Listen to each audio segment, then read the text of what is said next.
Okay, take your seats. Hi everybody, take your seats, take your seats. We're going to get started in just a moment. Take your seats. Welcome back everyone. We're going to get started in 1 minute.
Good morning, everybody. Good morning, good morning. Let's take our seats. Hello, hello. Welcome.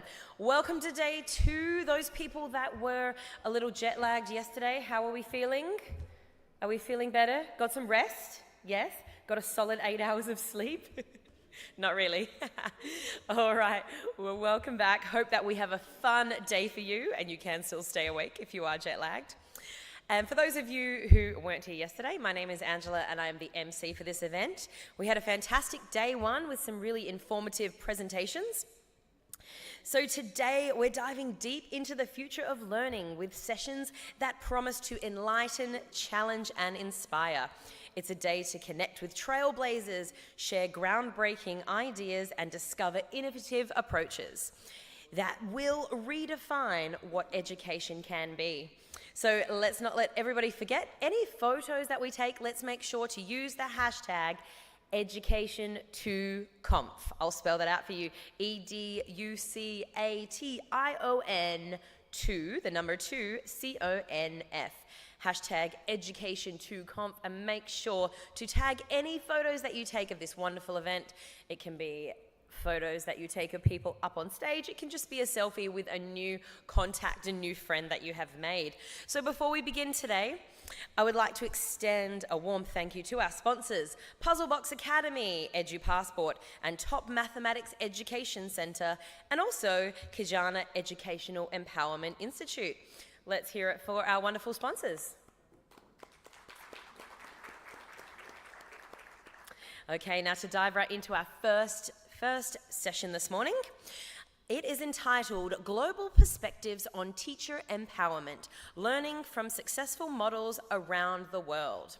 So first up, I would like to invite our moderator, Fatima Mohammed, the Deputy Head of Science and KS4 Science Coordinator from Woodbridge High School. Come on up, Fatima. Fantastic. Come on over and take a seat. And I'd also like to welcome up John Shortring, founder and CEO of Support EDU, and Penny France, founder and director, Global Education Equity Alliance, and also Stephanie Stiebel, lecturer, German as a foreign language. Coming up, let's welcome our panelists. And over to you, to our moderator, Fatima. Morning, everyone. Can you hear me at the back? Yep, okay, great. Welcome. So my name is Fatima Mohammed, and we are on day 2 of the Dubai 2.0 Conference for Education. So you've heard my introduction. I'm going to pass over to Penny Jane now. Thank you so much. So I am, is my mic on? Yeah, perfect. My name is Penny Jane. I am from Melbourne in Australia, and I run a company called Global Education Equity Alliance, and our mission is to make sure that demography never determines destiny. And the best way for us to do that is to make sure that teachers the world over have access to the highest quality professional learning. So one of our partners is the Harvard Graduate School of Education, and I'll be talking a little bit more about that. But lovely to be here today. Thank you. Thank you, Penny. So my name is Steffi. I'm from Germany. I'm a lecturer and teacher of German as a foreign language, as you heard before. I also work as a managing director of a sports federation of paddle, this incredible sports which is coming up all over the world, and maybe there is time to talk about the parallels in both of this. Because there are. It's a nice sport to integrate people really, and that's something we really need in our country more than maybe in other countries. It's a hard work, so I see teaching not only as teaching the language, but enable people to integrate, to at least feel comfortable in our country, and to teach them about some cultural aspects and things I figured out as important to settle down in Germany. Thank you, Stephanie. Good morning, everyone. My name is John Shortring. I'm founder and CEO of a company called Support EDU. And our mission, as I said yesterday, is to empower people to help shape their future. We do that in 3 ways. The first way is we want to nurture leaders, so we work with schools and we go into schools around the world to drop microphones, to help them train middle and senior leaders, in essence, and which is why I'm really excited to talk about empowerment today. The second thing we do is talk about transforming well-being through coaching and mentoring, and the third thing we do is we help schools develop their own strategy through strategic development plans, which in essence will help senior leaders by taking time off their hands and giving them the time to do what they need to do.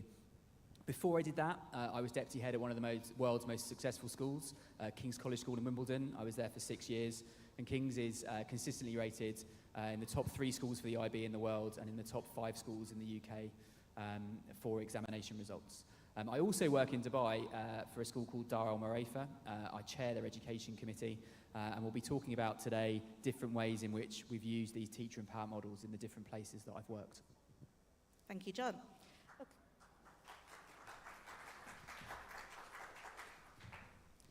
And so, kicking off our global perspectives on teacher empowerment and learning from successful models, I'd just like to warn the audience that there will be an opportunity for you to discuss with each other, so please keep track of our discussion today.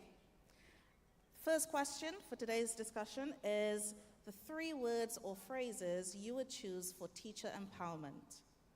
Okay, well, I will start. 3 words. Know your impact. Teachers want to know their impact. School leaders want to know their impact.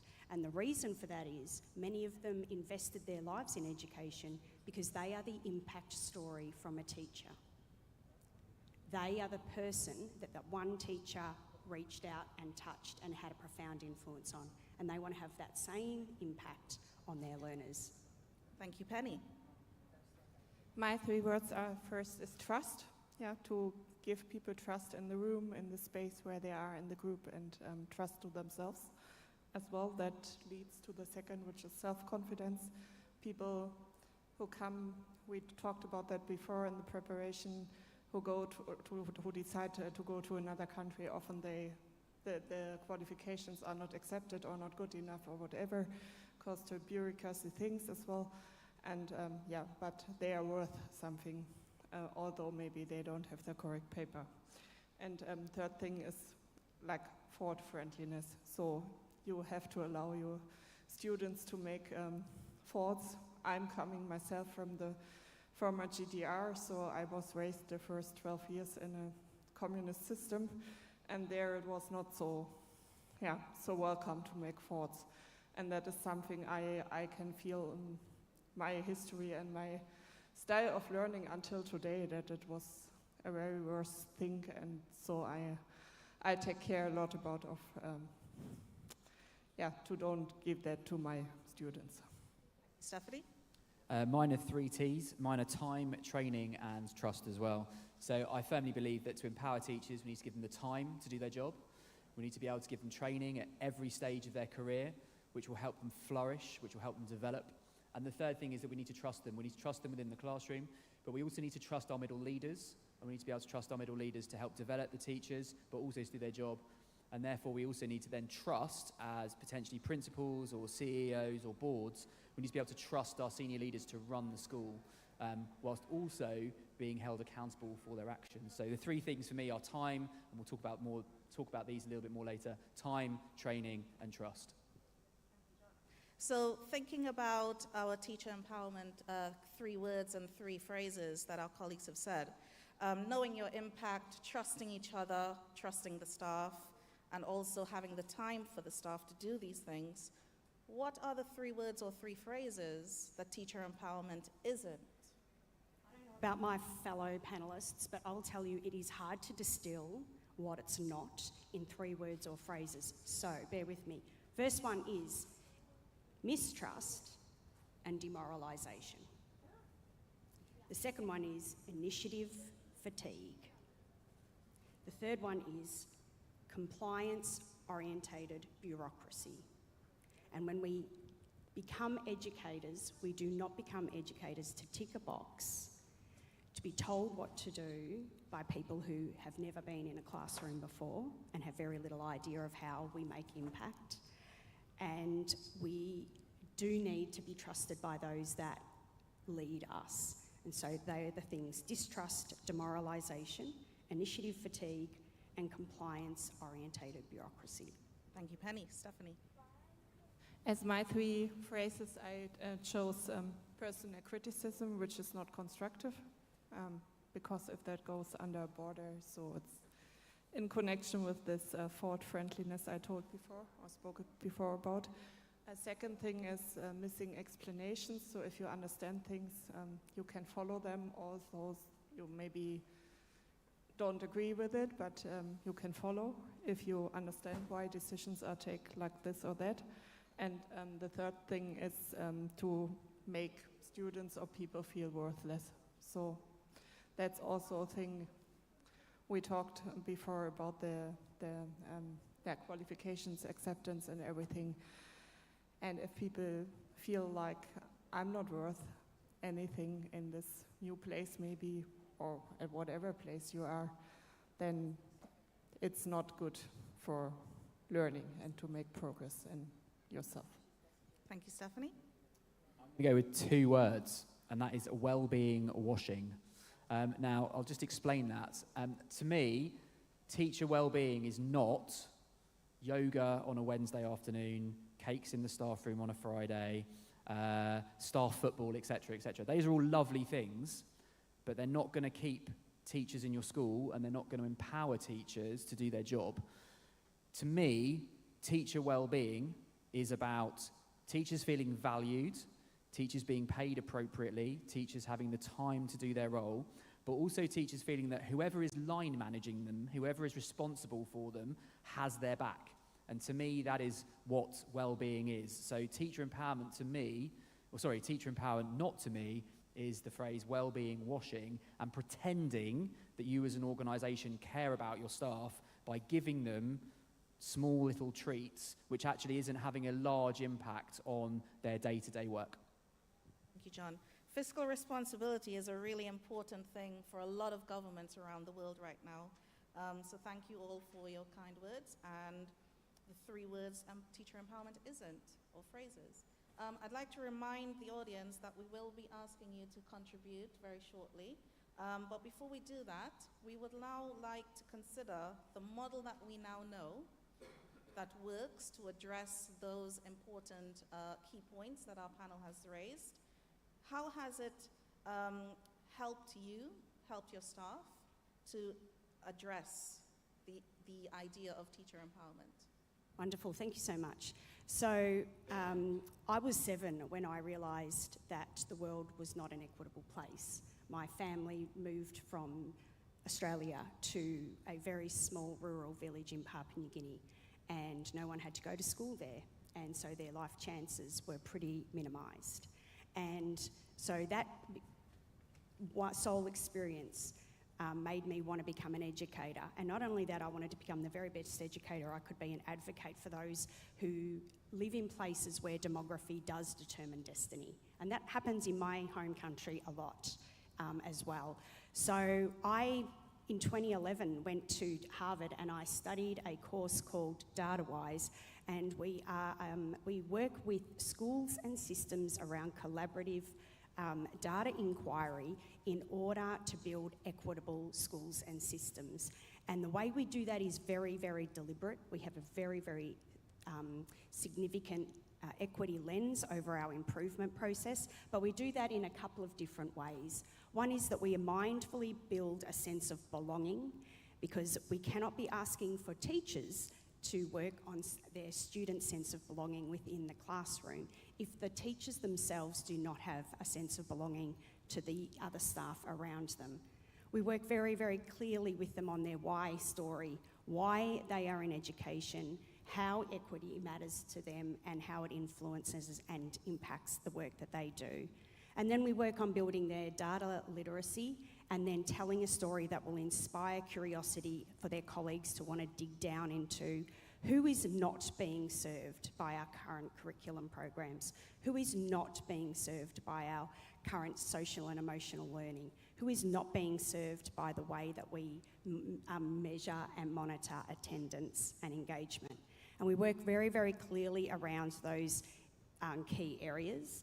And the idea is that we have grounded at the basis of our work what we call the instructional core, which comes out of the Harvard Grad School of Education.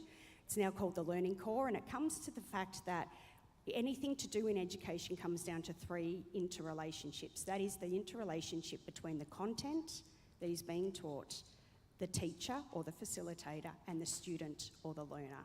and you can't change one without changing them all. So we systematically go through a process whereby we ask for educators to turn the mirror on themselves and to think about ways that they may or may not be providing equitable opportunities for the students they serve. And then what we also do is we come up with very, very clear action plans with very clear impact measures. And you'll understand already that I'm very passionate about the impact measures. And they shouldn't be something that you can read once the standardised assessments start. It should be something that you can measure within about 4 to 6 weeks. And so we've done that now for a number of years at Harvard. And after many years of agitation, I got them to finally agree to send across a teaching team to Australia in 2019. So the DataWise Australia Institute was the very first institute that the Harvard Graduate School of Education had ever run off campus. That is now an annual event. We've done 5 and I'm already planning for 2025. And the aim is that any school in the Southern Hemisphere or any school system in the Southern Hemisphere can attend that in Australia. So we would love to see you and welcome you to our DataWise family. Probably in conclusion, I would say, as an educator or someone who's passionate about education, you must always be able to answer the question, what is my impact? And my impact has been 5 conferences or 5 institutes now off campus. Harvard are now entertaining where else they might be able to work. I have Harvard certified coaches that have helped me to scale the work, and I've reached over 500 schools in the time that we've been working. So that is my impact. And I think every day we need to ask ourselves, what has been my impact? Thank you so much. Penny? I totally agree what you said about relationships to the class, to each student. And yeah, for me it's mainly also, I always tell my class that this works as a team. So it's not about who's the best student or who's the worst or who did the biggest progress. It's about to work together. And so here we can learn a lot from sports as well. And I'm always discussing it, and I can say mainly today I only do online classes. I fight it for this because in my country, schools and also adult institutions, they are not convinced that this is the best option. After Corona, they mainly went back to presence, but I wanted to do that online to be able to travel to the world. So I was a bit selfish in this case, but also I made my own experience with learning Spanish the last 3 years up to a quite good level, and I did that only online and in the country. So I know it works. Yeah, and in the end, I think we need time as teachers to learn, paid time as well. But for me as a freelancer, that's difficult to manage. But I always try to enlarge my network. I have a quite good network. That helps a lot also in organizing my things. And I always have in mind that as a teacher, you have power. You have a lot of power. And if we are aware of that, I think we can be like good teachers and get better every day, because although I'm not that young nowadays, but I feel like I can go on and I can learn with my students together, and that is always another thing. I always make them feel that I'm not there that they have to learn something only, but I can learn something as well. And with this interaction, it's a good way of motivation as well. I'm going to come back to... Hopefully there we go, going to kick in. So I'm going to come back to the 3 words that I started with, which were time, training and trust. And this is based on research I'm doing at the moment, but also an amazing book by a man called Bill Shaninger et al. And he works for McKinsey, and the book's called Power to the Middle. and it's about the importance of middle leadership within schools and their importance, not only of them empowering teachers, but also as senior leaders, about how we can empower middle leaders and what that looks like. And from there, and in terms of we're talking about models, I've spoken to a number of schools around the world. Some of the statistics I'm going to mention now actually came out of a conference I was in Saudi Arabia on Saturday. And the teachers and the middle leaders that I've been speaking to and surveyed, 80% of them say that at the moment they are doing too much admin, that the vast majority of their time is spent on administration, that 20% of them, so teachers and leaders within schools, actually received any training or receive training at the moment that is specific to their role, and that 15% of staff in schools feel supported in what they do. And to me, that was the one that was kind of the most shocking. So what do we do? If we're going back to our 3 words, how do we empower teachers? Let's put them first. Let's put staff first. Now, I'm well aware that people in the room might ask me a question in about 10 minutes' time and say, well, why are we not putting students first? As in, isn't that our role as educators to put students first? And actually, in my view, if we put staff first, we are putting students first. It might be as an individual teacher in a classroom, you're putting your students first. But if we're talking about leaders, if you put your staff first, then actually you are putting students first, because you as a leader cannot have an impact, talking about impacts, on every single student in your school, but you can have an impact on every single individual teacher in your school by the way you run it. And that then has an impact on the individual students. So that's the first phrase that I would talk about. So just some ideas, some thoughts, some things that I've picked up in my research, nice 3 words. So let's talk about time. Now, we've seen a move in business and in different sectors towards flexible working. I'm staying with some friends in Dubai at the moment, and they work in different spheres, and one of them is driving to Abu Dhabi today, and one of them is working from home. Now, that's quite hard to do as a teacher, to work from home, unless obviously you're in the online world, and obviously the growth in online schooling does enable that. But how can we be flexible in our scheduling for teachers? How can we do that? Can we, for example, schedule them on 4 days and have 1 day of professional development or 1 day of meetings? And of course, in Dubai, in essence, it's a 4.5-day week anyway because of the Friday. So is that something we consider? How open are you to part-time teachers? Now, this is a personal story, but my wife is a head of department in the UK, and she is able to do that on a part-time contract. When she came back after having our children, they were open to her doing that and having 1 day at home doing her administration. So how open are you that as schools to doing that? What about time to meet? So are you giving your staff time to meet in their day? Or are you scheduling their department meetings or extraneous meetings after school, before school, at lunchtime, in their own time? Or can we do it during the school day? Can we block off a period here or there? Can we give them time to do their work? And the final thing is administration.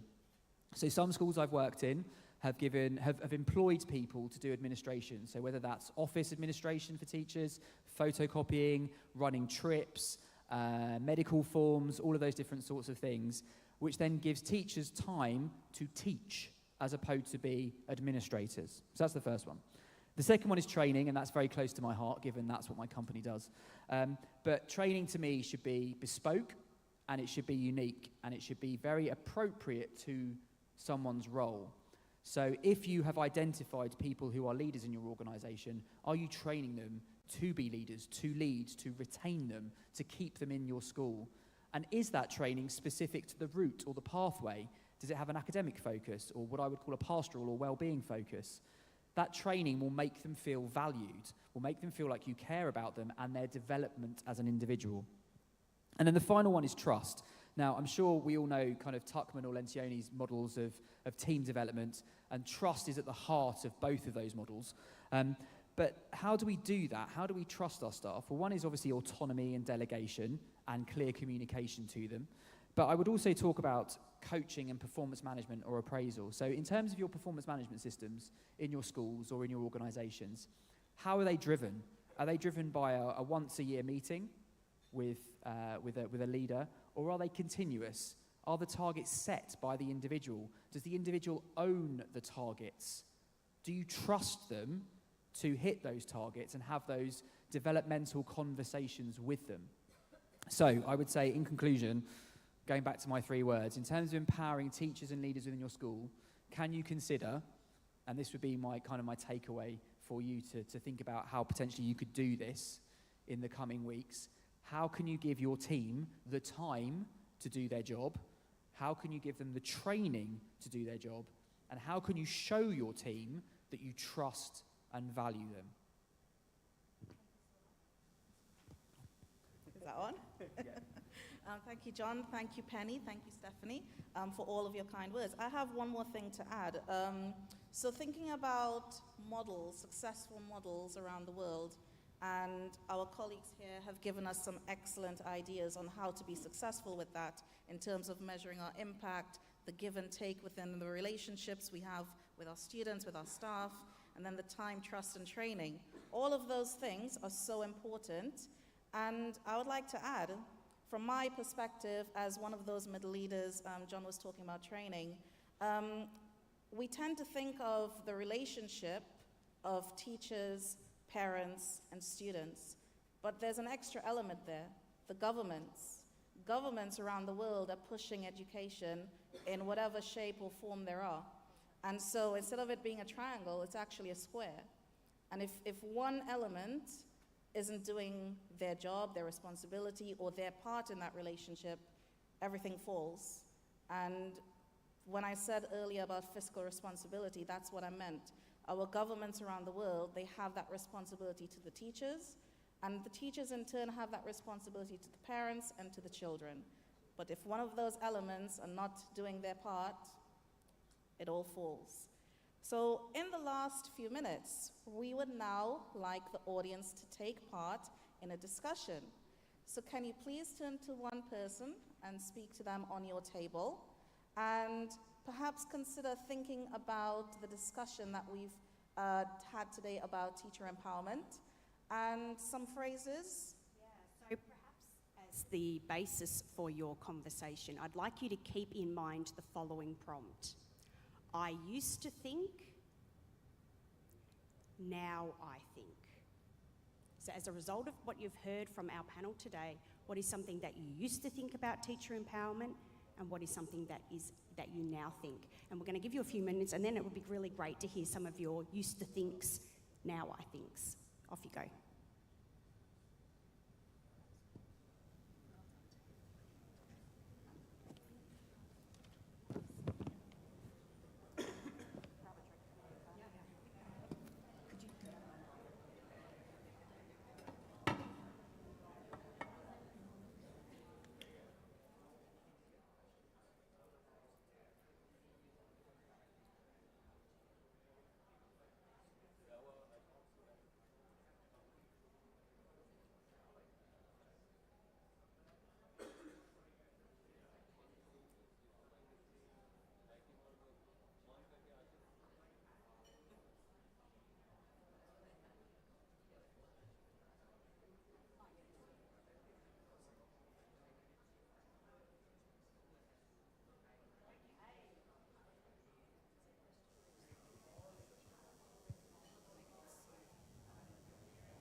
Hello, hello. Thank you, thank you, thank you, thank you.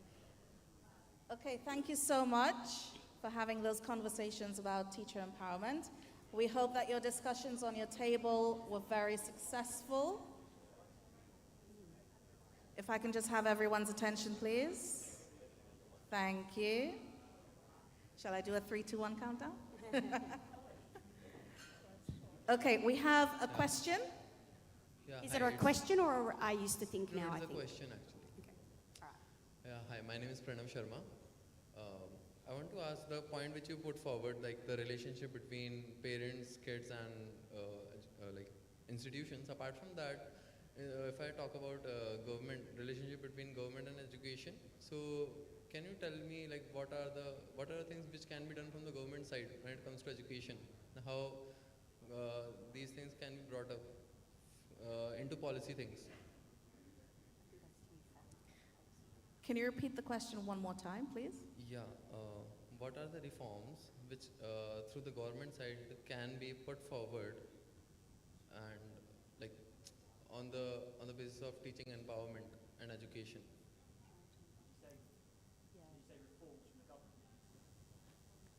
I'm just going to see. Oh, there we go. On policy level. Yeah, so, I mean, from a UK perspective, we're waiting for a new government to come in at the moment to see what will happen. One of the things that's just happened is that they've changed the way we prepare teachers for teaching. So it used to be a 2-year process whereby you would, a 1-year training process and then a 2-year, what we called ECT. And they've combined them together now, which in essence has a clearer pathway. So that's number one. And then the second thing we have in the UK is that we have national professional qualifications in various different leadership areas. And that's been quite a positive thing with regard to how people are training and how people are being empowered in terms of their training. But the big problem, if I'm honest, is time. Okay, that's the big thing and I think definitely in the UK and some of the schools that I speak to in the UAE, is the time available. And really, if I'm honest, the only way to do that is to employ more teachers. And we can't do that because we haven't got enough teachers. So are there any best practices which are being done on a global level when it comes to teaching or for teachers? So, well, I mean, in terms of going back to encouraging people into the profession, then we need to pay them more, and we need to make it regarded as a fundamentally important career. For people to explore, and I believe that. Like, I've been in education over 20 years now, and it's got to be something that is well regarded in a community and in a society. And I mean, no disrespect to certain jobs within the UK, but they're better paid and they require less skill. Thank you. I'm wondering if anyone has an I used to think now I think that they would like to share. Wonderful. Just come down here to the mic. Thank you so much, sir. So I used to think, now I think. Okay, thank you for that. That's been really interesting. Well, when I visited South Africa and worked there for a while, I used to think that although they have the most brilliant education and people educated to the highest standard, that they would never be able to compete with the Northern Hemisphere or even be accepted by the Northern Hemisphere. And what you've done, Penny, you've gone to Harvard and you brought them to Australia. Can you bring that to the Southern Hemisphere further? I think perhaps you could. Thank you. Thank you so much. Appreciate it. Is this mic on? Yeah. Okay. So I just want to go quickly back to what John said about the national professional qualifications. So I'm one of those people who are currently doing one of those qualifications, and he's spot on in terms of time.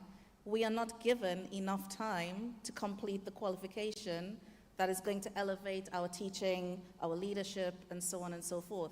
The skills in terms of the qualification itself is actually really impressive, and it helps, it works, it helps us develop ourselves. But what it comes down to is, if you don't have enough time to actually put those things into place, then you won't have any impact whatsoever. Do we have any more questions for our panel? Or reflections? Yeah, please come to the mic.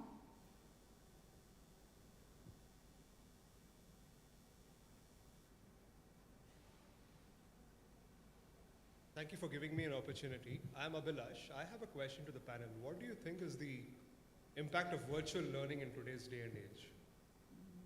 Virtual learning.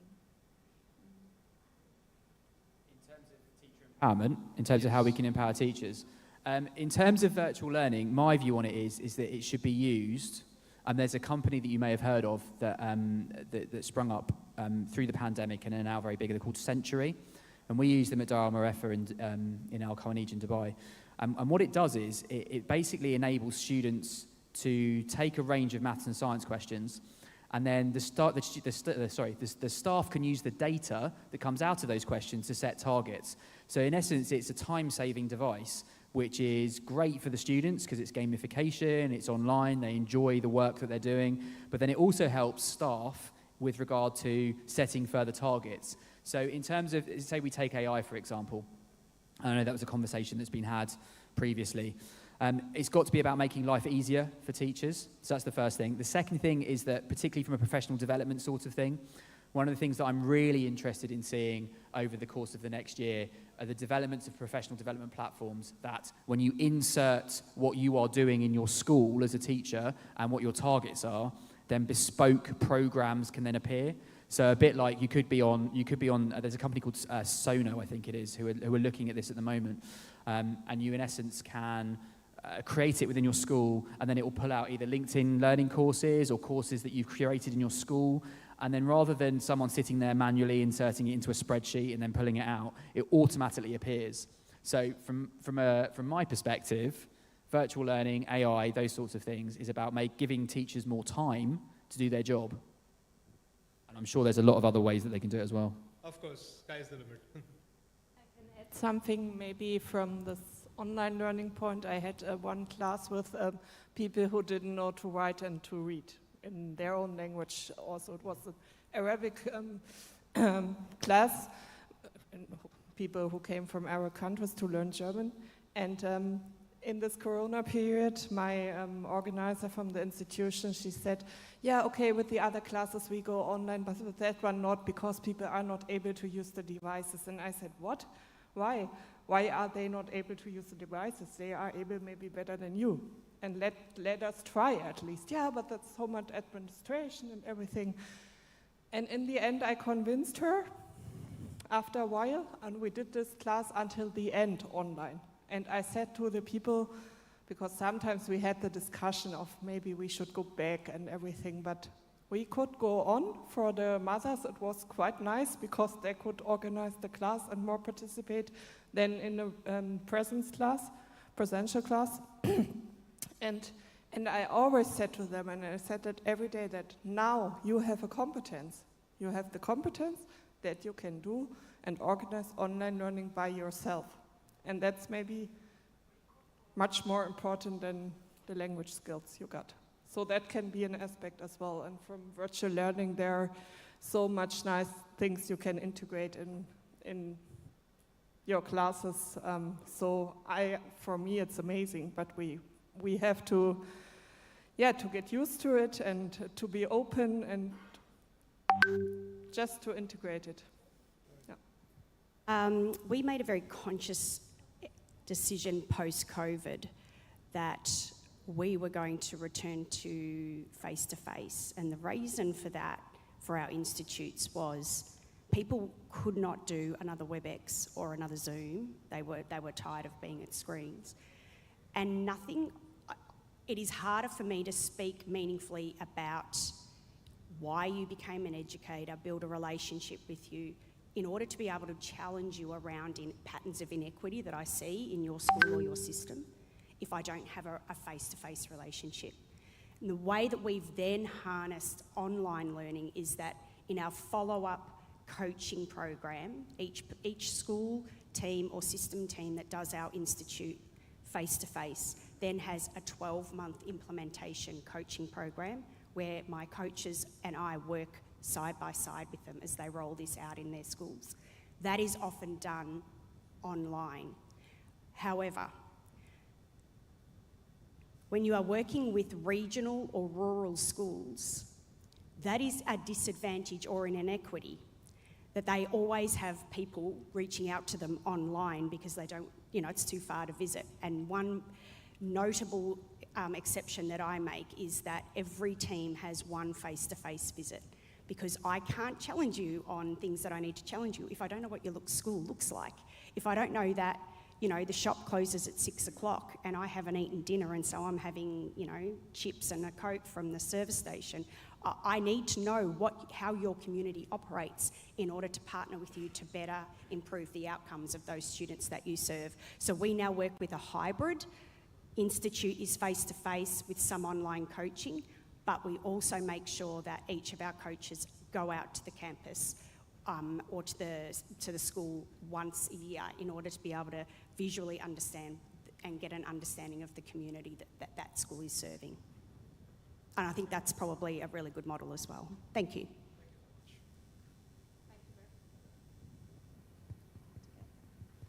Can you hear me now? Do we have any further questions? Yes, please come up. There's 1, two. I think there's actually three. Hello. Yeah, perfect. Good morning. Sorry, it's not a question actually, but I can't help but I just want to share. Is it okay? Yes, absolutely. Thank you. So good morning, everyone. My name is Rab. I belong to a group of schools which operates about 14 international schools. It's called Singapore International School. We've been awarded by the World Bank for our impact in education. So what's really, I'm very happy to be in that institution because the teacher empowerment is great. So what really amazes me in that institution is the onboarding. First and foremost for me, I think if you want to empower a teacher, you need to have a good onboarding process. So when the teachers come into the institution, we explain to them what we expect. It should be very clear. So we know our job, and there's an explanation for everything. There's a policy for everything. So when the teachers go in, they understand what's expected of them. And then after that, the principal, I'm a principal, so it's my job to take care of teachers. It's my number one responsibility. So I go inside classrooms and then coach teachers, and then every week we have a PLC. So we train teachers according to the needs. So I think if we need to empower teachers, we need to really train them. And foremost also in our system is that the teachers feel very safe. So we make it a point that they feel safe when they go do their work, because we have a very strict no gossip policy. So yeah, so you cannot talk about other people or your colleagues because it's a professional relationship. So you cannot talk about other things, right? So all our people inside feel very safe. That's why they feel that they're empowered because no one's talking behind my back. When I have something, they have to come to me face to face. So I just want to share that with you because I think teacher empowerment is very important because we are, for me, a school is successful if the teachers are the best. It's not really the facilities, it's the teachers. So thank you so much. Thank you very much. I completely agree. I know we all do. Yeah. John? I've just one thing to add. There's been a survey done on onboarding, and it was really nice to hear you hear about bringing people in and talking to them.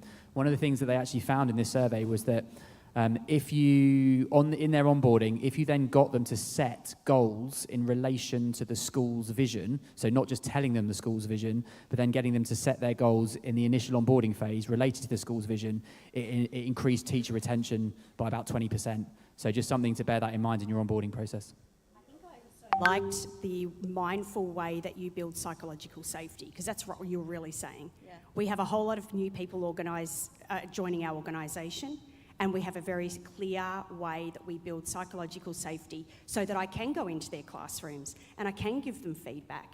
And you also have an unspoken norm, which is the way in which we operate together as professionals around we don't discuss other people.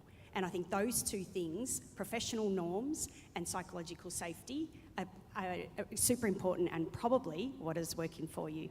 Can we take the question from this lovely gentleman here who's been standing patiently? That's right. I want to shake it up a little bit. Okay. I used to think that things would change inside the system, that things might become equitable and teachers might be empowered.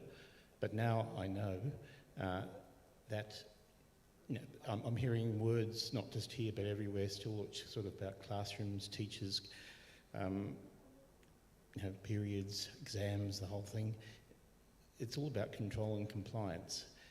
How are we going to really genuinely bring about equity? How are we going to really genuinely empower teachers into the future if we still operate within a system which is still trying to control not just the teachers but also the kids?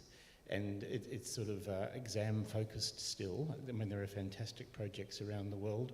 One of them from the UK, the Rethinking Assessment, which is looking at completely different ways of getting into university.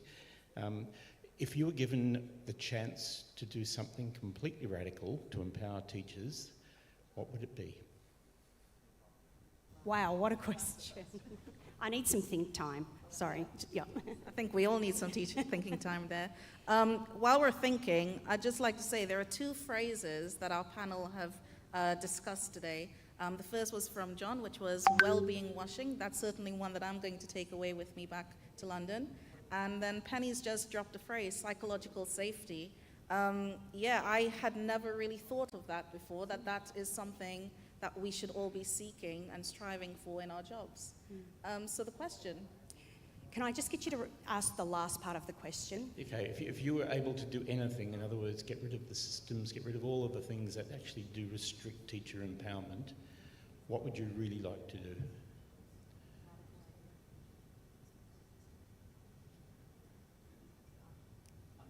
I mean, a simple one, which isn't related, well, I suppose it is related to governments, as in, Fatima brought up the role of governments. You yourself have spoken about the examination system and the university system, and there was a really interesting panel yesterday on higher education and the fact that we are constrained by that as schools, and I think we'll continue to be constrained by that as schools until that diversification happens.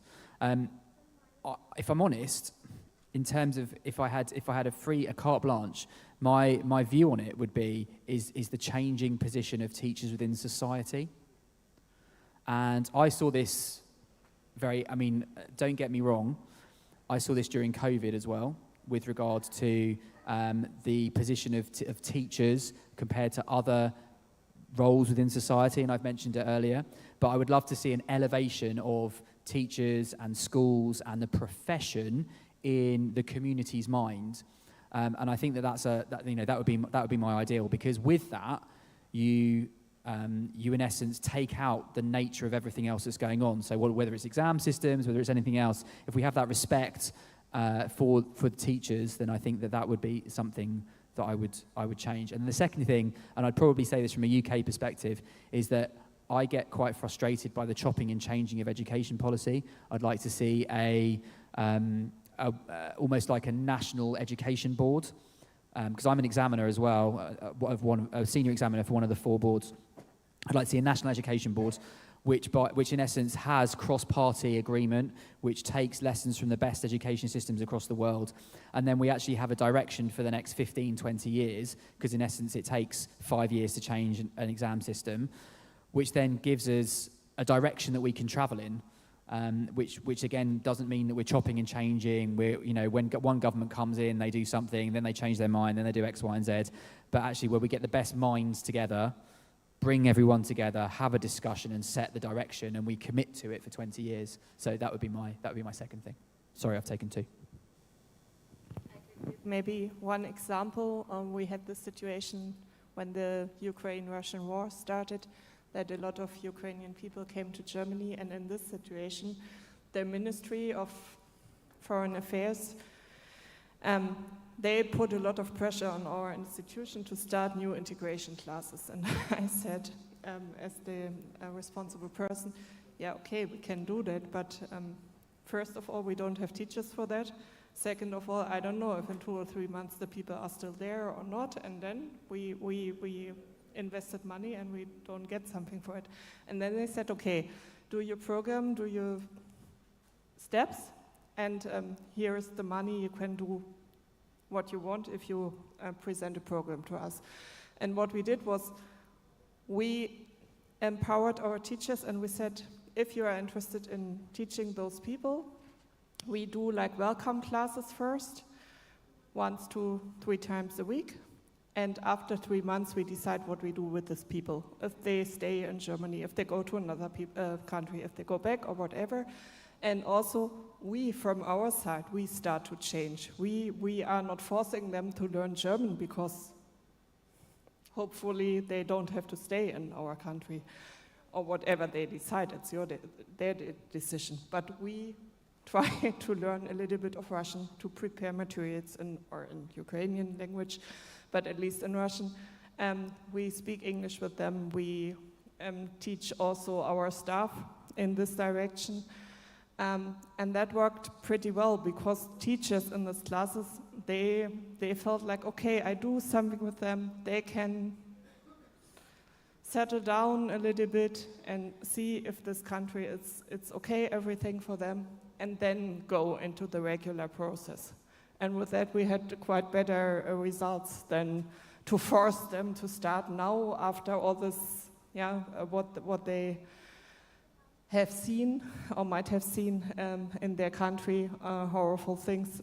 To force them now to start to learn German. So, and that was good for our teachers because we could motivate them then to go on with regular classes. I think I would say coherence. I would like for there to be a courageous education system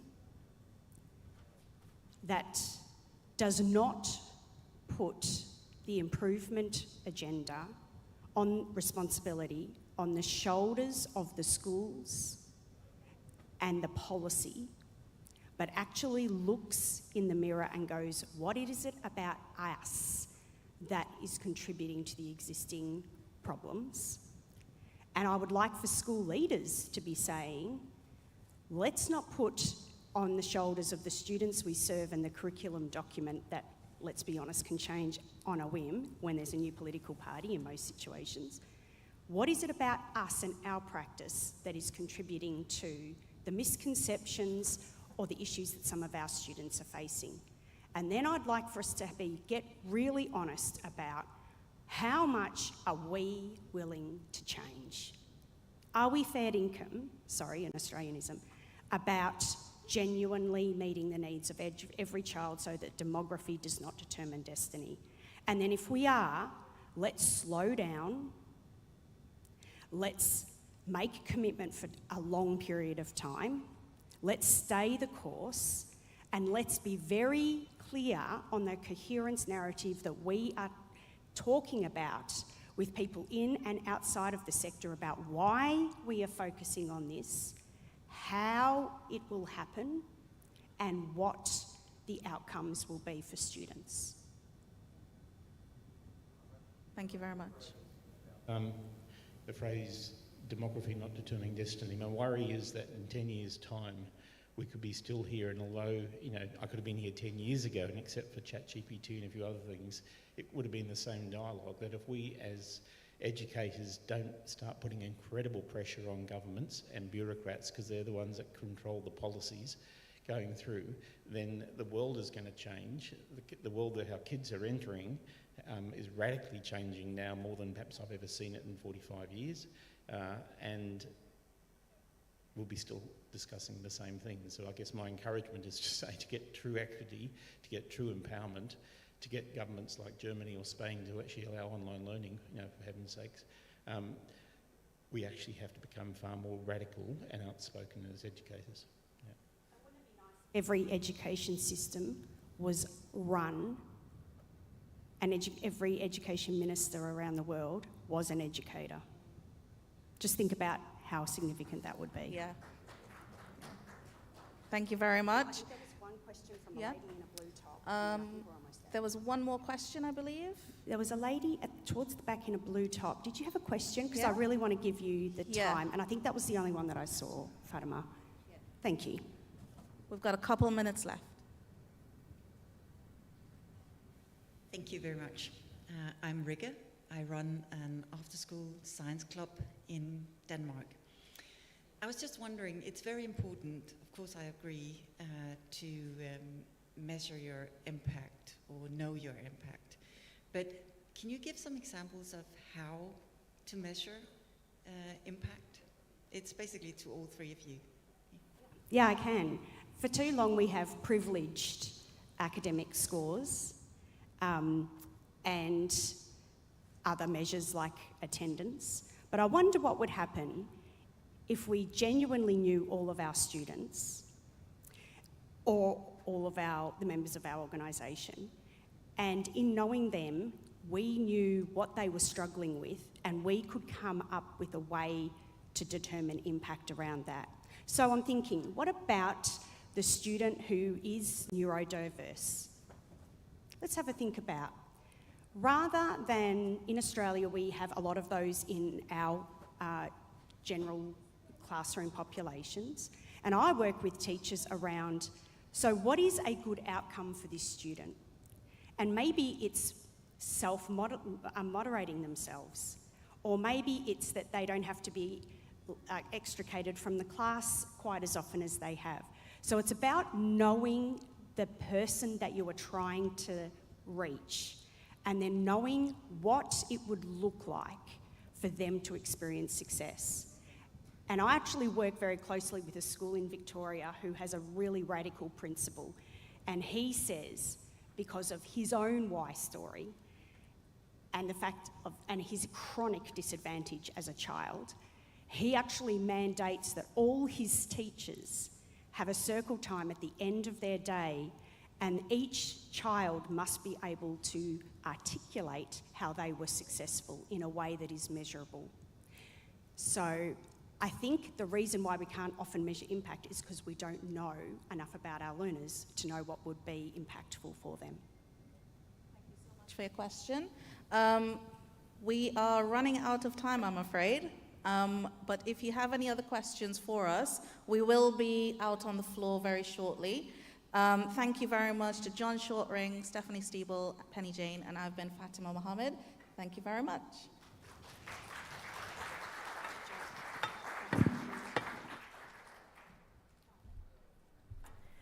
Fantastic, wonderful insight there. Thank you very much to our panel. Now they'll just get their photo. Whilst they're doing that, would everybody like to stand up and have a little stretch? Have a little move around if you like to, have a wriggle around. Oh, nobody wants to move. Okay, one person, great. Lovely. Fantastic, thank you very much.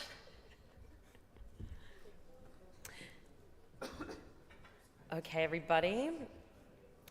Now, moving on to our next speaker, we have the privilege from hearing from an exceptional individual who has dedicated his life to empowering the next generation through education.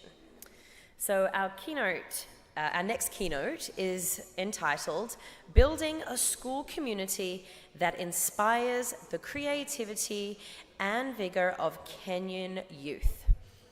Now, our speaker, James, will share his invaluable experiences and insights on creating vibrant educational environments. His dedication to empowering young minds in Kenya through inclusive and vibrant educational communities offers a blueprint for nurturing creativity and passion across the globe. So, let's give James P. Cummings a big welcome to the stage, founder and president of Kijana Educational Empowerment Institute. Welcome to the stage. Let's put our hands together for James.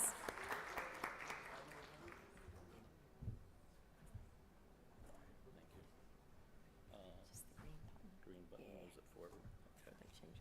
Okay, thanks. Hello. It's really good to be here. I spoke at the December 22 conference here, and it's great to be back. I love Dubai, I love this conference, the global spirit. It's invigorating and refreshing hearing all the different voices. So I just wanted to say that. Secondly, 1,000 years ago, the Indian Ocean Trade Network was the central global trade network. And East Africa was a central component of that.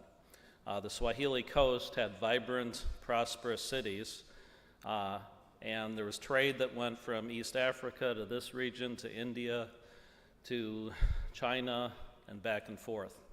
And what I'd like to think we're doing is restoring, on a small scale, the ability of East Africans to play that classic and traditional role that they did. In 2040, I think it's estimated that 40% of the young people in the world will be Africans. 40% of the young people in the world in 16 years will be Africans. So Africa needs to be included, and it's extraordinarily important.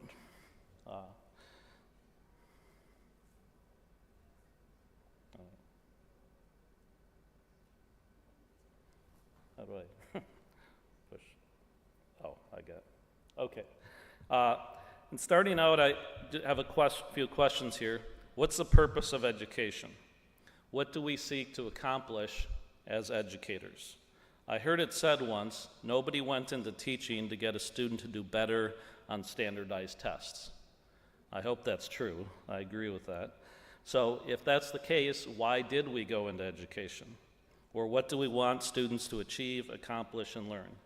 Or what skill sets do we want them to acquire? And what values do we espouse and do we want our students to acquire? C.S. Lewis said, education without values, as useful as it is, seems rather to make man a more clever devil. Going back further, Aristotle remarked, educating the mind without educating the heart is no education at all. St. Francis of Assisi said, he who works with his hands is a laborer.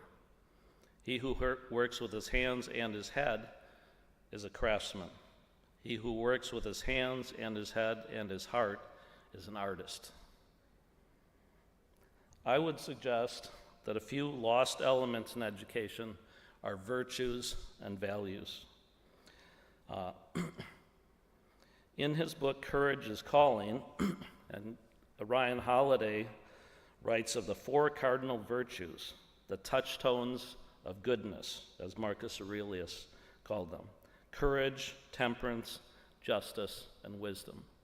And Ryan Holiday, by the way, is a favorite author of mine these days, and I recommend checking out his books. He's got several books all about Stoicism, and Stoicism, I think, is something that we can bring back to our classrooms. He quotes Aristotle as saying, we become builders by building, and we become harpists by playing the harp. Similarly, we become just by doing just actions, temperate by doing temperate actions, brave by doing brave actions.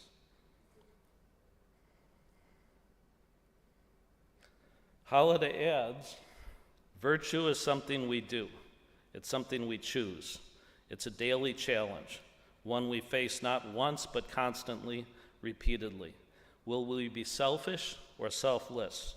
Brave or afraid? Strong or weak? Wise or stupid? Will we cultivate a good habit or a bad one? Courage or cowardice? The bliss of ignorance or the challenge of a new idea? Stay the same or grow? The easy way or the right way? Being virtuous is head and heart connected. It's a holistic vision. David Brooks, another favorite author of mine, has a new book out, How to Know a Person. He divides his book into 3 parts. See you in your struggles, see you in your strengths. What a wonderful way to think about education as well. And I think this is a good framework to reflect upon how to remodel education or strengthen education. We need to see our students, see them in their struggles, see them in their strengths. We need to find the strengths in each student. And as a globalist, I believe we need to seek to find the strength and beauty in each part of the world and in each culture. Brooks has a chapter entitled Illumination. He contends that an illuminator incorporates the following qualities in seeing others deeply and with respect. They are tenderness, receptivity, active curiosity, affection, generosity, and a holistic attitude. Again, I think that's a wonderful framework to think as educators. In 2022, when I talked here, I started out the talk with this question. I saw on Instagram somewhere, it said, "You are where you dreamed you would be 5 years ago." And I thought back 5 years before that, where I was and where I was at that time. And 5 years before that, I was teaching school. In December 2022, we had this school. So if I go back 5 years again at this point, I was teaching school in South Florida at that time. Now we have this beautiful school, a vibrant school. So I think about the last 5 years of my life and what we've accomplished, and I'm proud. So I suggest again that we think forward. Where do we want to be as individuals and as teams 5 years from now? So how did I get to this point in my life and here at this conference today? Where we are today, again, 5 years ago I was in a classroom teaching. Now we have a school, we have a functioning school with 209 students. We have buildings, we have books, we have visitors, we have technology, we have teachers, we have donor base, we have creative explorations, and much more. How has this happened? I've built on relationships developed over 40 years in multiple institutions and allowing my vision to evolve. I've been patient with myself at times, I try to be, and with others. Patience is an extraordinarily important value. I've incorporated my learning ecosystem from family, friends, academics experiences, travel experiences. I've traveled in, I think, 60 countries now. School teaching experiences, former students have been part of our team, many of them. Reading books, magazines, local community connections. I've been a longtime member, a couple decades of several Kiwanis clubs in Palm Beach County. Local global community connections, social media inspiration, observations, and trial and error. One observation actually I made just in the last few days. I came here a few days before the conference, and I was taking a water taxi from Bird Dubai over to Dira. And a couple of years ago, when I was here in Dubai, I noticed checking in, buying tickets for I think Expo 2020. When you buy tickets, it has a special price or something for certain people. And it says people of determination. I think that's people who are in wheelchairs and other things. Yesterday, people talked about, at school, we talked about people with special needs, handicapped people, we have other terms, but I think that's a wonderful term. And it goes, in a sense, back to Stoicism. Too often we, in a sense, think that these people are disadvantaged. And somebody spoke yesterday of some autistic people who have been highly successful. Well, of course they're highly successful. They had to have determination from an early age. They had an advantage over us. They had obstacles. Ryan Holiday has a book, The Obstacle is the Way. Obstacles are the key. Obstacles in life build us. They strengthen us. So that's something I think we need to look at in terms of education. And I got that just by looking at, observing my surroundings, seeing something here in Dubai. In terms of my experience, I have an academic experience, in-class teaching in the US and in Kenya, organic, cross-cultural connectivity activity, exploring and building relationships, and hands-on and heart-on. I've got deep roots in the US and Kenya. I taught school in 1987 and 88 in Western Kenya. That experience changed my life, as I'll come back to. So in 1987, I ventured off to rural Western Kenya to serve as a volunteer teacher. I taught English for 15 months at a school, and this was, of course, pre-internet. It was also pre-cell phones. And actually, fax machines were only just coming out at the time. The school had no electricity, no running water. I met lifelong friends, explored, learned about other cultures. I got out of my so-called comfort zone and into a new comfort zone and discovered or figured out my calling. I went, I think, with a spirit of active curiosity, a generous heart, and a desire to develop a more globally holistic and experiential view of humanity in the world.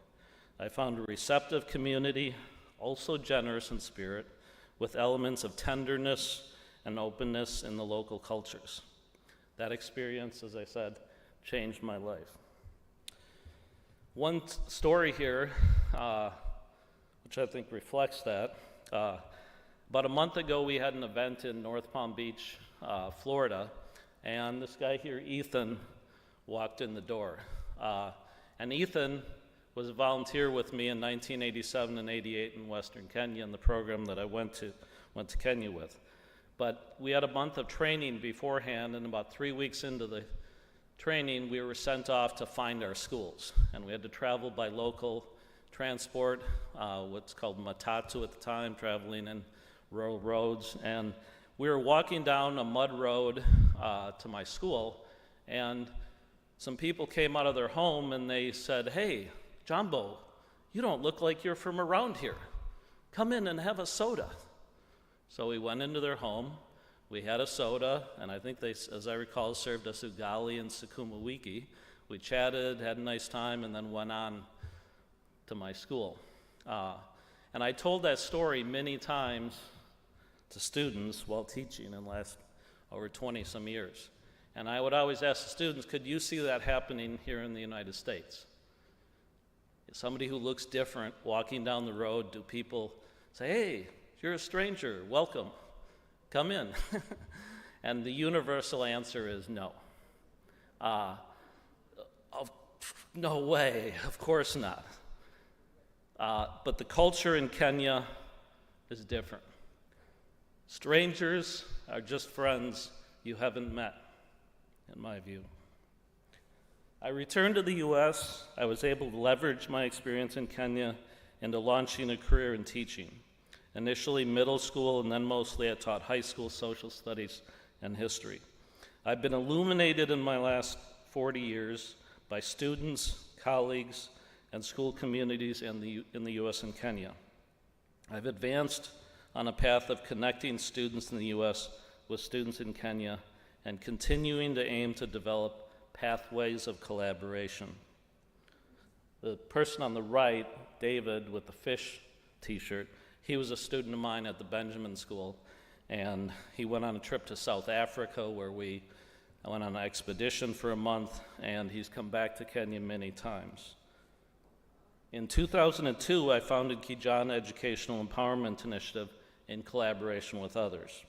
Our mission is to promote and cultivate youth empowerment through educational development, cross-cultural dialogue, and sustainable and environmentally friendly economic growth among underserved Kenyan school communities and American school communities. So there's three primary components: invest in Kenyan schools, build cross-cultural connections with schools and communities in the US, and promote sustainability.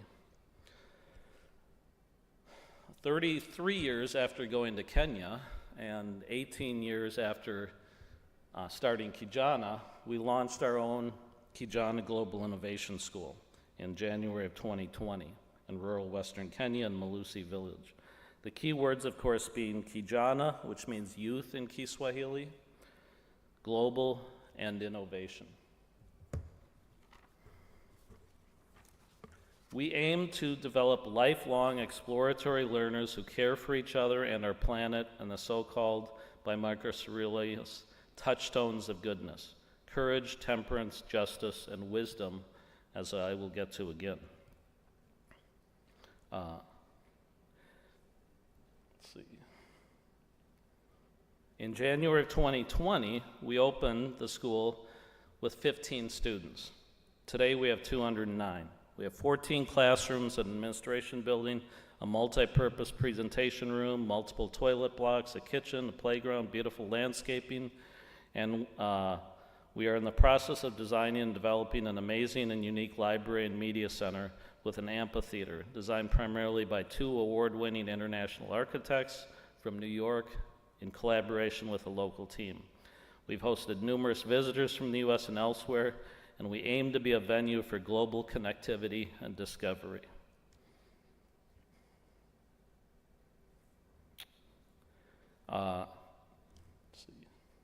This is the vision of the library and media center. Actually, one of the architects was a former student of mine at the Prairie School in Wisconsin in middle school. I taught her in 7th and 8th grade, and now she's offering pro bono support along with her husband, who's also an architect. They've designed this in collaboration with the local team, and we hope to start construction in May. We actually just got a $500,000 pledge from our biggest donors to get this going.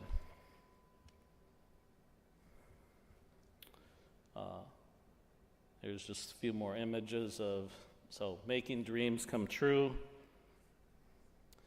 When I first launched the idea of the school, these were the curricular conceptual ideas I had for our school. So applying global education and problem solving, collaborative thinking, environmental sustainability, hands-on project-based learning in a reflective and rigorous academic setting, global media technology fluency in the creative arts, competition and cooperation, literacy, history and the arts, architecture and learning, and exploration.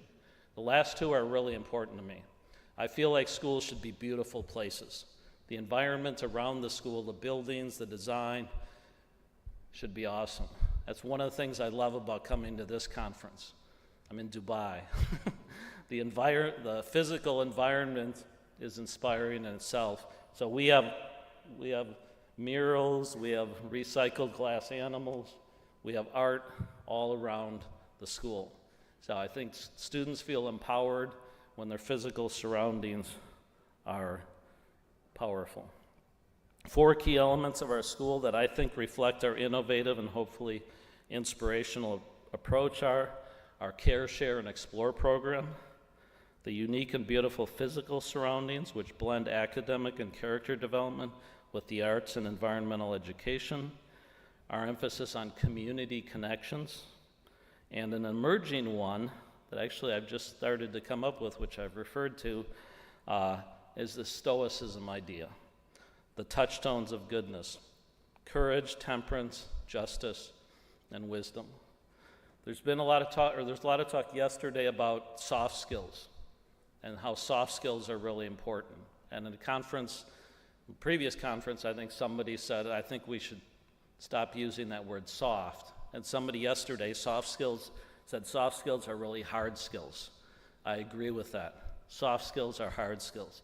One way maybe we can do that is by saying, let's teach Stoicism. Let's teach the ideas of Marcus Aurelius. To me, that doesn't sound soft. Let's go to, and those aren't soft. They're powerful tools that students can use to build themselves and build community. And Stoicism is misinterpreted in the United States, at least. It's not just withstanding tough times. It's so much more complex. I've learned from as I said, learning ecosystems, and learning ecosystems is something that we want to develop at our school as well. Encouraging the idea that we learn from our school, we learn at school, we learn at home, and we learn in the community, and we want to connect to those. Our Care, Share, and Explore program was started a few years ago with a grant from the Wheaton Franciscan Sisters in Wheaton, Illinois. And basically it's taking students out into the environment on exploratory expeditions, even just wandering outside of school, checking things out, looking at nature, getting connected to nature, and then bringing that back into the school learning experience. We've taken students to many places far from the school. We took students on exploratory environmental and team building experiences throughout the country. All students in the school have had the opportunity to travel somewhere, even what we call baby class kids, 3 years old. We've taken students on several trips to central Kenya and an island in Lake Victoria. The experience opened their horizons and expand their minds. A quote at the entrance to the school reads, "A mind that is stretched by a new experience can never go back to its old dimensions." And I believe that. That happened to me. Going to Kenya, after Kenya, my mind didn't go back to what it was before. Secondly, we have, as I mentioned, wonderful collaborative and inspirational art throughout the campus. We have custom-made recycled glass animals from Nanny's Kitengela Glass in Nairobi, murals envisioned by me, designed by an artist in Palm Beach County, Claire Salmon, and painted on the walls by a local Kenyan artist, Jesse Otuko. One I am particularly proud of is the Optimus Creed panels on our new junior secondary building. That's on the bottom right there. But check out the, the Optimus Creed as well. It's an inspirational collection of principles about optimism designed originally in the early 1900s, and I only discovered that this year. Thirdly, we're reaching out to the community and many communities through our Care, Share, and Explore program. We've grown and planted close to 1.5 million trees over 2 years in over 35 schools in Western Kenya and Nairobi. Fourth, and this I'm aiming to and in the process of developing more, as I mentioned, is these elements of stoicism. I don't know how we're going to do it, and actually I invite some of you experts and consultants who have educational ideas, help me come up with a curricular elements to implement stoicism in schools. 5 years ago, I just wanted to build a school. I didn't know what it would look like, and here we are. Brian Cox, a noted astrophysicist, has said the big problem at the moment is how to get along as a global society, where there are threats all over. I still think the threat is probably human stupidity, he said. So we in education are called to do the most important job on the planet. Teach and inspire intelligence in action. See students deeply, as David Brooks says, and illuminate their creativity, craftsmanship, and hearts to various activities, virtuous activities. And the most challenging thing we need to teach is how to get along. And this, the most important element at present in my mind, is not the specifics of math, science, language, history in an isolated framework or frameworks, but how to get along with others, and that comes from the heart. Those who know how to break down barriers, those who know how to build human bridges of connectivity are the ones we need most, and we need to build up in value. Ultimately, in an increasingly crowded world, which in my view is still stuck on an old and limited framework, we need different core concepts to center education around. These include kindness, collaboration, exploration, sharing, and empathy, and those touchstones of goodness, courage, temperance, justice, and wisdom. We aim to build teams of students who live life, who are fearless explorers and dreamers with wild imaginations and who care about all others, human, animal, and plant alike, and want to share with other living beings, present and future. Just a few elements of that, or reminders of that. Kindness. Abraham Heschel said, when I was young, I used to admire intelligent people. As I grew older, I admire kind people. Muhammad Ali said, the man who has no imagination has no wings. Howard Schultz says, success is best when it's shared. We need generous people. Albert Einstein said, never give up on big dreams. The person with big dreams is more important than the one with all the facts. We need dreamers. We need to seek and find the goodness in each other, as individuals, as institutions, as nations, and as humanity connected with nature in an increasingly fragile planet and ecosystem. We need to develop schools that create physical and social environments that build students of character who are connected and inspired by, and to strengthen the communities in creative and positive ways. We want our students to be, maybe let's call them community craftsmen or community artists who share and connect hearts and wisdom and grow as their communities grow. Marcus Aurelius said 2,000 years ago, he has a stronger body than I do, and he is a better wrestler. So what? Is he more generous? Is he more modest? Is he braver and humble? I say and ask today, he has more wealth than me, or I should say more money. He is more famous than me. He can play professional sports and play them well. So what? Has he connected in more real ways with his or her fellow human beings? Has he contributed something to humanity that will last? Has he or she shared his or her heart and soul in ways that will inspire others? These are some of the questions I want us to ask as we go and inspire our youth, because that is what it's all about, inspiration and illumination. And that's what we are as teachers. We're inspirers, we're illuminators. We are the most important people. We are the goats, as they use a term for, a stupid thing in America, the greatest of all time. They talk about professional athletes. Teachers, educators are the greatest of all time. We shape lives. So being a good and kind human is more important than scoring high on tests, because ultimately we all have to live together and work together and grow. Finally, it's all about caring, sharing, and exploring, I would say. Success is best when it's shared. We want students who care for each other, care for the planet, share themselves, share their ideas, share their resources, and explore. And through exploration, we find and discover new ideas. And that's what we're here doing today. So finally, going back to that 5-year idea, I encourage us all to think, where will we be 5 years from now? What's your dream? What's our dream? Will I be in the same place? I certainly hope I'm not going to be. Will I have grown? How much will I have grown? How will I have grown? Will our school be in the same place? Will I take the easy way or the right way? Going back to Marcus Aurelius. Easy is not good. Challenges, obstacles make us stronger.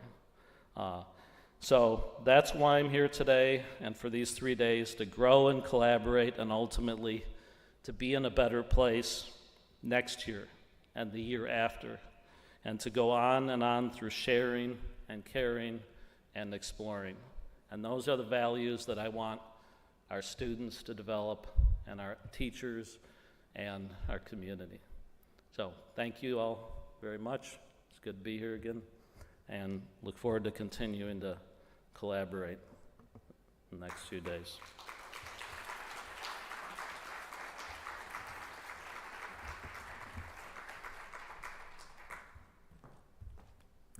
Thank you very much, James. Wonderful insights there. Now, next up, we're diving into a panel discussion, and we're going to get the chairs up here in a moment.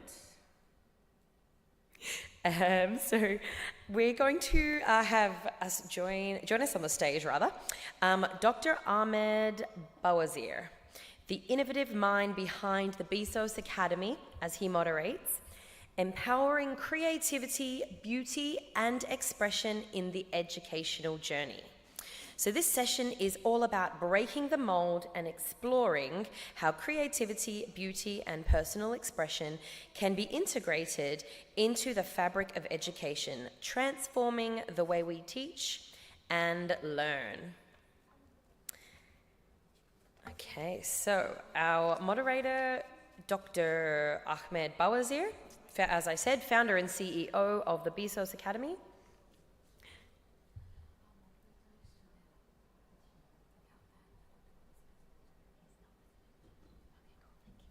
Okay, we've had a little bit of a change. So Dr. Bawazir was not able to get here today. So our moderator will be Shanilia Saeed, the Director of Digital Schoolhouse. So please welcome to the stage. Let's give her a round of applause. And our panelists are Artemis Dupa, the CEO for Mark Academy. It's Make Academy. Please excuse my pronunciation. Make Academy. Ryan Nicholas Leong Wei Ren, founder and youth coach, Genius Generation Youth Coaching. And Farida Barmal, founder, Merakai Counseling and Training Center. And John Stephen Wise, Program Director, European School of Economics. Let's put our hands together for all of our panelists today. And our moderator. Please take a seat, friends. And our microphones will be coming out.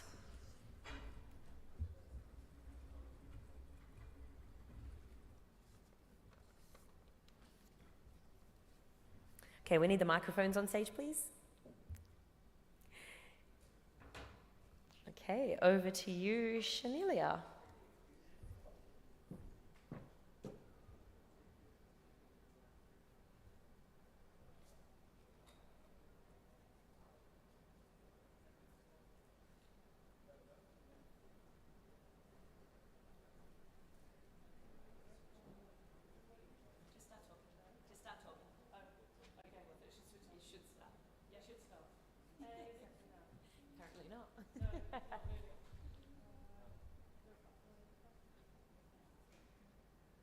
Testing 1, 2, and 2.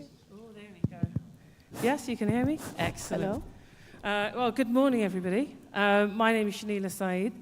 And as introduced, I'm Head of Education for UKI, which is the trade body for the video games industry in the UK. I'm also Director for Digital Schoolhouse.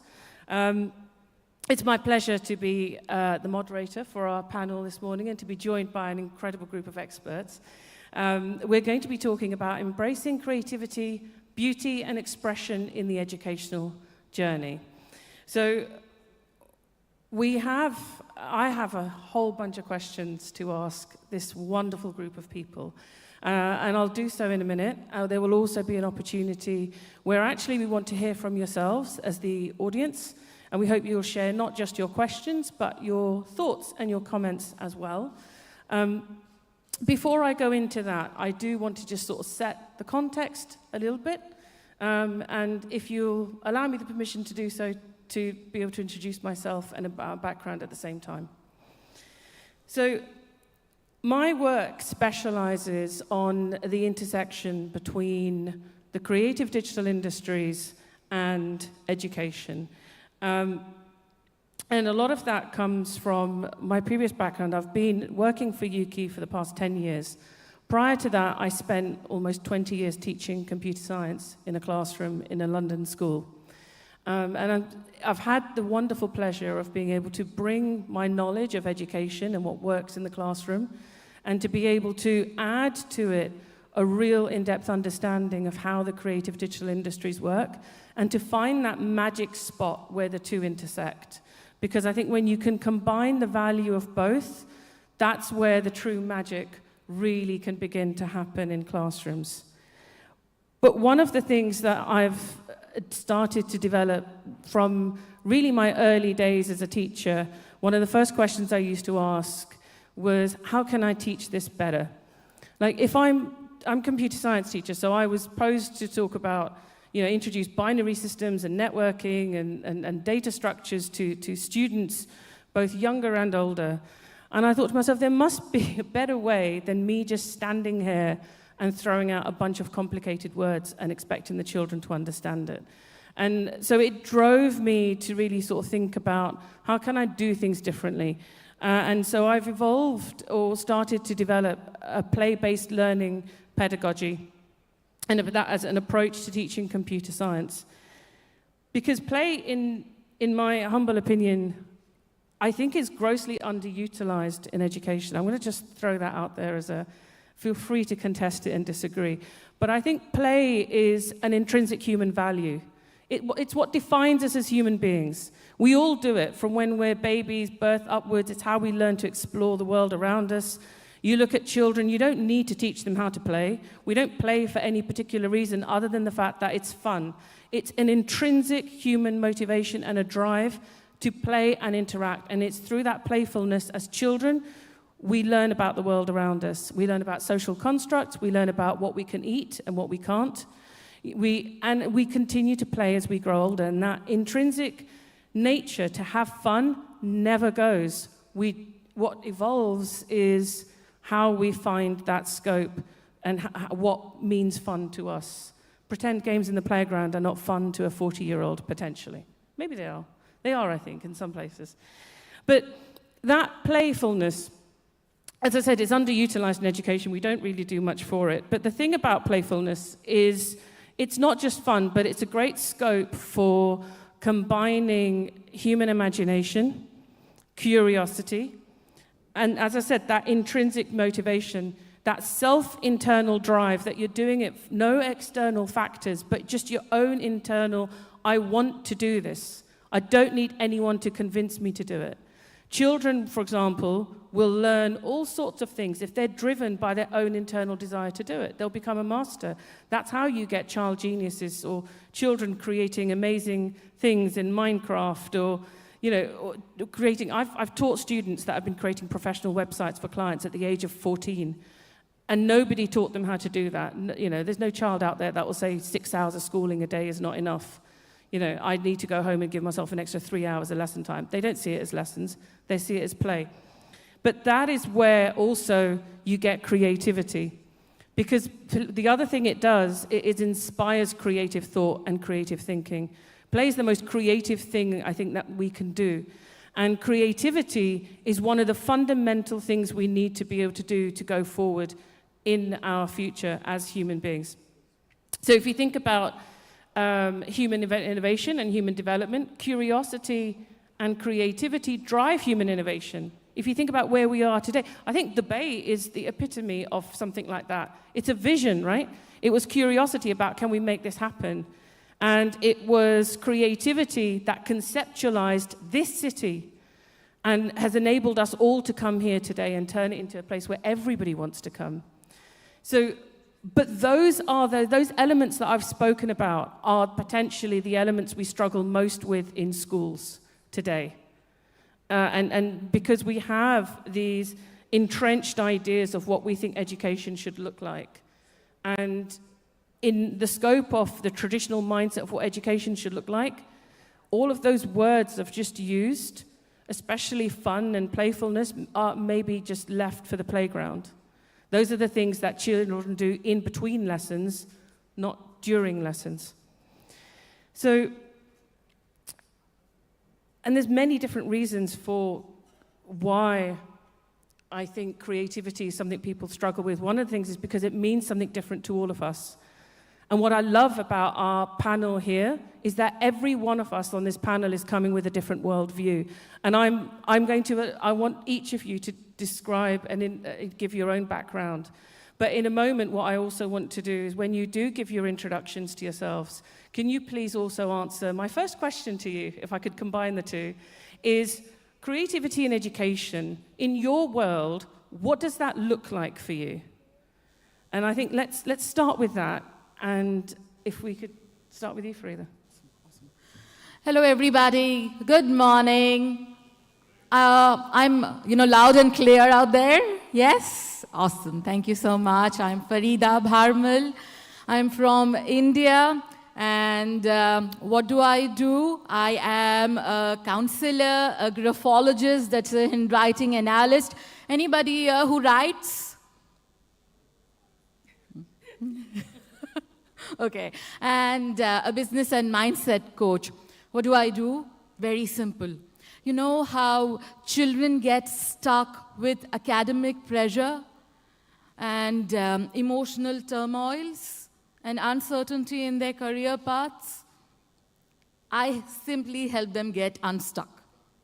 That's one kind of people I deal with. The second kind of people I deal with are beautiful, confident, growth-minded, educated women, but for some reason, they have stopped, their career path and decided to stay at home. And after a while, they feel, what am I doing? I help them to get stuck as well, just a little bit of push. That's about me. And to answer your question, what does creativity in education look like to me? I'm not going to give you any, very intelligent answers. I'm going to make it as simple as possible for, what it looks like to me. It looks like gardening for me. Simple and easy, okay? It just looks like gardening for me, wherein I feel that the land is the child, and the educator is the gardener, who digs out this potential from the child, gently, without hampering their spirit. And in that process, also understands who they are, what their strengths are, plants those seeds of knowledge, which will give fruit over time. So that's what creativity in education looks like to me, because I believe that we all have different fingerprints, right? And they are given to us to leave our unique impression on the world. Thank you. That's what I feel. Thank you.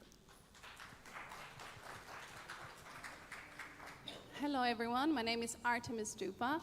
I'm the founder of a company called Make Academy. We are a business consulting company, and we specialize in fashion and interior brands, so a little bit different than everyone else, I think, and which are founded by visionary designers who are seeking growth, clarity, and freedom.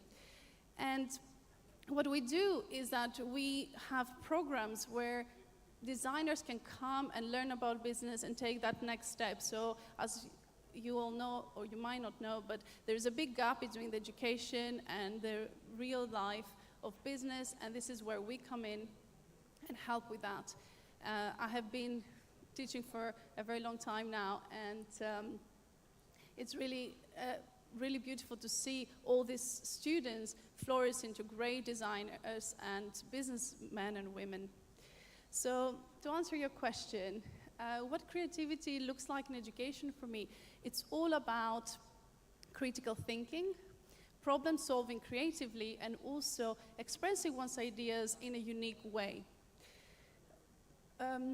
A world where everything is project-based, and students can apply their knowledge by doing and also by creating something together.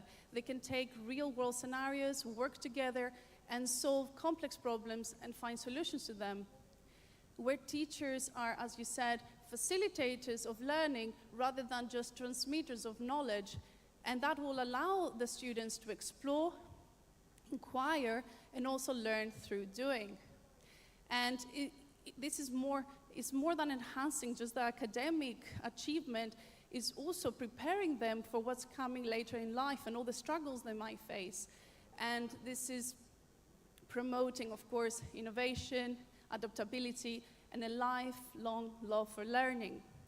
In architecture, for example, which I also have background on, there's a lot of projects which are based on green space, and we get the students to go outside and explore nature, explore different things, find out for themselves through research about spaces and form. And when they come down to make all of these projects into maquettes, then they will discover even further things like engineering and lighting, and how is that affecting the inside of the human emotion and the living. And for me, that's really what creativity in education is all about. It's all about this project making. And thank you very much. John. My name is John Weiss.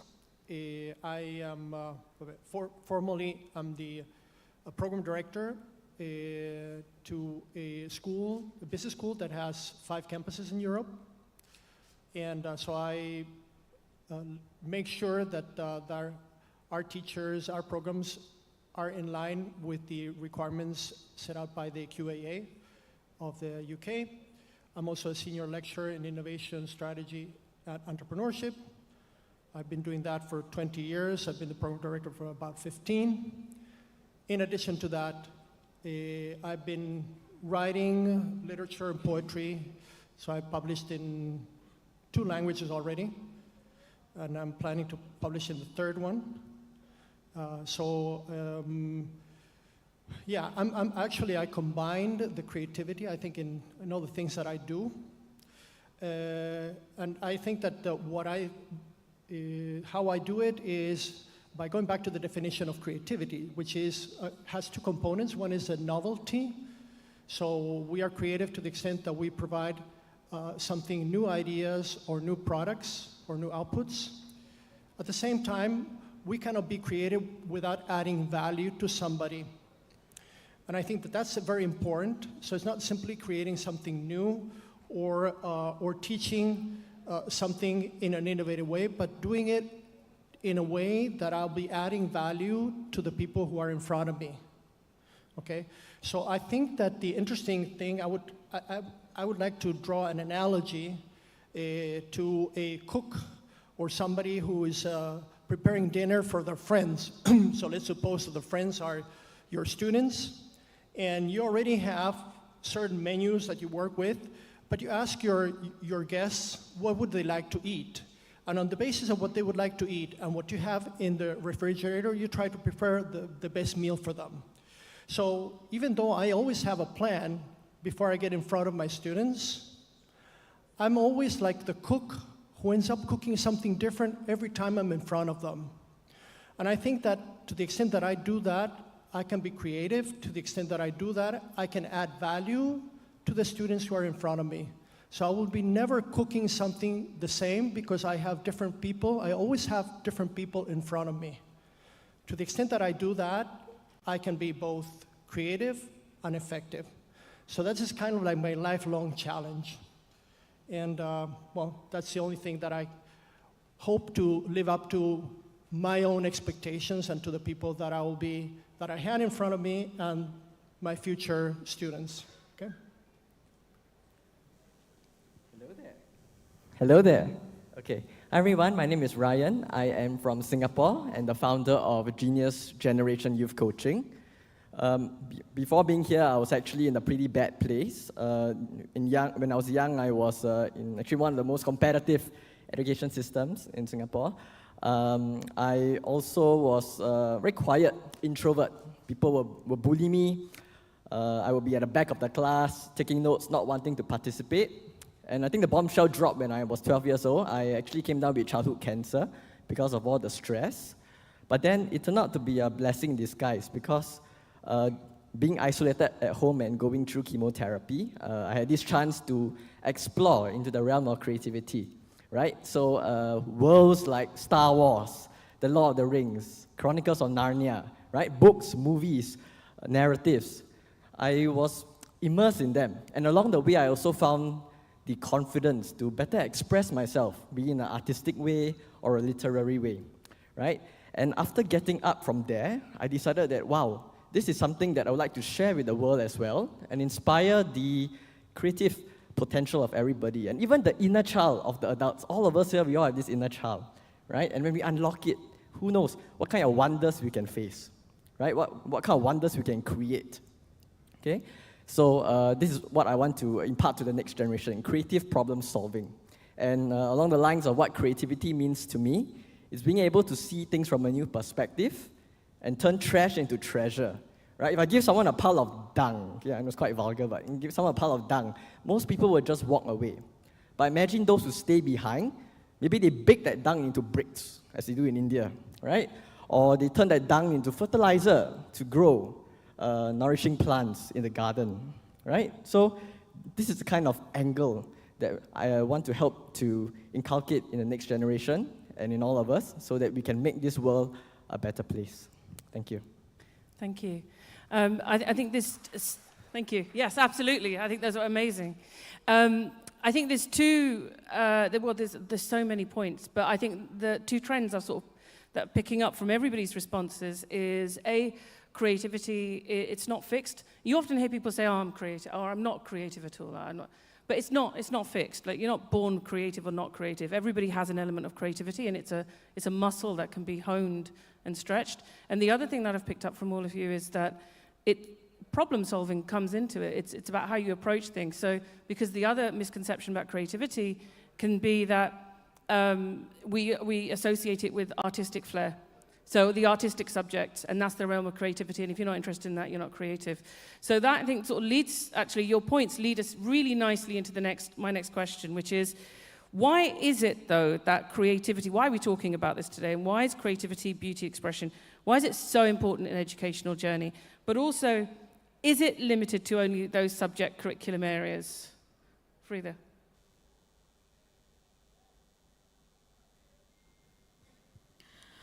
Good question there, Shanella. So, in my opinion, I'll answer the second one first. No, it's not limited. I think if you I don't know who you are, where you are from, but you're in this room because somewhere down the line you decided that I'm going to be creative and do what I want to do and be who I want to be in my own way. We needed to embrace that. And the first question was, once again, if you could. Why is creativity, beauty, and expression important in the educational journey? Okay. It's very important because I feel that, it needs to be appealing and attractive. In fact, I remember reading this article once on a psychological experiment which they conducted, wherein there was this young girl. They dressed her pretty well, very beautiful, and sent her out into the crowd, and she asked for something. Now, people were willing to give it to her. And the same child, they dressed her in a little shabby way. And again, they sent her out. They had to stop the experiment midway because that child was about to cry. So somewhere that perceptions are working. When you want the learning environment to be there, obviously we need to make it appealing. We need to make it, attractive for that child so that they want to come up. And we, see, when the children of different ages, that's what we deal with, right? So initially, the idea is, if just one little seed, that learning is fun, if that is one idea I can incorporate into the mind of that child, I think that is one skill which I learned yesterday, I was out there and speaking to one of the marketing people, and they said that the number one skill which anyone could have is learnability. You should be in a position to learn, unlearn, and relearn. And if that is one little idea that I can incorporate in that child's mind, yes, inshallah, I'll do that. So that is from my side. Yeah. Beautifully said, because if they don't enjoy it, they're not going to do it unless they absolutely have to do it. Artemis. The crucial thing about creativity is that it's more of unlocking people's potential. It's not just a fixed thing. It can be learned, as you mentioned, and it can be developed. And we all come from very different backgrounds. We all have very different personalities. And all this critical thinking, expression of identity, and finding that identity is all part of a creative process. Now, of course, everything, beauty and creativity looks different for everyone, but it is part of every single subject. And I'm glad you mentioned this thing about art, because there is a common misbelief that belief that art and humanities is the only subjects that creativity is part of, and this is completely wrong. It is embedded in all of the STEM subjects. The way people view beauty in mathematics or engineering, the way someone looks at a machine and finds this perfection of movement beautiful and creative, is not the same as somebody else in a different department or in a different subject. And yeah, in my opinion, it's absolutely part of every subject, or it could be, or even if people don't think it is, it's still there. Thank you. Yeah, that's an interesting point, actually. I would like to highlight the word empathy. And I think this is really a powerful idea, because I think that educators, we can only be educators to the extent that we exercise some form of charisma. The charisma, which is something that the machines don't have, is something that we can bring to the table, and that is born out of the empathy, the feeling of understanding, of putting ourselves in the shoes of a person that we have in front of us. And that is something that we as educators have in common with artists. and whoever creates something that is effective and that is something that is going to move other people. Okay? So to the extent that we start from empathy, we can be much more effective, much more creative. If we don't start from there, I think the road is going to be really, really hard. So to the extent that we do that, I think that this is something that educators have pretty much in common with artists, and I think that that's the kind of the link between beauty and art and creativity, which is the header of today's session. Okay? Yes, I agree. As an educator, they actually have a lot of power to control how the lesson is structured, you see. So when a student finds that the educator is open-minded, they have the charisma, they have the energy, they will more or less likely mirror what the educator is reflecting to them. So in that sense, it can be very contagious even to have this kind of high energy, creative spark, infect the whole class, and then they can come up with these new innovations, new ways of thinking. They're not afraid to speak their minds, right? I think one example also can be very simple in the form of flashcards. I used to teach kids in design school with flashcards. So just imagine a flashcard with the picture of an animal and then the name of the animal, right? So, and then they'll cut the card in half so that you have to piece them together. So for example, monkey, rooster, right? And then one of the kids came up to me one day and said, "Hey, Ryan, I made this, I created this new combination." And I said, "Okay, show it to me." Then he showed me he had the monk or the monkey, then he had the stir of the rooster, and then he put them together. He said, "Look, I created a monster." Yeah, and I was like, whoa, like, okay. And then he was just laughing away, So if we as educators can create the conditions for such play, for such discovery, then we are on the right track. Yeah, I love that. And I think actually what you mentioned just takes me back to my own days in the classroom. I think when we can facilitate that, it's about helping students make those discoveries for themselves. If you think about creativity and innovation, it doesn't have to be new to the world. If it's new to you as an individual student, that's the powerful thing. And how can we create those experiences for our students? Rather than me telling students the difference between, one concept or another, a single sequence of instructions or a programming subroutine, if I can create the framework for the child to discover that concept for themselves, then at the end of the day, all we need to do is hang the terminology on top of it. So we could talk about just this question alone for the next half an hour, but to move us on, I think there's a lot of fear-mongering at the moment in artificial intelligence and around that, just globally across the world, but actually it's come up, quite expectedly in this conference itself several times across yesterday. So it's obvious, I'm going to ask you a question about AI, but my question is, in your opinion, do you think AI and the increasing automation we have through modern technology, is it removing the need for critical thinking and creativity amongst humans? What are your thoughts? Okay. This is quite a question, I must say. Is it removing the need for critical thinking? No, I don't think so. Seriously, Chanel, I don't.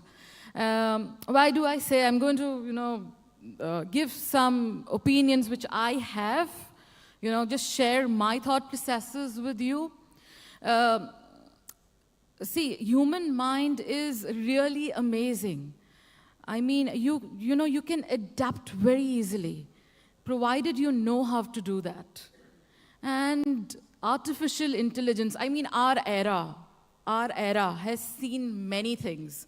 We've seen floppy disks, we have seen CDs, we have seen clouds, where the information is stored now. And how did that happen? It happened because somebody thought about it and did it. When our parents were educating us, they did not know all this is going to happen. They did the best that they could. The educators did the best that they could. I mean, if we are here today, it's because they were, right? And they were intelligent enough for us to be who we are today. So one thing is that. Second thing is that this creativity which we are talking about, these, what is it known as, the mobile phones or the AI, you still require, that knowledge inside of you to use it well. Usually in my sessions, I give this example, that it's like a sleek, sharp knife. You use it, you misuse it. You can either be a master chef or you can be a serial killer. You choose. You choose. There is a bucket of choices in front of you. And at the same time, I tell them one more thing. You choose, that choice will have consequences for which you will be responsible. No blame, no complaint after that. You're responsible, period. XYZ said, no, nothing doing. So, yes, I love AI. It makes my life easy, completely, totally. The work is done like this, so I don't mind using it. Second point, which I'm going to say and then wrap it up, is because I also meet people, okay? Especially with me, when I see my generation, the word no has been something we have been hearing a lot. Don't do this, don't do that. I said so, no. And it shows up. It shows up, right? At this point, it shows up. Because there is self-doubt present. Should I do it? Should I not do it? Something is kind of holding me back. And you are capable enough to do a lot more, isn't it? But that's holding me back, and that's happening at the back of my mind, subconsciously. This question comes up, why am I doing this? Why? I don't want the children at this point to go in the future and be faced with these questions wherein they have two thought processes. I'm not supposed to be using the technology, but when you go out there in the market, that is exactly what you're using. That is exactly the skill which people are going to measure you on. How much do you know? How much useful are you to me? This is one of the things, this is my opinion. I humbly just say that this is all I have to say about this subject, and you take your call after that. Yeah. Thank you. That was very insightful. So, the AI topic is very hot, and I am a very firm believer that critical thinking actually should be even more encouraged, and we have to make a bigger deal about it because, as you mentioned, smartphones came and we all learned how to use them. We have maps, and you put in Google where you want to go, and then suddenly there you are. You don't need the need to read the key anymore. You don't need to know how to read a map. You can just go. And I'm very worried about the future generations because AI is here to stay. And as you said, there's no reason denying it yes, to people and saying, okay, the children shouldn't use it, this person shouldn't use it, we all should use it, but we need to learn how to use it, and we need to be teaching that and making it part of the educational journey. In Sweden, I read recently in The Guardian, they decided to go a step back. So what they're doing is that they're taking the children back into writing in paper. They have removed all of the devices, and they said in a very clear statement that they don't want them to be looking at digital sources. They rather want them to be looking at books and learning from teachers and experts, because all of this AI has not been vetted and the information can be inaccurate. And this is a very important point to make. And if we don't teach the kids how to learn to have this critical thinking and go back to the basics and really make sure that we nurture that, then we're going to be faced with the problem of laziness and people just going to be typing things. Oh, there is an answer. There's a lot of reports about kids submitting papers where it just says on the top, oh, here's your answer, or, I hope this answer helps you. And then, obviously, this has just been taken through GPT and literally given without even being read. And this idea of reading, understanding, and using it as a tool to complement our knowledge and our work is the most important part in education. Yeah, actually, this is something that I'm personally quite worried about.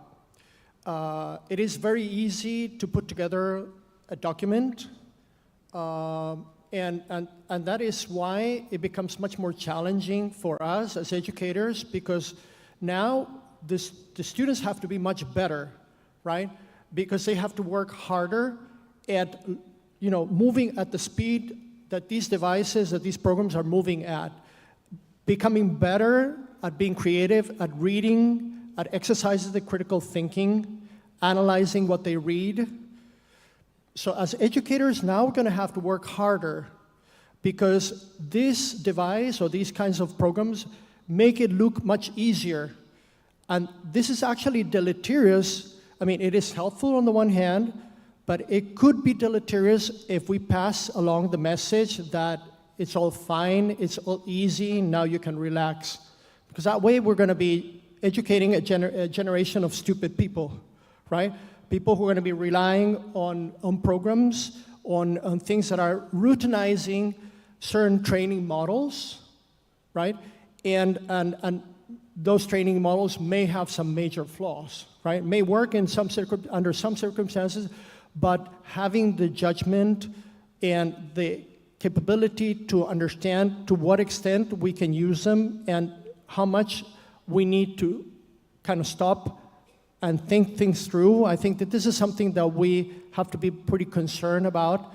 So it's almost like the more the generative AI technologies become pervasive in the educational system, the more we have to go back to the basics of learning how to read and write. And that's going to aid the creativity, that's going to aid our capacity for problem solving and critical thinking. Yes, in fact, a few days ago, OpenAI dropped their Sora AI, right? You can use text to create videos, and then that sparked a lot of concern for artists and content creators around. So the thing is, this cannot be stopped. It will just keep going on. The thing is, how do we leverage it to our advantage, right? So rather than being daunted by AI, which is kind of a losing battle, we can instead position ourselves to be the masters of the AI. So one way that can happen is to open up ChatGPT, okay, and then create a prompt library. So as an educator for the topic you are teaching, create a prompt library. And you can say, okay, ChatGPT, I'm going to immerse myself and my students in a Doctor Who kind of adventure. Okay, so drop me into this specific time period, with like no resources, maybe throw in some historical figures that I can interact with along the way. And then put it into ChatGPT. And then ChatGPT can create that scenario. And then together, Shanila, Farida, Artemis, John, and I, we have to answer ChatGPT. What are we going to do in this specific, ChatGPT will pose a question, we're going to answer it. And then ChatGPT will come up with answers like, okay, I like your response, you demonstrate this quality, you demonstrate this skill. Okay, now here's another curveball. What are you going to do next? Then it's up to us to answer again. So in that sense, the teacher can then focus more on interacting with the students, and it's a them versus the AI kind of adventure, right? And then they can continue to stretch themselves along the way and let AI do the work of creating the scenario and dropping the problems. Because AI, although it is biases, it also has a collective consciousness of a lot of people's thoughts. So in a way, we can also learn from what other people are thinking through the algorithm. I think I agree with all of you, everything that you've all said, because it's technology's here to stay. It's not going away, and I think as our role as teachers are in complete agreement.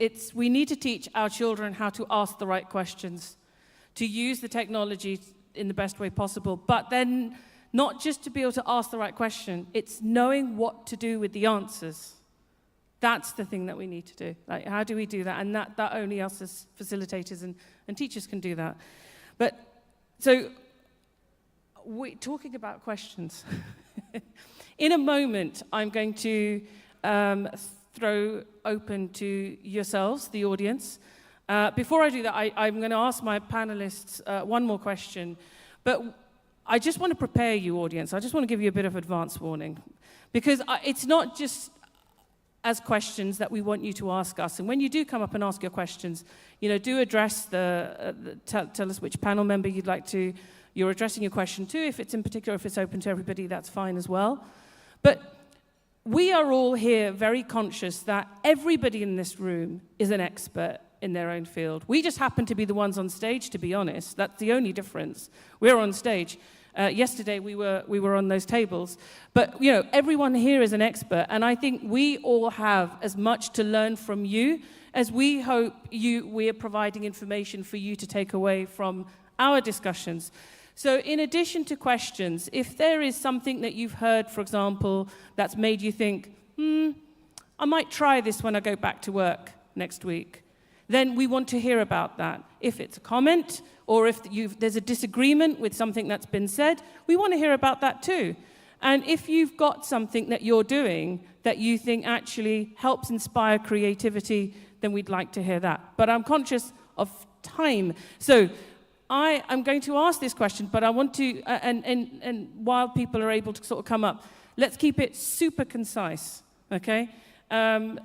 Thinking about the future and our solutions, you know, how can we, you know, one action to take forward that we think that we could do as a next step to sort of bridge that gap between school and industry? Between school, industry, you know, where students are today, the world they need to go in tomorrow, one thing we can do as facilitators to bridge that gap. Very good question. Very good question again, Shanala. 3 things which I'd like to mention over here. This is my opinion completely. First thing I would say is skill development. Any and every skill, survival skill, life skill, soft skill, you name it, allow that child to experience it. I tell this all the time, a skill is for life, 1. 2 is... Can I stop you at 1? Okay. Can I stop you at 1? I'm looking at the time. I'm really sorry, but I want to hear from everybody. Yeah, sorry. This is actually interesting because I am part of the roundtable in the UK Parliament. And what we see is that there's a big gap between the skills, as you mentioned, but not just the students in school, in university, when they come out, and I'm in the fashion industry, and what happens is that students come out and they don't actually have the ability to work. They don't have any soft or hard skills, they don't have any sewing experience, and this is very difficult for the industry as well to progress as much as for the students to learn. And what I have done from my end to try my best to help that is that I have wrote a book which became an international bestseller, and what the feedback we have received from that is that it's about teaching designers how to enter the business world and helping them with their business and their entrepreneurship trip. And what is important is that the feedback we receive is actually reassuring us that there is a problem, or is showing us that there's a massive problem between industry and business. Just John and... Yeah, right. I would actually be, I mentioned before that reading and writing I think is essential, that we go back to basics, and I think that we have to instill students the joy of reading and the joy of writing. And I would add a third one, asking questions, and become comfortable with ambiguity, because the world is full of ambiguity. So it is important that as they grow, that they get used to asking as many questions as possible, right? And not looking for the right answer, because probably there isn't a right answer in life, right? But it is important that they become comfortable with asking many questions and looking for their path in their careers, in what they want to construct or what they build in the future. I just have 2 words. Testing. I just have 2 words that you can Google when you get back home. First one is world building. Okay, take that down, world building. The other one is moonshots. Moonshots. Okay, you want to know more? You can find us later and we'll discuss.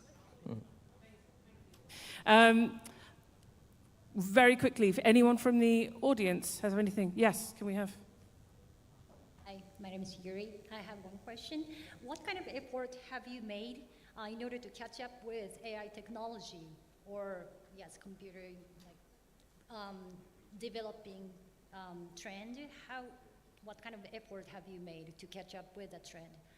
I myself started to be enrolled in MBA to learn about Tableau or Power BI in order to, yes, be accustomed to answering the questions from digital natives. In Japan, 8-year-old kids are digital natives. So I'd like to hear from one person or two people. Who would like to take that? Could you repeat the question? I didn't hear it. I think it's what efforts have we made to with technology and in terms of preparing our students to keep up with the trends. So I can answer this question. I'll take this question. I think the thing is, technology is evolving so fast.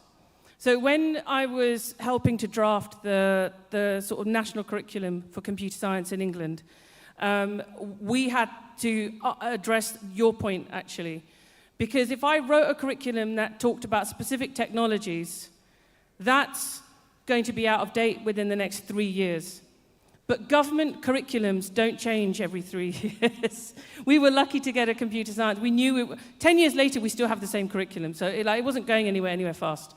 But so it's about when you are looking at something generally, it's about boiling it down to the core discipline. What is the core discipline? What are the core principles? Focus on the concepts and the principles. That's then for the educator at the time to be able to look at what is the technology my students are using outside of school? How can I take these principles and apply them to their experiences outside of school to make their learning both relevant and contextualize it to the world of work and employment and careers and to help raise their aspirations? So 10 years ago, that would have been Google Glasses. Today, that's ChatGPT, it's mixed reality, it's the metaverse, it's all of these things. So that's constantly evolving. But the core principles upon which our subject curricula is based, they're rooted, they're not necessarily going to change as fast. So focus on that and move on. I hope that answers your question. Okay, yeah.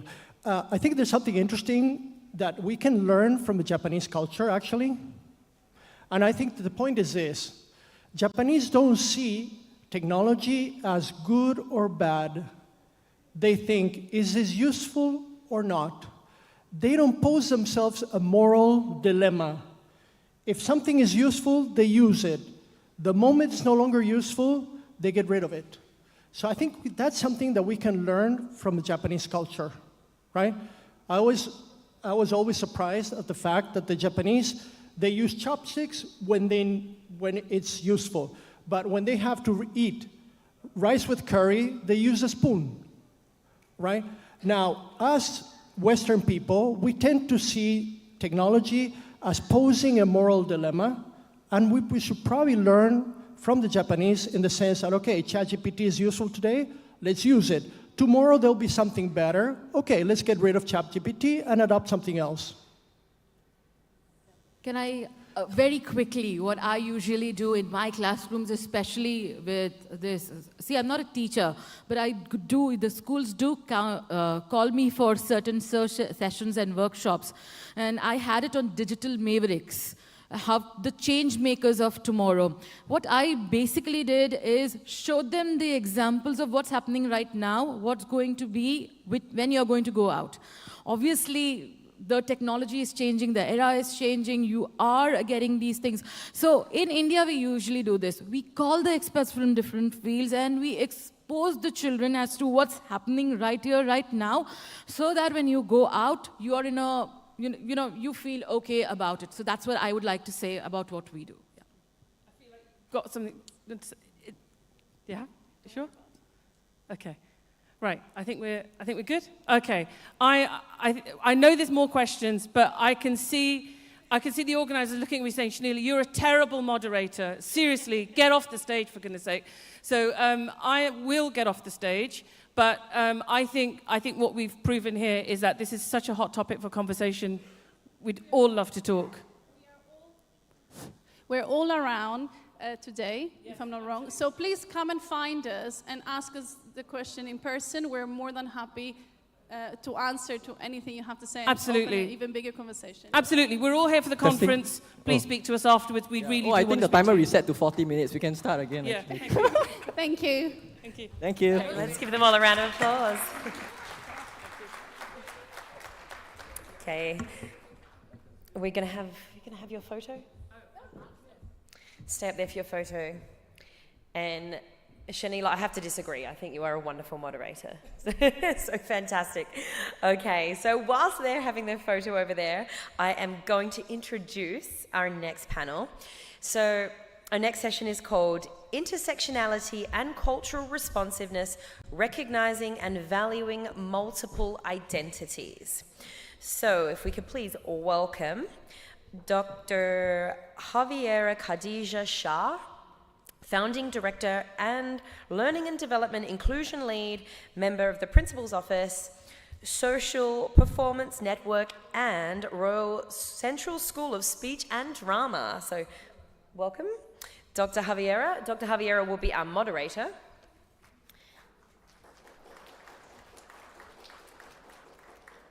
And our panelists, John Shortring, founder and CEO of Support Edu, who we have already heard from today, who'll be gracing us with his presence again, and Kiran Pasha, Director and CEO, Evolution Preschools and Nurseries. Come on up, Kiran. And Mahima Garg, CEO, Certometer. Come on down. Let's give them all a round of applause. And if you want to take your microphones there, panel. And over to you, Dr. Javiera.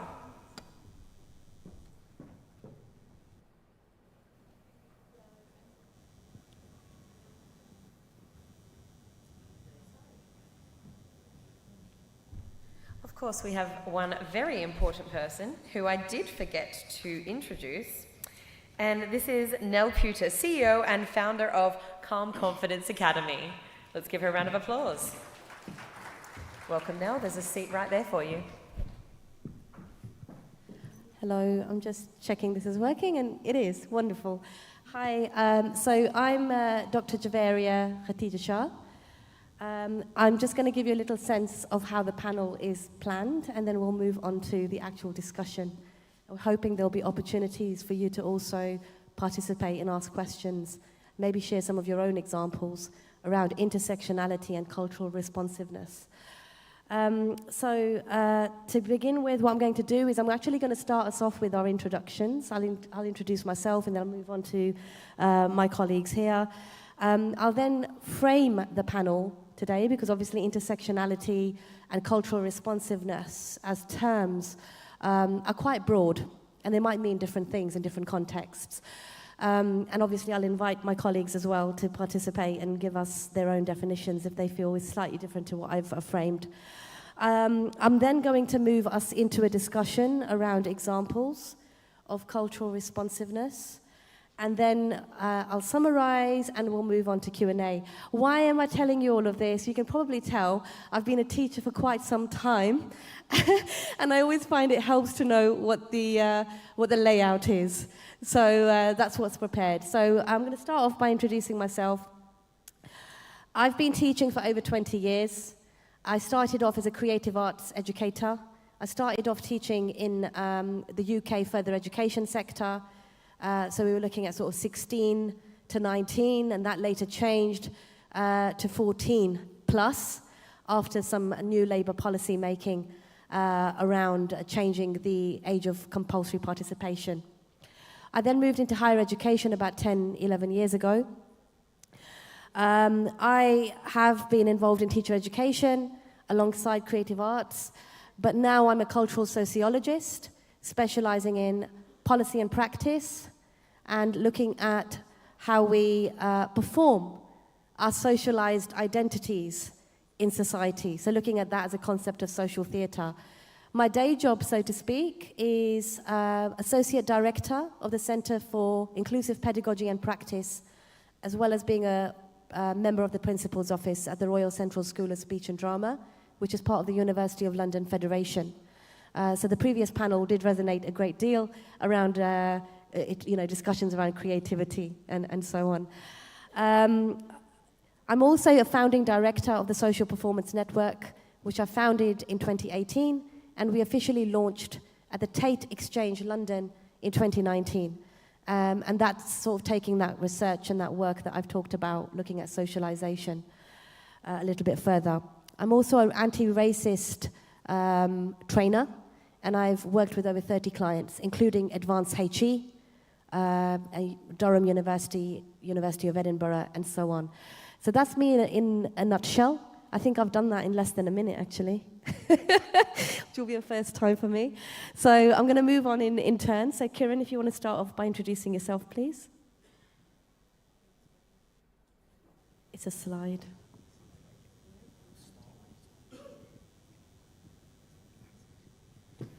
Hi, can you hear me? Yes. Thank you, Javeria. I don't know about all of you, but I do find it difficult when somebody says to me, introduce yourself, or what do you do? Because I think, where do I start from? So I'm just going to try and summarize my journey as much as possible in a minute. So I started off by working as a teaching assistant in a nursery school in Pakistan when I was very, very young. Then I moved on to teach a bit of maths to secondary. I used to be good at maths, but now not anymore. Calculator is my best friend. And then we decided that we'd move to England, where, again, I started off by teaching in a preschool nursery. Then my children were too young, so I started off childminding, which is you work from home with young children.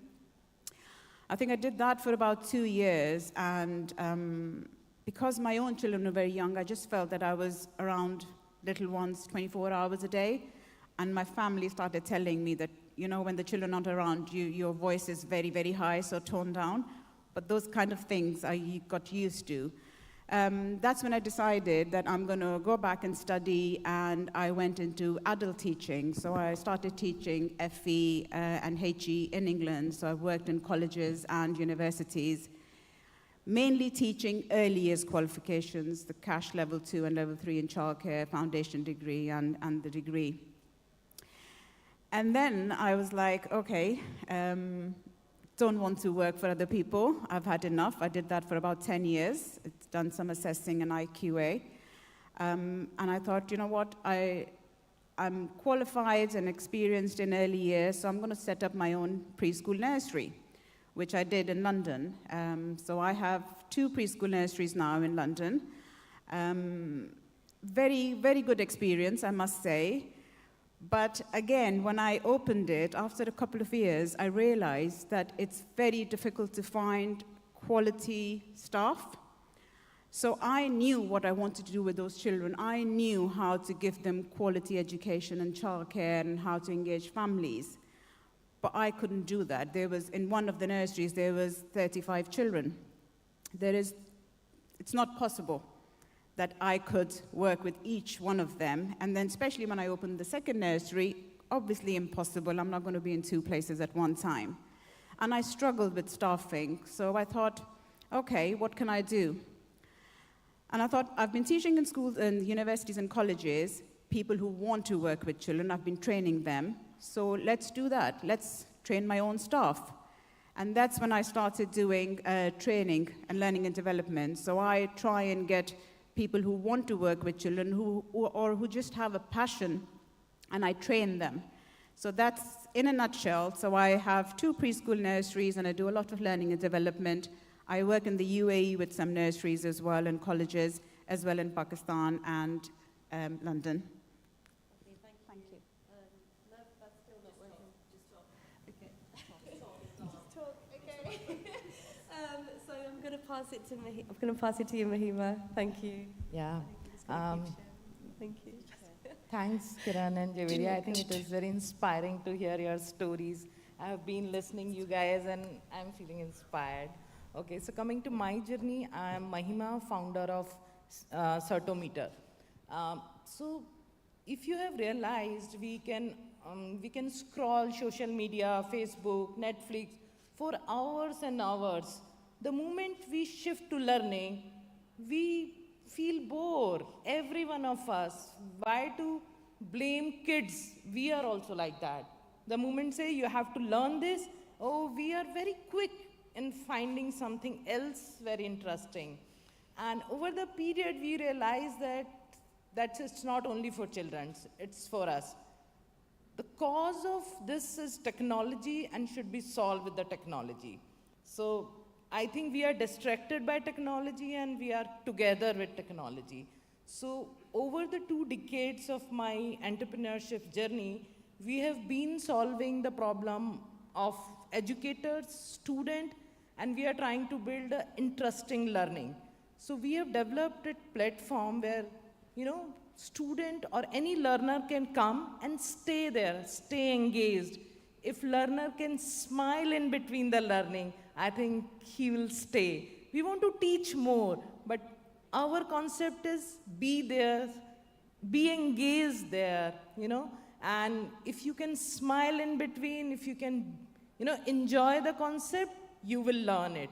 So we actually have a very good platform, very interesting platform, and very appealing videos and content through which people learn technology. So any technology you talk about, latest we are talking AI, cloud, machine learning, anything you do, we help people to, adopt technology and stay ahead in their career. So our concept is developing a personalized learning. Since we are talking this concept of, culture and everything, then how do we expect everyone to learn in the same way? We are talking across boundaries, but within the class, everyone learns differently.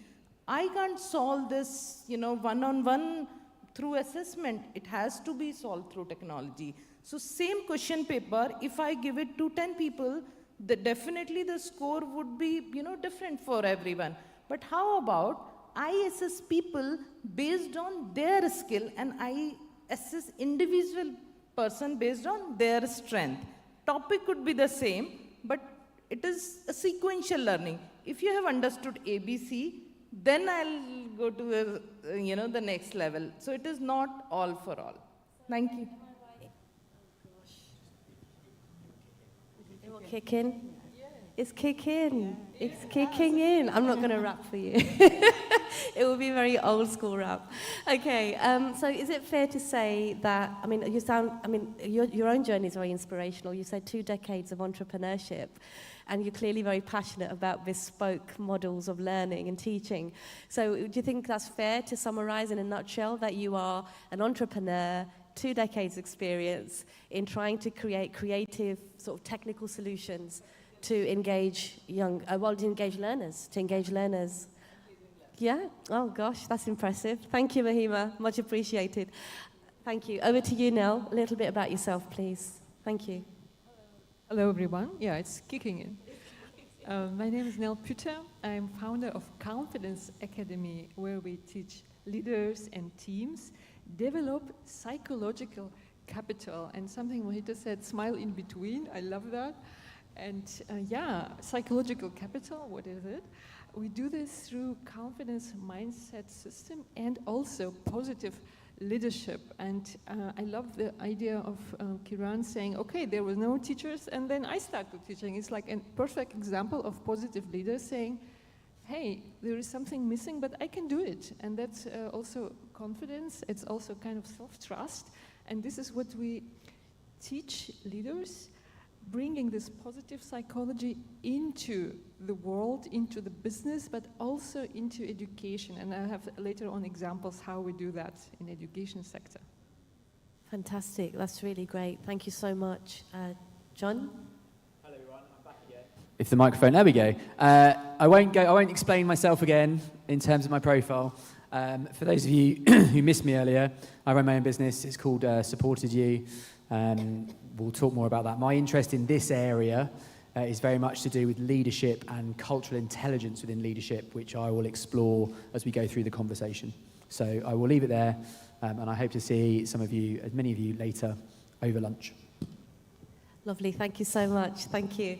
Okay, so I'm going to frame the panel as I promised. So, intersectionality and cultural responsiveness. 2 very broad terms, that could be understood in lots of different ways. The way I'm going to frame them today is if we look at intersectionality through the work of Kimberly Crenshaw, who is the founding thinker behind this concept and this idea of us consolidating lots of different embodied experience, a race being at the forefront of that.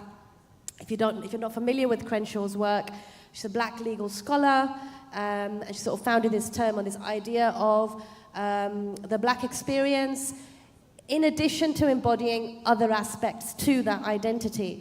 So now, obviously, it's used in lots of different contexts. We could be embodying a range of different intersectional, nuanced identities. We could, for instance, be embodying race and neurodivergence, or gender and age. So there's lots of different ways to understand it, but essentially it's looking at the sort of holistic identities and how they frame in and how they carried and how they can inform experience and interaction and engagement. Cultural responsiveness then, therefore, is even more prevalent in the context of a globalized society. With technology, Mahima, your area, with technology, and then also this idea of, if we're looking at it through the lens of, say, let's take higher education. I'll talk in a UK context, we're often trying to recruit international students. There's an expectation, obviously, that the spaces that we're holding for those students will be welcoming, will provide a sense of belonging, and will celebrate those different aspects to their identity. So when we're thinking of cultural responsiveness, the way I'd like to define it in today's discussion is thinking of it as a preemptive step that we're taking in order to assist a sense of belonging for everybody within our communities and our societies. Would anybody like to add anything different to what I've just shared in terms of definitional contexts? Well, I could, just one word you Sure. said, belonging. Yeah. And from the perspective of psychology, positive psychology, it's actually psychological safety, and if anyone, any creature, human being or any other creature in this earth, we need the psychological safety to feel safe, and then we can develop, and then we can explore and create something different. So that's absolutely the basic need of any creature.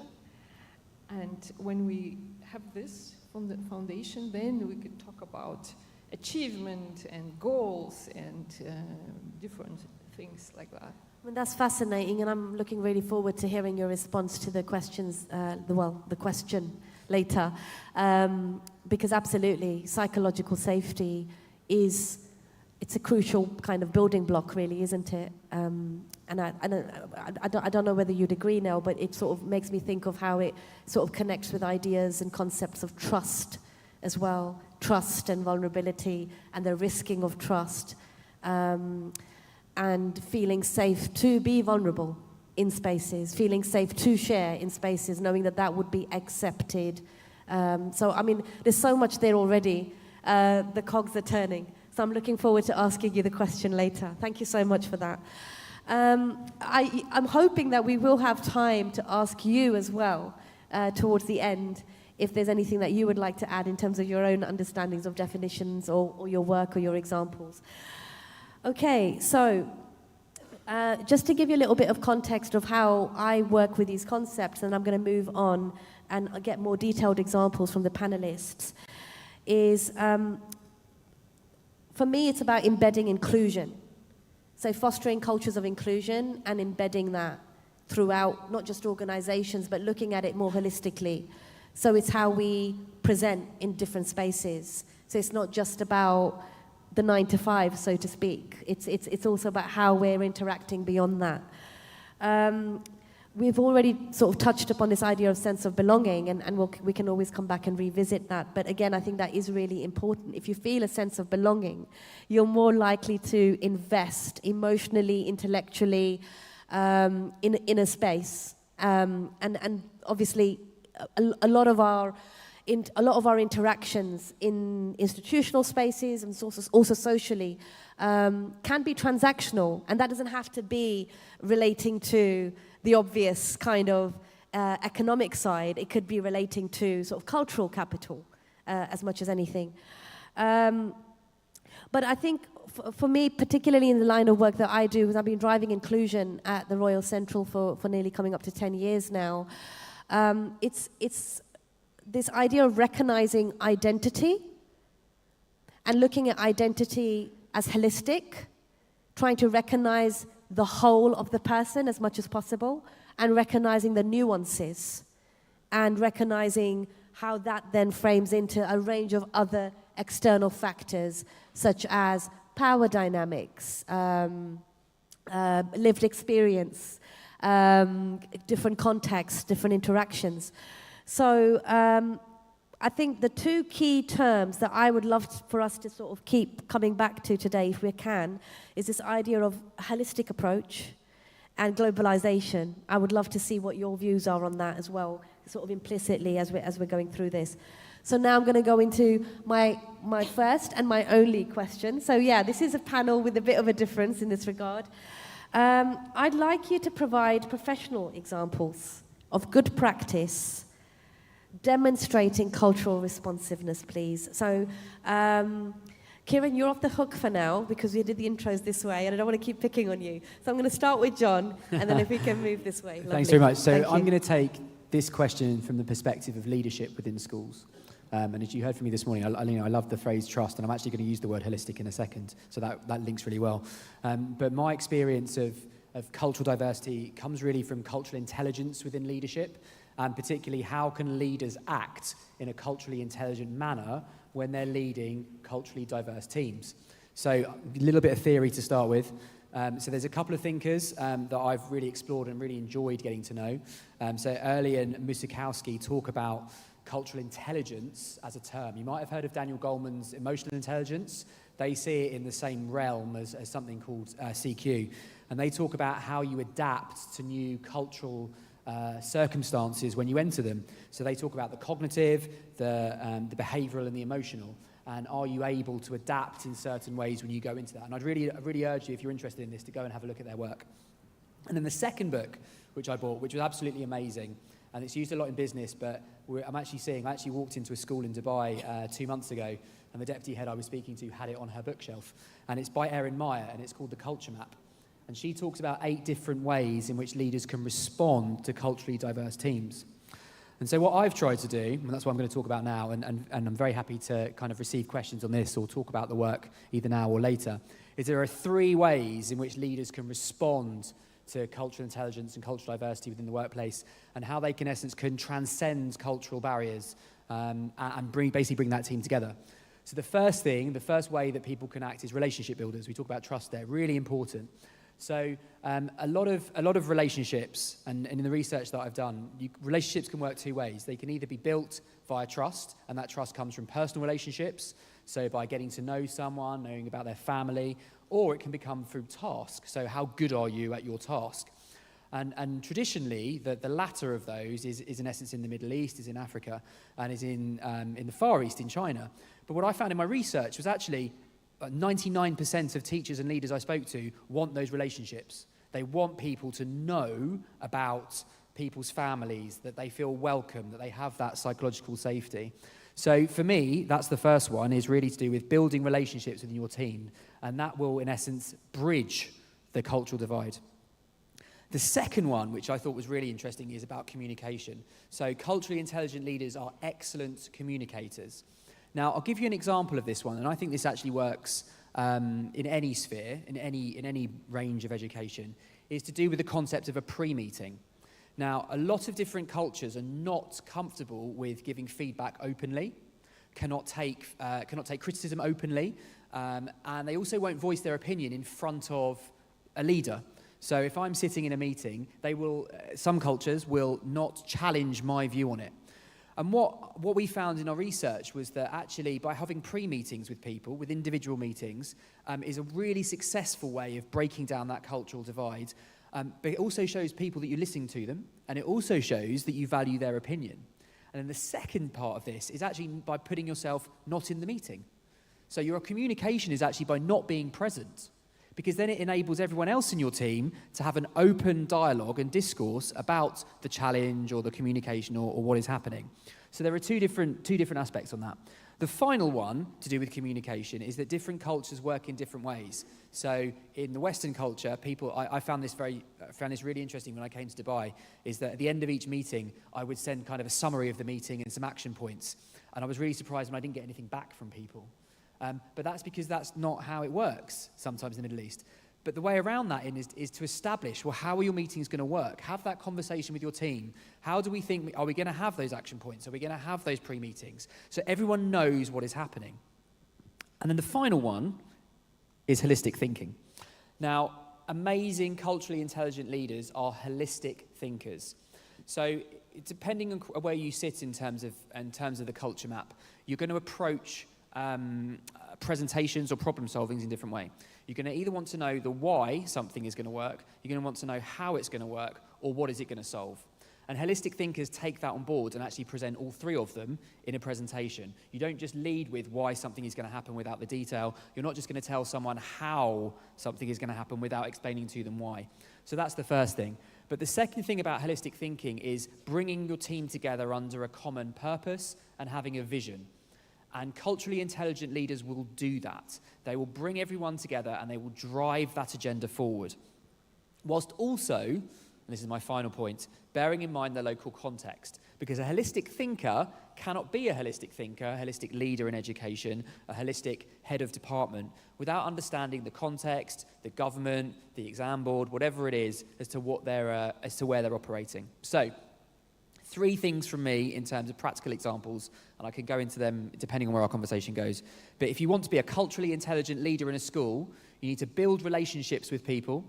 You need to be an excellent communicator in all sense of purposes, whether it's written, verbal, or in meetings. And you need to be a holistic thinker with a clear purpose and vision, bearing in mind your local context. And all 3 of those things will transcend, according to the research that I have done, whatever makeup of culture is in your team. Fantastic responses. Thank you so much, John. I'll come back and summarize properly, but straight away I'm thinking macro and micro. So yeah, I love that. Thank you. Thank you. Right, over to you now. Thank you. Oh, well, thank you, John, for setting up the setting for the next thing I would like to add to your cultural intelligence. From my perspective, there is a term, universal intelligence. And obviously, most of the people I met here, and like in my daily life, they're already emotionally intelligent. So people already know that. And cultural intelligence is absolutely important. But if I take you even a little level higher, universal intelligence, like saying it's something holistic as well, like, okay, there is a meaning to all of it, end of the day, on a universal level. I know it's a bit high, but obviously it's micro level, as you said. Of course, the question is, okay, how do I make it? There will be a micro level. But how do we have this universal intelligence saying, okay, there in this room, I don't know how many cultures, how many nationalities, I don't know, 100 or 200, I don't know. Doesn't really matter, but there is still a purpose, there is universal intelligence here. And when we are open and curious towards each other, towards, okay, in the Middle East, this is how you do it. In India, this is how you do it. That's amazing. And like already having this mindset of, okay, what you're bringing in will add on to this universal development of something maybe not for me, but for the generations to come. And I know it's a little bit high what I'm talking. I mean, you need to also find ways to implement it in a practice, but just really prompting some thoughts in here. Interesting. I'll be really curious to explore that later on when we're thinking about it through the lens of the types of, I guess, stakeholders that we're trying to attract and the cultures that they belong to. Does that affect the literacy around this idea of what you're saying, universal intelligence? I'd be really curious to know how we can sort of navigate that around the specific cultural practices that we're trying to engage and learn about through the cultural literacy, and then like a universal literacy. Yeah, lots of food for thought there. Thank you so much, Nell. Thank you. I forgot I forgot to mention an example. Maybe later on, if I have time, I'll also give an Oh, example. no, I think we have got time, actually. We're doing very well for time. Yeah, I'm Okay. going to pat myself now. I don't want to do it too soon, though. Yeah, go on now. Without really going here and saying, okay, I'm talking theory here, because positive leadership, obviously, we can implement it. And there's something measurable, there is something teachable, so it's not just a really happy land and smiling, because positive thinking is good, but obviously in the world there are challenges, there are also many different issues, so we don't say everything is just happy land, we just say, okay, things happen, challenges happen, issues are there, different cultures are there is some conflicts, external, but a lot of also internal conflict, I mean in one person, so just imagine how many people when they are outside. So one example of positive leadership I implemented at Technical University at Hamburg. I come from Germany, Hamburg. So there were different engineers, learning students at the faculty, and because at the moment in Germany we have different flows of different nationalities, so there are kind of groups of some nationalities wouldn't cooperate on some project with some others. So they asked me to implement positive leadership among the students. And there are some pillars of positive leadership, which I don't want to talk about in details now on the stage, but maybe later on. And yeah, we could measure the positivity of a person before intervention, then we do this in a group or in one-to-one as well, and then we could measure it afterwards. And as a result, the students, they would be more cooperative with each other, because positive attitude creates pro-social behavior where people like to work with each other and do good things for each other and for others as well. So that's one example from real life. That's fascinating. Can you just tell us a little bit more about the intervention? What was the intervention? The intervention you mentioned? Say that again, please. The intervention that you mentioned. The nations? Oh, I thought you said there was an intervention. There was a group. Intervention. So sorry, because the acoustic is here a little bit. Yeah. So it's I mean, this is my Surrey accent. When I do my actual Cockney accent, you'll be in real trouble. So. Well, that's about communication, right? Like, okay, what did you say? What do you mean? Yeah, it's like asking one more question. The intervention comes from the positive psychology, and basically it's talking about, I don't want to really go deep in there, but talk about identities. And in psychology, there is something called multiple identities. Like everyone, like me, would have 200 multiple identities. So like, okay, when I'm in particular conflict, it's not me who is in conflict, but it's a part of me who feels afraid. It's a part of me who doesn't understand. So going a little bit in there and looking at this fear behind it. What is the fear? Why am I not open to other cultures? It's because usually a person has some fear of something, you know, and like not looking away from that, but looking inside and embracing, accepting, and then healing that fear, because it comes from somewhere. That's fascinating. That's absolutely fascinating. I'm going to unpack that a little bit more later, but that's wonderful. Thank you so much for sharing that. So that's a psychological perspective. So far we've got micro, macro, looking at global leadership. We've looked at this concept of intervention, psychological interventions to try and create more synergies and acceptance and understandings, foster inclusion essentially through cultural responsiveness. Mahima, it's your turn. Okay. Examples, please. I think it's a very interesting topic, and Indians can relate it very well.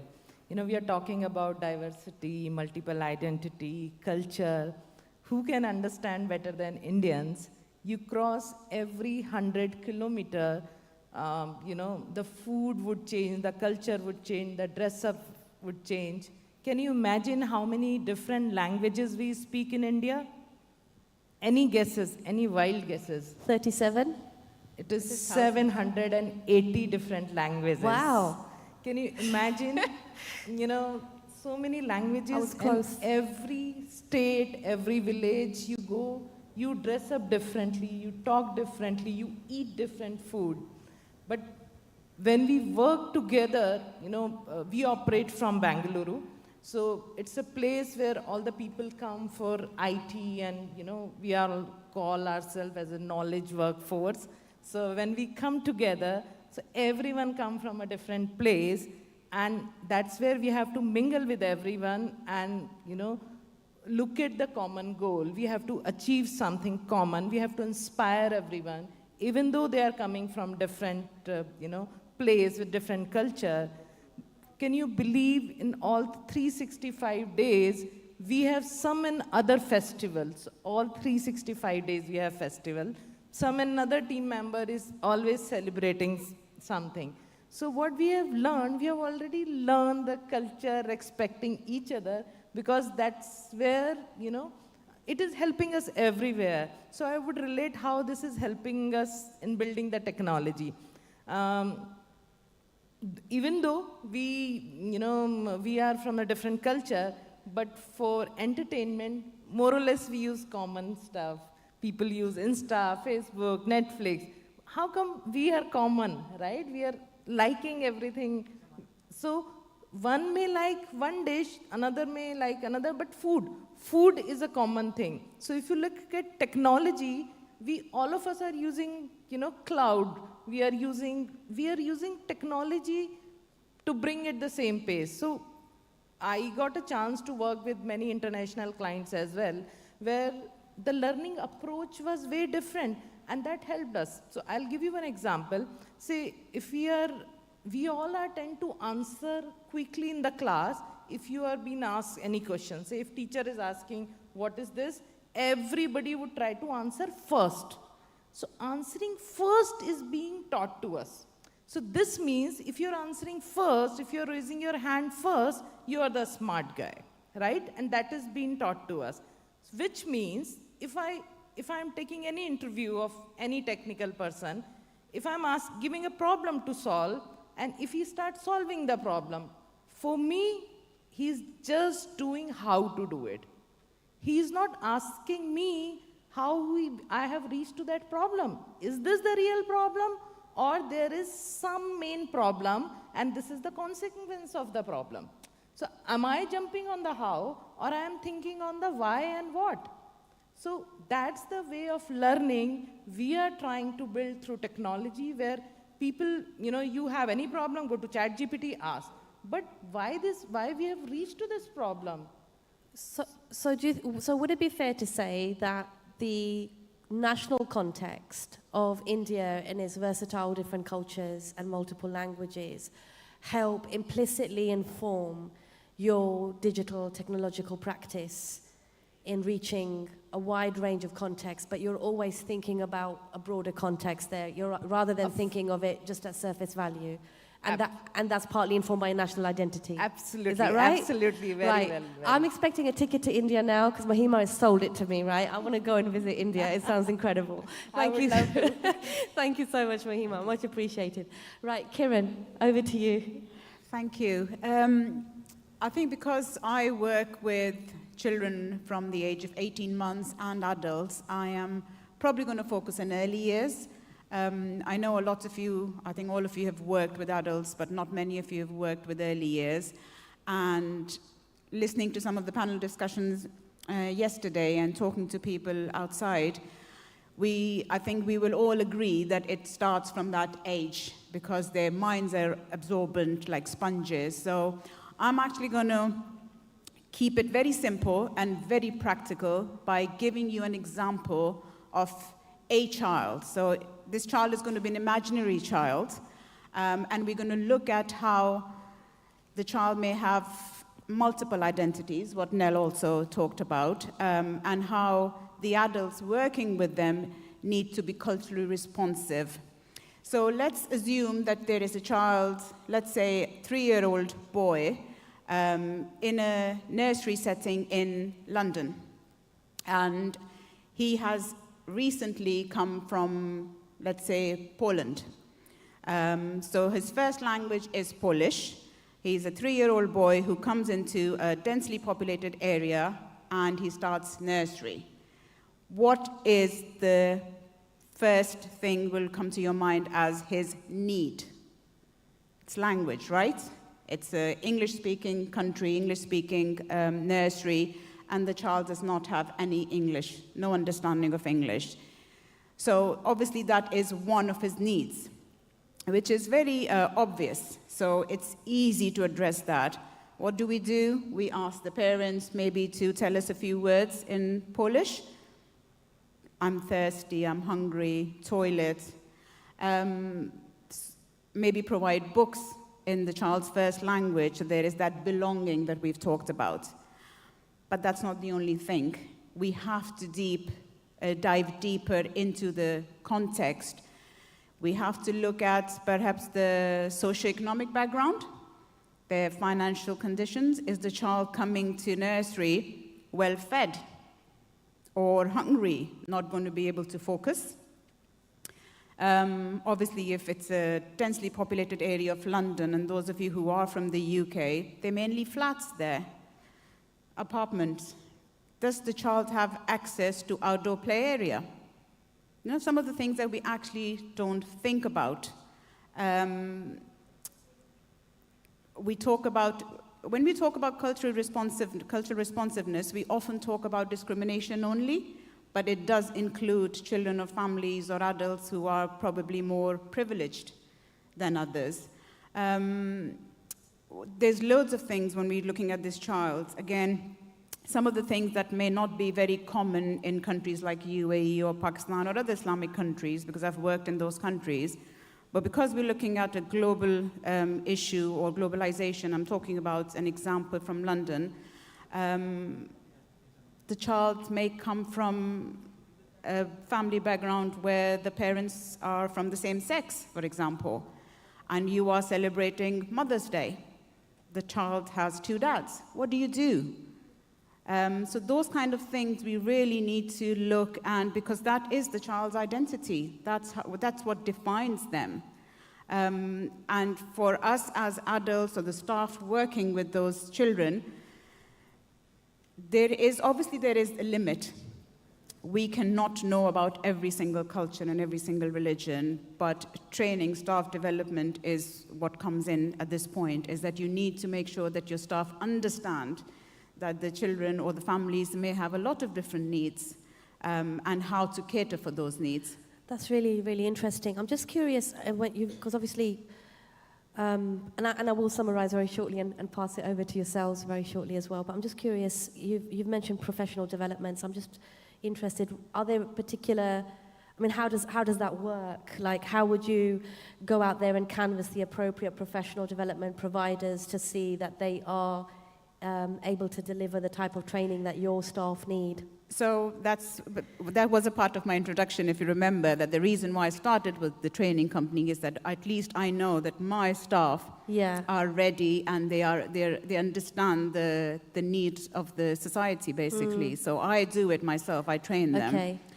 But even when I used to teach at colleges and nursery and universities, there's always something about cultural responsiveness, discrimination, so they do get the basic knowledge. We are lucky in the UK that a lot of workforce comes from a lot of different cultures and backgrounds. Absolutely. So they are actually aware of certain needs. Absolutely. But obviously in some countries it may not be the case, and then that's when the staff development comes in. That's wonderful. So if you need prof development training, Kieran's your person, okay, everybody? Yeah, look for me. I hope you have business cards. Okay. Thank you. Thank you. Okay, so a couple of things here just to touch upon, which is really important. I think first of all, recognizing that if you are working with diverse cultural contexts, people coming in from diverse cultural contexts, we can't assume a binary. We can't assume that because someone's coming in from a cultural context that they're naturally going to be completely balanced potentially in their approach. So an example that I can give is if we take the UKHE landscape, we're often actively trying to recruit international students into that landscape, but we can't assume that that's always going to work out as we're, quite, utopianly intending. So, for example, there are issues around. There could be the rise of fascism in certain countries, and we've recruited students from those places. There could be anti-blackness in certain communities. right? We've just got to, so I think that's an important point in that we have to look at it from a balanced perspective. We can't always assume a binary, as in people are always coming in and they're coming in at a weaker back foot or a lesser back foot. Like it's all about sort of working together. I want to triangulate everything that we've discussed in a way through a really positive example. So this will hopefully touch upon, John, your points around global leadership and cultural literacy. They'll hopefully your point around universal literacy, psychological safety, and creating and fostering environments of inclusion. Mahima, a celebration of how macro nationalistic contexts can inform like the micro. So again, kind of synergistically with John. And then Kieran, obviously you gave some really fantastic London examples, and my example is going to be a London example. So I would define myself as a post-colonial Londoner. My father migrated to the UK in 1965 as a 21-year-old law graduate. I am an example of someone who was coming from different cultural contexts and heritages, but in a British context, as in born and bred in Britain. And what's really was a really positive example for me was growing up in a very diverse London borough, in East London. Our primary school had a range of different representations there, mostly from within the Pakistani and Jamaican communities, but you had a real kind of mixture of different heritages. And obviously, and then in the 90s, you saw like an influx of Somali immigration occur as well. And one really positive memory that I have around, I think, which speaks to the leadership of that primary school that I went to, speaks to this idea of psychological safety, speaks to the idea of understanding the national contexts, to the demographics that are in front of you, and speaks to London, was this idea of our religious education, and that primary school factored in Rastafarianism as a religion that we were learning. And that really opened my eyes up from quite a young age around the different contexts, and that's something that I will always look back on fondly, and it was a really good takeaway. So I'm now going to pass it over to yourselves. Anyone here want to share examples from their own practice or talk about how they would define cultural responsiveness or intersectionality in action? It may not be the education context, it may be another context. Or anyone would have any questions? Yes? Hello there. Hello, all the dignitaries present here. I am Kalyan from India. So what do you think if government organization alliance with each other by sending their students international student exchange program from an infant stage to different countries, and like not infant, I can say at the age of 15 or 16 by student exchange program, and would that make a possibility to understand the valuing of multiple identities and recognizing different cultures? It's a really interesting question. Who would like to take that question from the panel? Yeah, I think it is very interesting question, and I can relate to it. Earlier, this concept was not there in India. If you look at right now, there are a lot of universities are, they're developing the campuses where they're doing the student exchange program. And based on my knowledge, whoever I met so far and whoever we have trained, it has always been a positive impact. And I would really suggest why we are crossing the boundaries always. Why don't we have within different states doing so? And why don't we make this as a mandatory practice, for all the colleges, schools, and exchanging their ideas and thoughts. So this is being implemented very well. It is happening different, in countries. And I would definitely, if government can intervene and do it within different state, it would really create a positive impact when they will reach to their professional journey. I actually think 15 is too old. In the school that I used to work in, we had a number of different international schools around the world, in China, Thailand, Monaco, and it was part of students who were 11 and 12. They would do exchange programs in those countries. So I actually think 15 and 16 is too old. I think it should be younger, in that kind of lower secondary, because that's the time when they're developing. It also, with another hat on as an examiner, as a senior examiner, you do it at 11, 12 and 13, there is less pressure on them at that stage as well. So it means that they're actually going to get that better global exposure at a younger age before then, and I know we had this conversation earlier about exam boards, etc., before they have to face those exams. Lovely. Thank you so much. Thank you for your question. That was a great question. I'm so sorry. I've got this big red sign going, time's up. Sorry, I'm giving you behind the scenes away. You can catch us at a little later. We're happy to talk. Am I right? Sorry, I've spoken for us there. Thank you so much for your time and engagement today. Thank you. Thank you.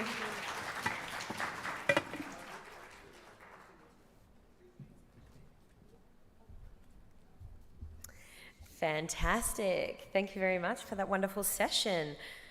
Okay, so now is the time for us to honor some of our guests here today with our awards. So, thank you so much. We'll clear the stage. Now, if you do receive... Okay, we need to just hold a little bit until we do our awards. So whilst we do that, if everybody would like to make one new connection, especially if you weren't here yesterday, let's find one other person. Maybe if you met them already yesterday, find somebody on a different table. Let's make a new connection. Let's connect with them on LinkedIn. Let's hand over our business cards. So let's take a minute just to do that, and then we will continue and get on with our award ceremony.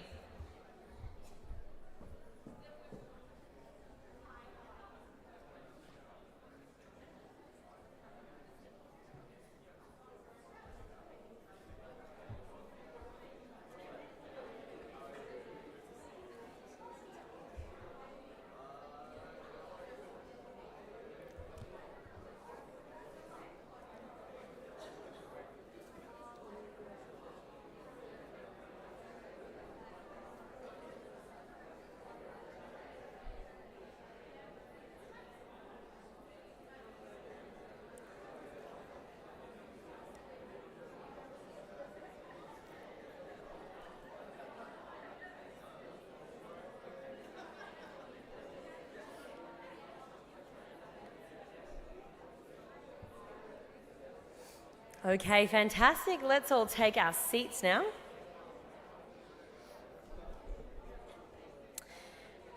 And it is time for us to begin the awards. So first of all, we would like to welcome onto the stage Ashish Deshmukha, co-founder and CEO of Aventoire, to present our awards.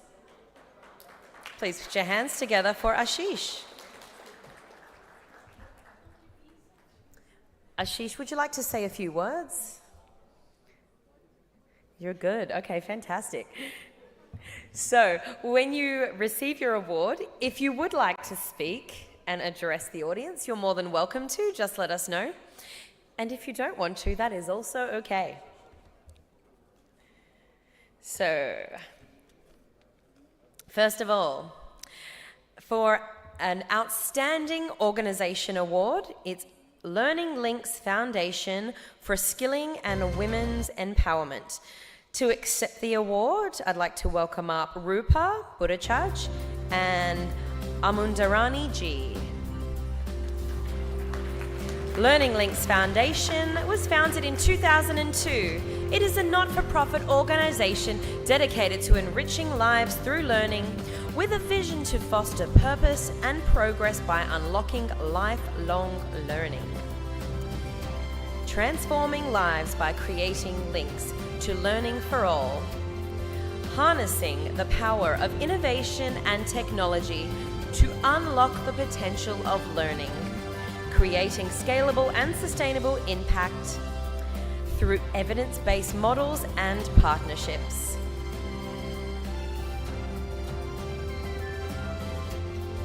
Fantastic. Let's put our hands together.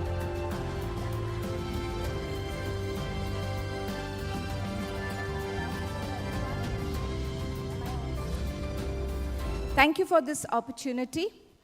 I would like to thank Learning Links Foundation, because that's why I'm here, to accept this award on behalf of Learning Links Foundation. So we transform learning by unlocking the lifelong role and impact, by unlocking its lifelong role and impact. We reach out till now through our interventions. We have reached out to more than 2 million beneficiaries and hope to do more. Thank you so much, Education to a Conference, for giving this platform. Thank you very much.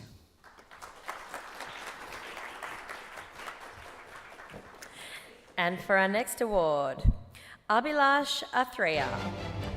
Abhilash is an accomplished sales leader with a proven track record of surpassing targets, recognized by exceptional performance. Abhilash constantly exceeds quotas by adaptly aligning team efforts with customer needs. Let's give Abhilash a round of applause.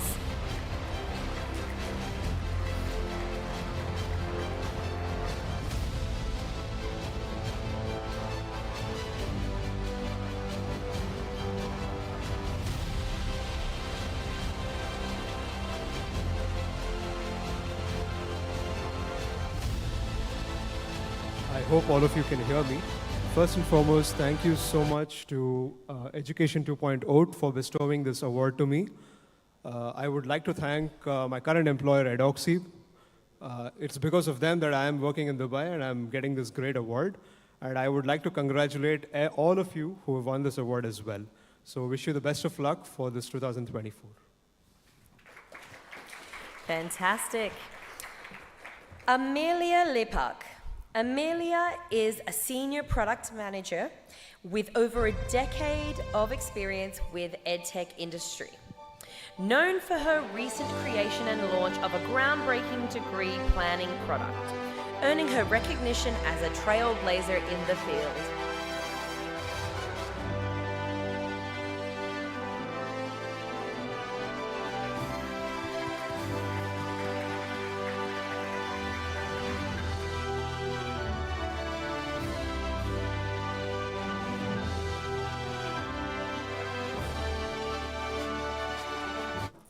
Thank you to the Education 2.0 conference for this and for all the insights I've learned so far from all of you. I wouldn't be able to get this without working with really incredible teammates that are also dedicated to solving problems in the space of education.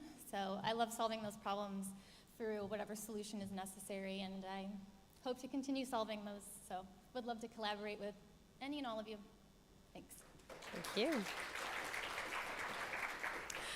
Ankit Agarwal.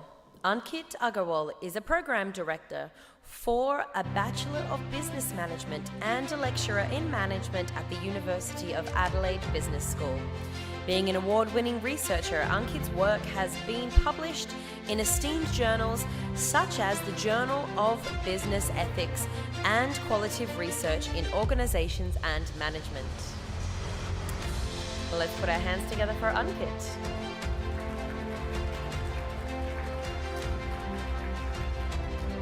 Anurag Asthana. Anurag, as the Independent Director and Head of Training at the Accelerator for Learning, Research and Training. Anurag boasts over 15 years of experience in training and development, with notable expertise in promoting agricultural and enterprise growth.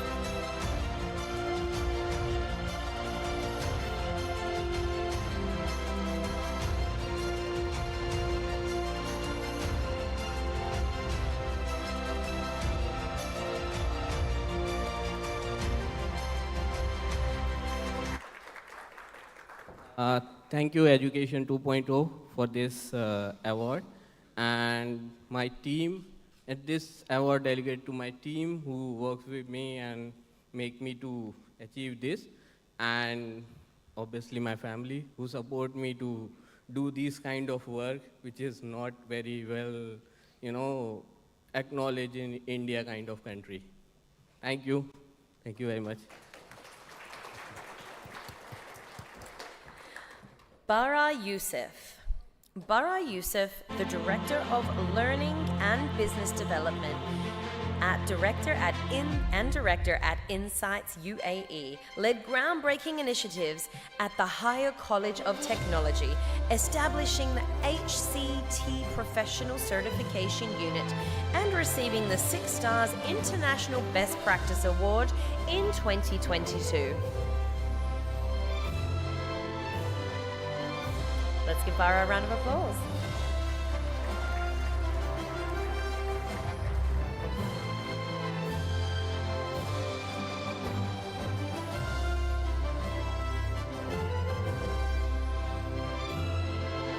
Good morning or good afternoon by now, everybody. Thank you very much for the organizers and the judges of the conference for the consideration of my effort in higher education. Actually, just lately, in last October, I left a very long-term job. 18 years I've been with the Higher Colleges of Technology, which is the longest in my 26 years career. Currently, as you heard, I'm leading the penetration of a very well-established Indian company in AI based automation in India, supported by the Indian government, which capitalizes on my background in computer science. But the conference organizers reaching out reminded me of my deep passion for education. So hopefully the first step will be to offer some training on AI for students in UAE using my network here. So thank you very much, and hopefully we connect more to talk about the embedding of professional certification that gave me this award in academic programs. Thank you very much.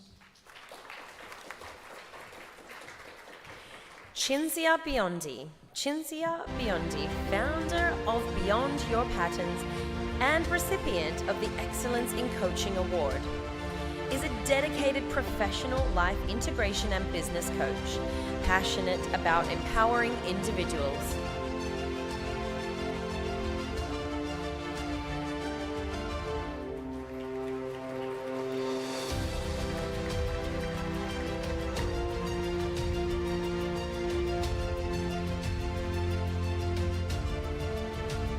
Thank you very much to everyone.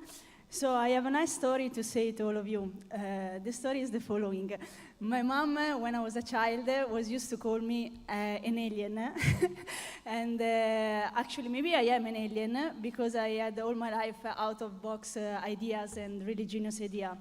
But today I'm really happy because I found, thanks to Education 2.0, I found really wonderful people like you, really creative and inspiring innovators, because altogether I believe that we can really create the bridge between industry and education. So thanks to everyone, because you are really unique and special. Last but not least, I would love to thank you, Gloria Germani, Tiziana Alterio, and also Elena Norbert Hodge, because there are 3 wonderful people that inspire in my life, and thanks to them that I'm here. Thank you.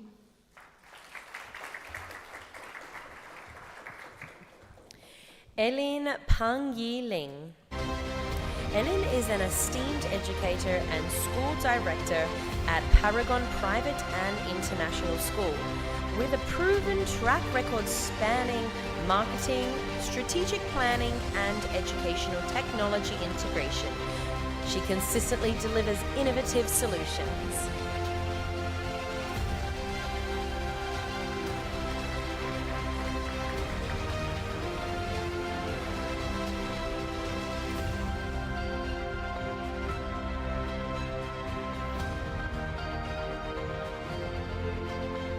A very good afternoon, everyone. I'm very happy to see every of you here. I find Education 2.0 is a very, very good event. I'm very blessed to meet many amazing esteemed leaders in this industry. Thank you, and all the best. Farida Barmal. Farida, a distinguished figure in graphology, mindset development, and business coaching, stands as a beacon of empowerment for growth-seeking individuals. As the founder of Miracle Counseling and Training Center, she is a certified counselor committed to providing personal and professional excellence.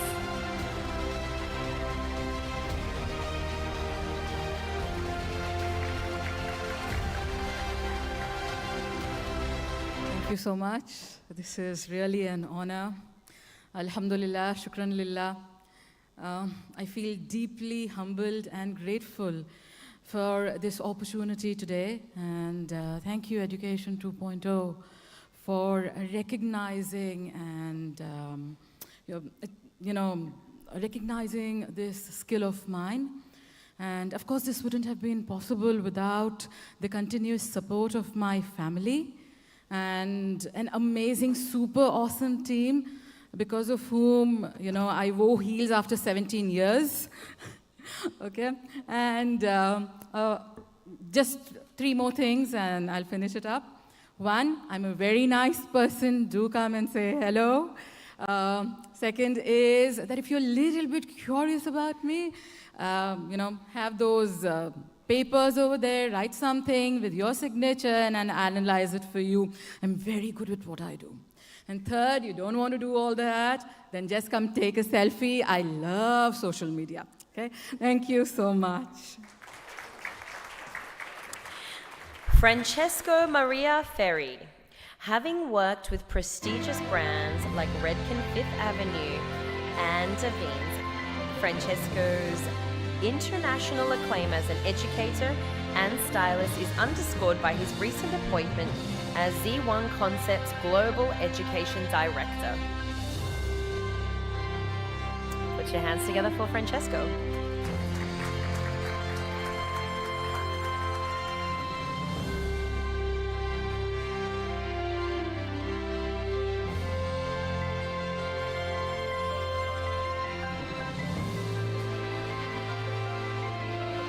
This is completely unexpected. And wow, it's really emotional and a privilege to be here, actually. Thank you for getting in touch with me. And I think that with education, we definitely can make a better world. This is truly my mission, and I take this as a recognition of the last 30 years of education work. Thank you so much. Really appreciate it. Dr. Fred Koo. Dr. Fred is an accomplished economist and a passionate educator. He is currently Associate Dean at the Chinese University of Hong Kong Business School, has authored a book on economics, and has produced 10+ video cases and a business simulation game.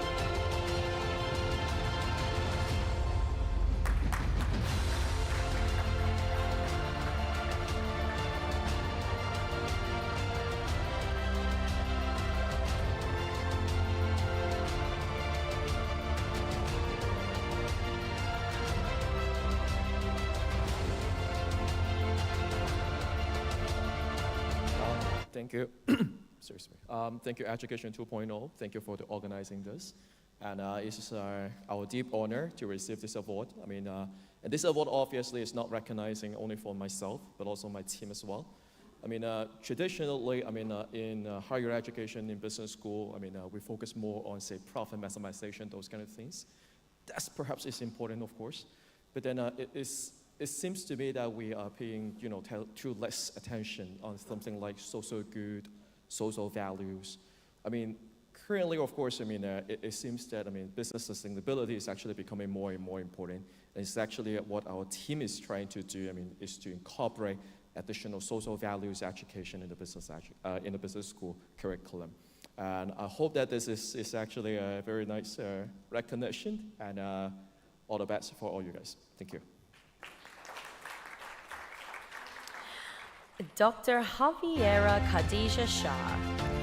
Dr. Javiera Khadija Shah is the founding director and associate director, principal's office, and member of the Central Inclusive Pedagogy and Practice Social Performance Network.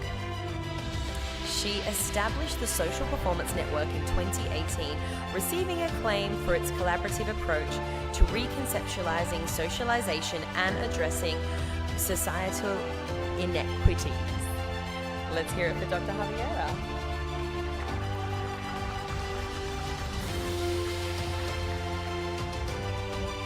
Thank you so much for the recognition through Education 2.0. It's a huge honor. I just want to thank the Royal Central School of Speech and Drama, University of London, particularly colleagues, the principal, Josette Bushel-Mingo, and the vice principal, Mark Hunter, who've been really developing me and supporting me. There are so many barriers and so many ceilings, glass ones, concrete ones, you name it. So it's really lovely to have colleagues that ally and support. I'm really excited also about the work with Social Performance Network. It's very exciting to be doing that on the side. So yeah, I'd absolutely love to connect with you and discuss potential collaborations and how we can perhaps carry on some of this work around addressing inequity. So thank you very much. Thank you. John Stephen Wise is the director of a British business school with locations across Europe and as the program director at the European School of Economics. He has extensive experience in education and has designed and led several programs in line with British, American, and Italian standards.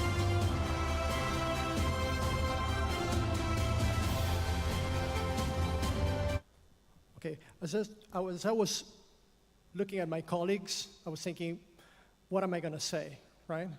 And actually what I want to say is that I am not only honored to be here and having the pleasure to be here with you, but also I think that I'm honored to realize the fact that we are witnessing an epochal change in how society views education. I think society is finally realizing how important education is for the future of humankind. We have so many tools and so many challenges. And so I think that the fact of education coming at the forefront of the agenda of many governments around the world, I think it makes it even more important for us to realize how much of a challenge we have ahead of us and to stand up to that challenge. And I think that we're all going to be able to do that with your work and with organizations such as Education 2.0 that recognizes the work that we do day in and day out. Once again, thank you very much. Kaden Pereira. Kaden Pereira is the founder of 7 Stories and is known for her approach to mental well-being and personal growth. With over 20 years as a psychotherapist coach and entrepreneur, she's recognized as one of the top 10 retail leaders in Singapore by CEO Insights Asia 2023.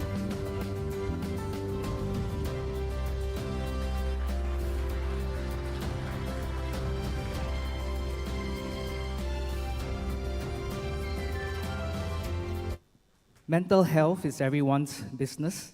It isn't about you or me, but rather we, because we are in this together as one community. So I hope we give priority to our mental well-being just the same way we prioritize our physical well-being. Thank you to the organizers for this validation, to my superhero family and friends who have always supported me. Last but not least, remember that we are human beings and not human doings. So please be very kind to yourself and others. Love and light to all of you. Thank you very much. Lana Silanteva. Lana, CEO of Milan-based 700 Plus Club.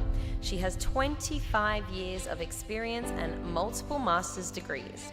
She inspires students worldwide, earning her the 2023 Global Education Excellence Award.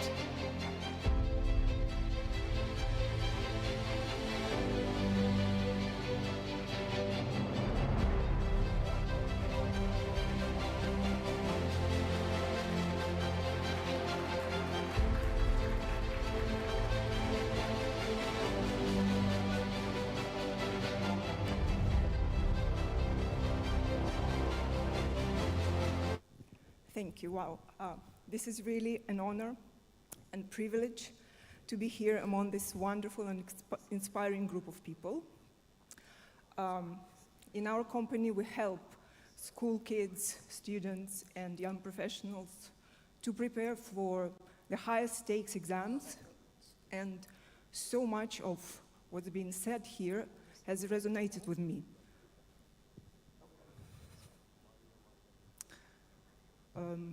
Caring about mental health under extreme pressure, fulfilling yourselves, exploring your horizons, and getting all the best that the world can offer to you. We're based in Italy, so we're quite familiar with the European educational scene. But thanks to this conference, I've discovered so much of what's happening globally. It's been quite illuminating, and I'm very thankful to the organizers and to all of you. Thank you very much. Mahesh Konijetti, CEO of Sri Gajanana Enterprises, improves engineering education with technology in Telangana and Andhra Pradesh. He also leads a family construction business and has earned several awards for this.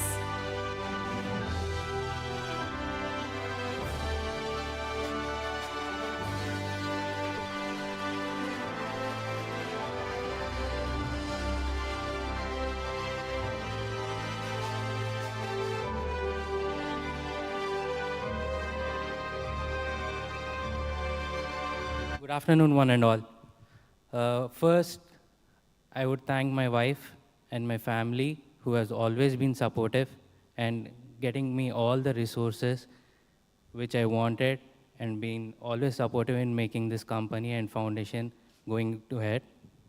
And I would like to thank my StudyTap team, which always been supported and making this success so that Education 2.0 has identified the outcome of the StudyTap, and we are all here. Thank you so much.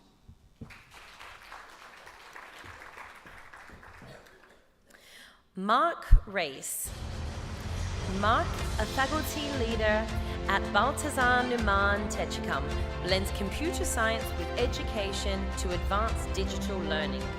His collaboration with the Deutsche Telekom Foundation underscores his role in modernizing vocational education through technology.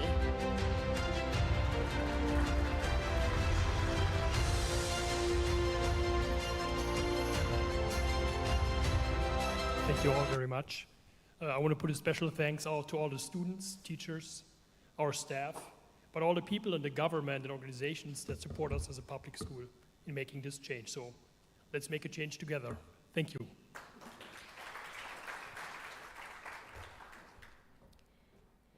Mesfer Al-Wadi. As the CEO of Applied College of Duraman Al-Najub, Mesfer leads with a vision for innovative education. He also serves as a professor of curriculum and instructors at the College of Education, King Khalid University.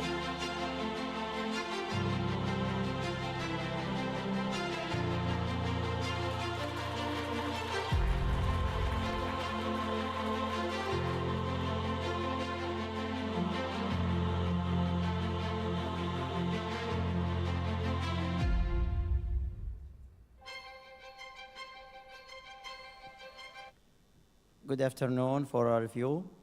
It's my pleasure to be with you today in this amazing moment. We working together today to set a new version of across global educational system at the whole world. I hope to see you soon in Saudi Arabia for the next conference in my hometown, which is Abha. It's amazing landscape in Saudi Arabia. Thank you, all of you.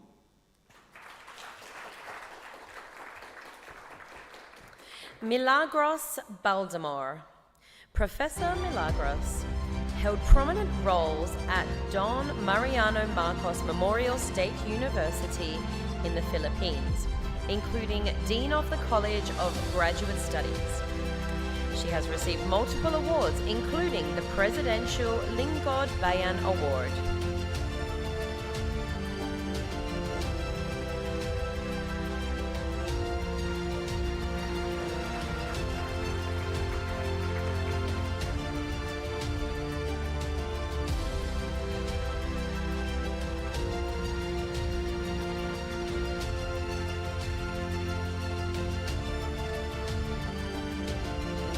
I'm deeply honored to be here with you today and during this conference. So my deepest gratitude is given to the Lord above because of all these blessings I have received.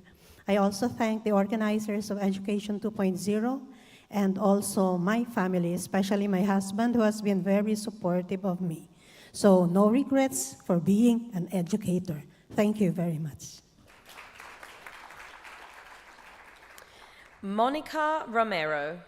As the founder and director of Spanish Express, Monica has transformed language education with the innovative SHIP program, earning her notable awards for her contributions to the field.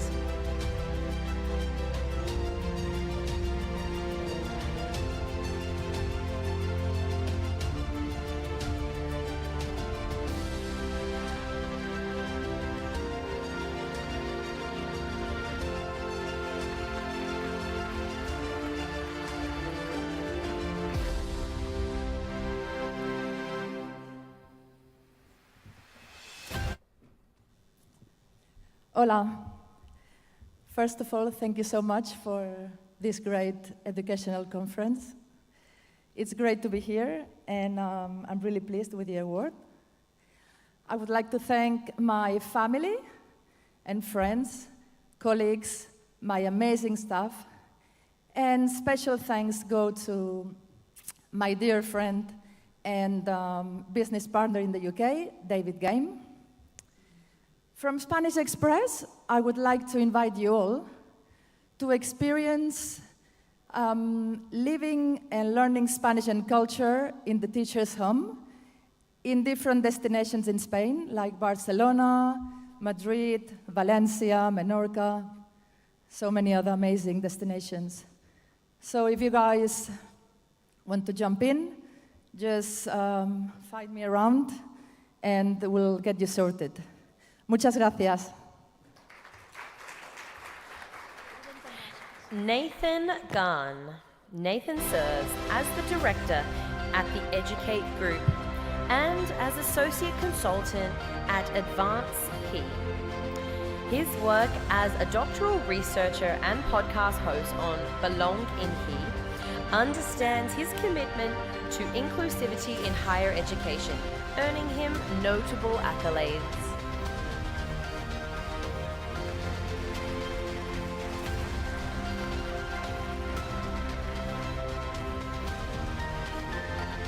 Good afternoon, everyone. I would like to say thank you so much to Education 2.0 for this opportunity. Thank you to God. But most importantly, I want to say a massive thank you to my wife. 5 years ago, we started Educate Group with one focus, and that's to stop educational dropout. And she's been tireless in supporting me every step of the way. She's an amazing mother to our 2 children. She's got a trailblazing career, and this wouldn't be possible without her. So could you help me in celebrating my wife and dedicating this award to her? She's over there. Karen, can you stand up? Please, stand up, stand up. Thank you so much. I love you. Thank you. Nazik Zaidan. Nazik is the head of Smart Learning at Mohammed bin Zayed University for Humanities, with a 20-year career in educational technology and a focus on continuous professional development. Her work significantly impacts the integration of technology in education.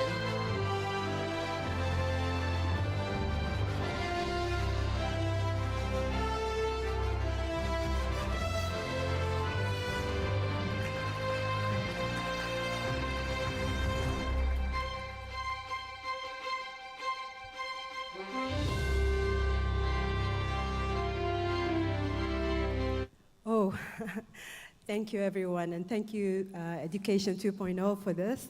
I really appreciate it.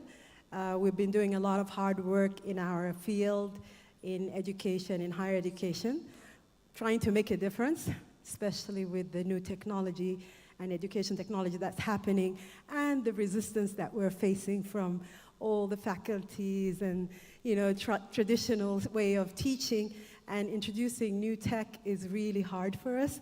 And we've been pushing and trying so hard to make a difference in everyone's life, not just the teachers, but also the students who's going to be using these new tech. And I feel really proud that I'm part of this, especially in the UAE, because we've been doing it for K-12 students as well as higher education students and teachers. So thank you, everyone, and I appreciate this award, and I want to thank my family too. Thank you. Propa Rezwana Anwar. Propa is a British Bangladeshi TV presenter and published author, now the Community Events Officer at Barnet Council. Starting in children's TV, she now hosts Sunday Show on Channel S and is actively involved in community and interfaith events, demonstrating a deep commitment to cultural engagement and representation.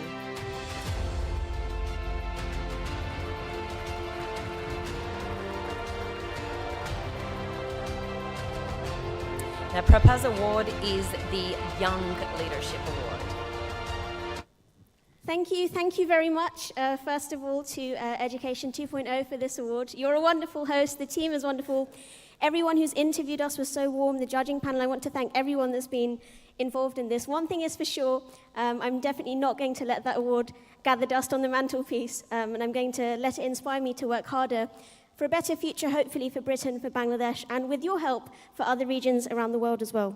This, for me, is really unexpected because I set up an initiative called Good Question, where I produce free educational resources for young people in the UK, but I actually didn't tell anyone that I was doing this. I was just producing free educational content because that's what I would have wished for the younger version of myself. And then when people reached out to me from Dubai and said, we want to give you this award because we found out that you've been doing this, I was honestly, my mind was blown. But it shows that you're so kind, and I'm sure that my late father would also have been touched. I would like to thank my mother, Dr. Zakir Rizwan Anwar, because she is the first person that ever taught me anything. She taught me to read, she taught me to write, she taught me how to eat. Without that, I couldn't have done anything, and so I feel like a bit of a fraud saying that this award is for me and I'm teaching people when she's actually taught me. Without that, I wouldn't have been able to do anything. I'd also like to give a shout out to the best teacher I had in a school context ever, Frau Humphreys, Charlotte Humphreys. She is my German teacher. She's really special because she knew how to teach, not just in the academic sense, but also made sure that we're always feeling okay as people. And I think that's really important. Mental health has been brought up again and again as a topic. She knew that I liked music, and so she used to show me German songs and taught me vocabulary that way. She's really special, so I had to give her a thank you as well. We've been talking about relationships and how important relationships are. I completely agree. So while I was at university, I got the opportunity to co-write a book at King's College London. It's called We're Trying to Do Things Differently, the Meanings and Relationships in Higher Education. And so I really think that when we develop strong relationships with others, that we enable synergies to occur, and then we can solve the world's problems in a much better way. But there is a slight sad undertone to all of this. When I was flying from London to here, there was something poignant that was in my mind, which was that there are so many people around the world who can't access education at all, let alone a high quality of education. And so I think that all of us in this room today, we have a responsibility to work together to solve those sorts of problems. I'd like to thank Barnet Council, where I'm currently working, for allowing me to fly to Dubai today and to have 3 days off, because I really appreciate that. And really, this award is not for me, it's for my students. It's because they bring so much joy into my life every day. So to all of the students I've taught over the years, whether it's the really young ones whose primary concern is when their next wobbly tooth is going to fall out, to the more senior ones whose voices are breaking, all of my students, I love you, and this award is for you. Thank you very much. And moving back to the Outstanding Leadership Awards, Adi Puttaswamy, the founder and visionary leader at iTech Analytics Solutions with 18 years of experience. His innovative leadership has earned ITAS the title's Best Trainer. and Best Institute for Analytics and Reporting Training from Urban Pro and Suleka.com.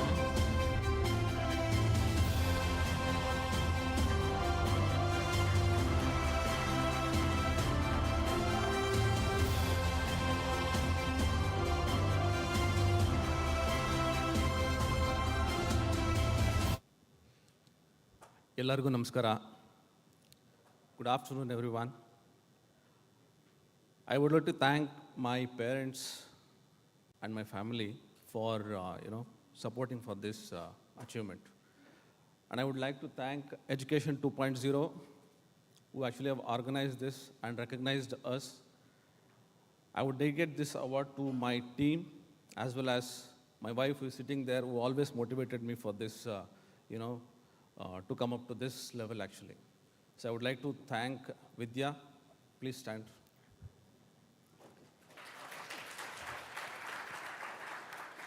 I would love to say that she is the one who actually motivated me to, to get this award, actually. And thank you so much once again to Education 2.0 for recognizing us. Thank you. Rapunzel Racines. Rapunzel, a dynamic education leader, serves as the school principal at Anand Singapore International School, a distinguished member of the SIS group of schools, affectionately known as Ms. Rap. She has garnered accolades for her outstanding contributions to education, transitioning seamlessly across international borders from the Philippines to Indonesia and now to India.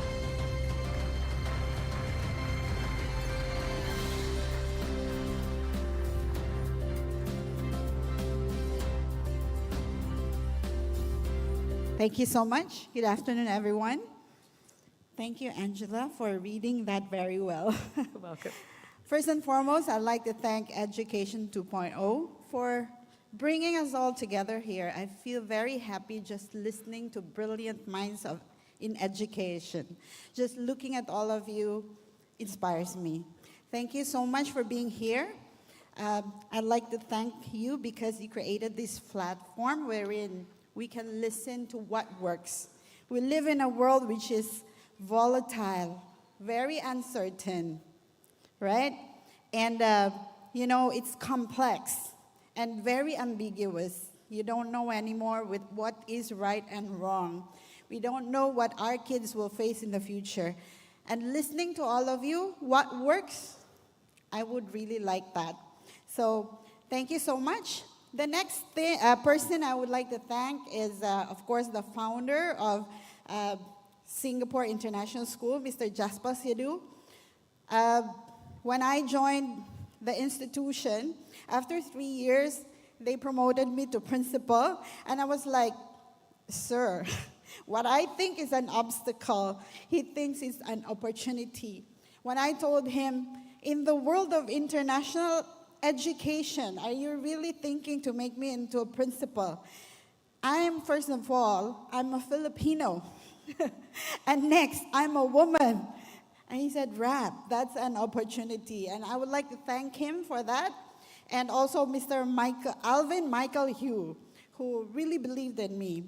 And I also would like, they're in YouTube right now, I'd like to thank my team. When I went to India, it was a bit hard for me to open a school there, but my team made it very easy for me.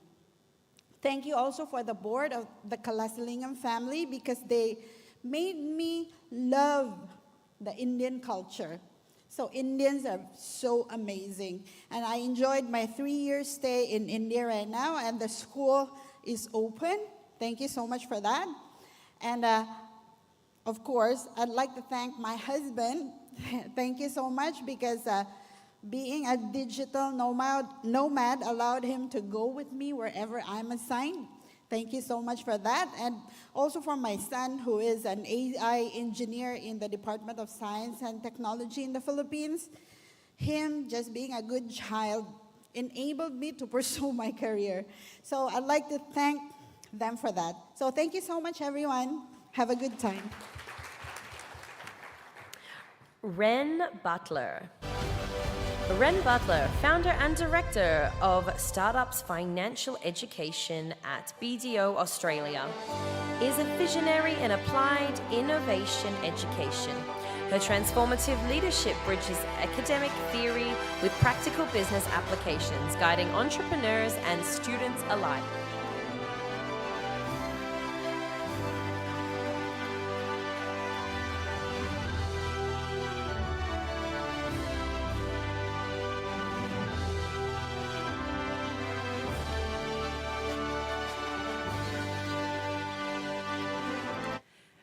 So first off, I just want to say thank you to the Education 2.0 conference team. It's been amazing working with you guys, and even more amazing meeting and hearing from all the amazing other folks at this conference. It's actually really good timing because at the point that I applied for and surprisingly won this award, I was at BDO Australia. I've actually since wrapped up at that role and with that engagement. So I'm presently having jumped off the cliff of my last corporate role, working on figuring out what the parachute looks like as I build it on the way down. And it's been really invigorating and inspiring to hear from so many different folks from different aspects of education and cultivating minds, because that's ultimately what we're all doing. Well, I do work typically mostly with adults, and corporate escapees actually are the majority of the founders that I get to educate and cultivate. I'm very keenly aware that the real work starts pretty much in elementary school, and I was actually a field science teacher in a previous life before moving to Australia and starting this career. So I'll just use this opportunity actually to do a shameless plug for the panel that I'm speaking on, because we are the last panel tomorrow. And well, the title is about startups and new business ventures intersecting with academia. We have actually met and spoke before, and we will be addressing that topic going all the way back to primary and high school days, sort of stages. So if anyone's interested in hearing from a bunch of really smart folks and myself about how the young minds that you guys are putting all the effort into in elementary and high school actually can go on to create the business ventures and organizations that are going to actually solve these problems in impactful, dynamic ways. I encourage you to stick around all the way to the end of tomorrow to hear that panel. Thank you so much, team. Ridwan Yusuf. As the principal architect at Activate by Adam Koo Learning Technologies Group, Ridwan transformed learning for over 100,000 across Asia through user-centric design and technology, earning recognition as a Gallup Certified Strengths Coach.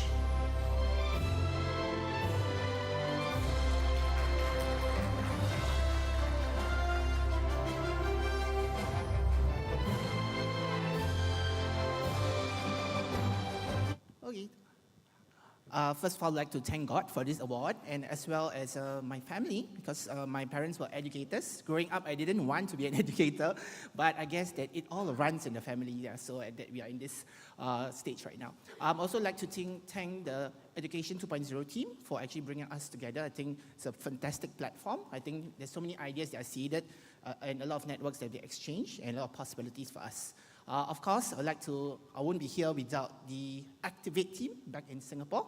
So at Activate, we believe that we don't only want to prepare the future for our youth, but prepare our youth for the future, right? So what we do is that we look at, we use a very strengths-based positive psychology approach to actually prepare students, right, who are in school for the future, to build their careers, to make sure that they are resilient, to understand that how can they thrive in the age of AI by combining human wisdom as well as artificial intelligence in order for them to be the golden generation of the future. So for those of you who would like to connect with us, collaborate, and just share an idea with us, have a conversation, yeah, I will look forward to connect with you on the ground. Thank you very much. Rifat Abdallah. Dr. Rifat Abdallah, an associate professor in the Department of Earth Science, at Sultan Qaboos University, stands out as an esteemed academic with a research focus on natural hazards, GIS, and remote sensing for coastal monitoring and climate change.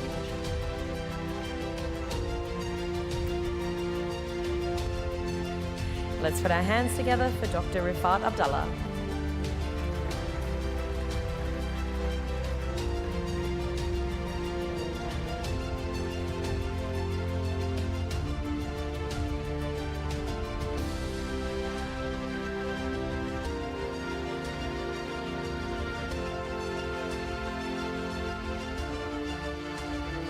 Thank you very much. I'm very pleased to be here. And first and foremost, praise be to Allah. I'm very humbled by this award, and I'd like to dedicate this award to everybody who is dealing with education, formally or informally. Formally, like teaching and at multi-level, from primary to universities or postgraduates.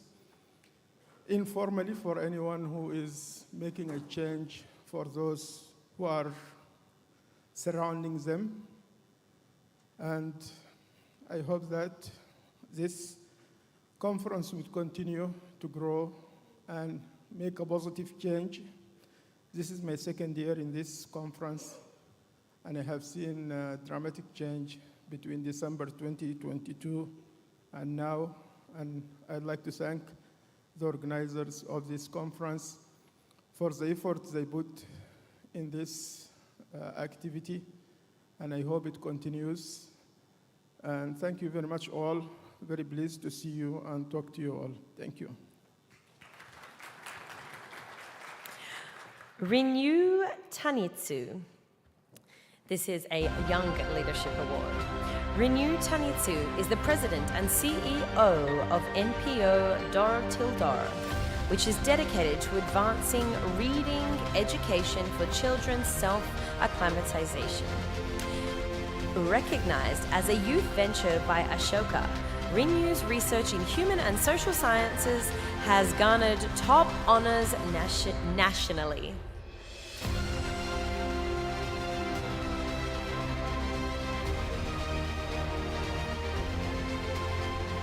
Thank you. So it's very honor to be here for this amazing conference. Actually, I am a student, undergrad student at UC Berkeley, so majoring in educational science. So actually, I skipped my classes today, tomorrow, or Thursday. So, but yeah, it's very honor to be here. So, as many discussion mentioned that today's AI and technology things. But so I know there are many people who thinking the printed books are outdated or literary culture is old-fashioned. However, I believe in the value and impact of books and novels as a mental foundation for children to build their perspectives and their inner selves. So since I founded my NPO in high school students in Japan, so I have been researched and developing my kind of innovative reading education system, starting with immersion into stories. So we aim to empower the children's self-actualization and self-development with my bookworm enthusiasms. So I'm very happy to be here, and thank you all. Salih Ahmed. Salih Ahmed is the Deputy Head Teacher and Ministry of Education Department Head at Al Rib School in the UAE. With 25 years in education, leadership, and curriculum development, her work focuses on enhancing student outcomes and teacher effectiveness within the UAE's educational standards.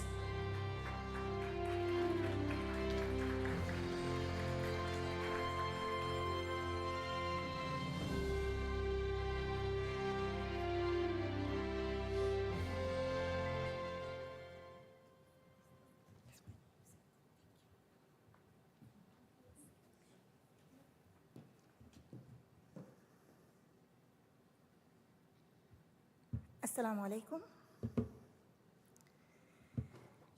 Standing here now makes me remember the first time I stood in front of my students 25 years ago. At that time, I felt I was in the place that made me happy, where I would love to spend my life.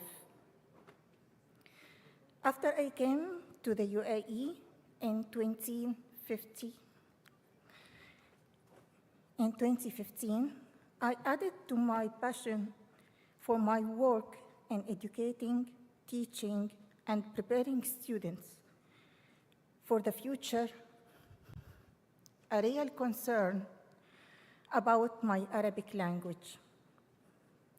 I felt it was my duty to protect, empower, and enhance it. It helped me be one of the influential leaders in British school whose students are mostly Arabs, but unfortunately, they can't speak Arabic. At the same time, they need to keep their language that reflect their identity. Despite all the challenges that surround them, because they are in a society that includes countries around the world and uses English as the first language for communication. And this is what led me to this stage today. Thank you, education. Thank you, my husband, who encouraged me to come here today. Although I don't like to be under the spot and to speak loud. Thank you so much.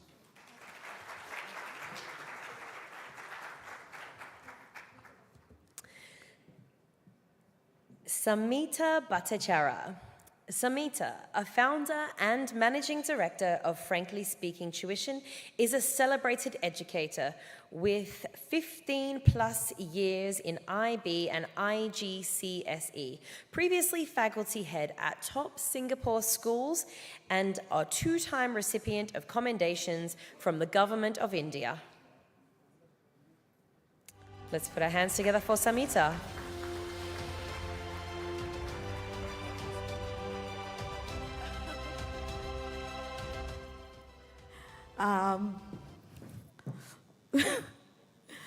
What do I say? Never been in spotlight before. Miss my mom today. She was my rock. I lost her to COVID in 2020. Must be watching up from up there. And I'd like to thank my students from across the world. Without them, I wouldn't be here. I would like to thank my friends in Skillfinity, Madhura and Ujjal. Without them, frankly speaking, wouldn't have been possible. But I dedicate this award to my bestest friend and my son who is here with me. Thank you so much. Frankly speaking is as much mine as it is yours. Thank you.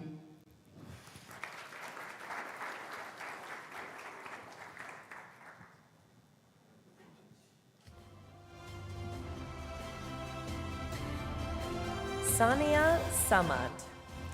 Sania Samad is a senior education consultant at IDP Education Abu Dhabi, with 5 years of expertise in guiding students through the application process and a 99% visa success rate.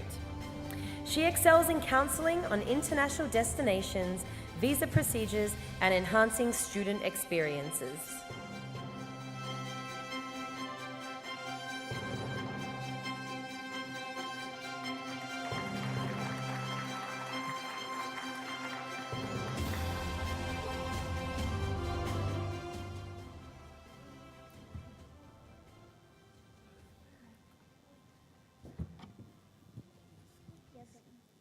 Hello, Assalamu alaikum. Good afternoon, everyone. I would like to thank Education 2.0 for this wonderful recognition. And at the same time, I would like to thank my current employer, IDP Education Abu Dhabi, for introducing me into this wonderful education industry. Thank you. Thank you so much, Ashik. We'll get another person to present the award, so let's give him a round of applause. Okay, so presenting to the stage, Fahad Al-Hati, CEO and founder of Next Generations of Manager and Consultants.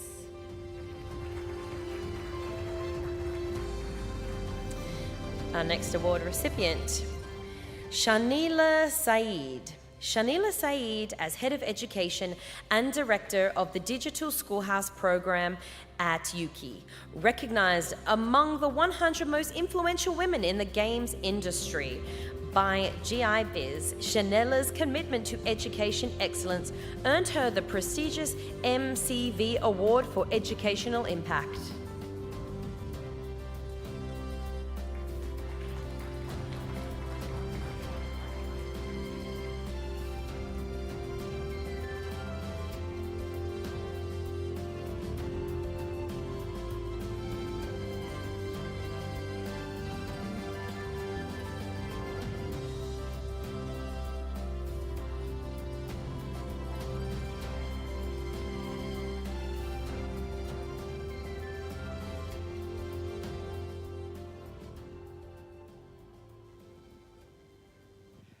Wow, okay. I guess from when I was a child, I was accused of being bossy by my friends in the school playground. So to go from that to receiving an award for leadership is really quite something. It's been quite a journey, which I won't bore you with the details of, but I do want to say thank you very much to the organizers for the recognition. I'd also actually like to thank my team, because any leader knows that you can't achieve your vision without the backing of a wonderful team. And I've been really blessed by Allah to have a team that is exceptionally talented, that takes my vision and has accepted it as their own, and they fulfill it with passion, dedication, commitment, and gusto, far better than I could do alone. So thank you very much to Yuki and Digital Schoolhouse team members, both past and present. And finally, just very quickly, I do want to thank my family for their love and support and encouragement, and in particular my husband, because without them, or actually with them, and thanks to them, they've helped me demonstrate that you can be, as a woman, you can be a dedicated mother and have a successful full-time career at the same time. So thank you very much. Love you. Shashank BR. Shashank is the founder and CEO of Smart Algorithm, revolutionizing education through innovative algorithms. With a passion for learning cultivated over 2 decades, he transitioned from being a dedicated educator to an entrepreneurial trailblazer, driven by a vision to reshape the educational landscape.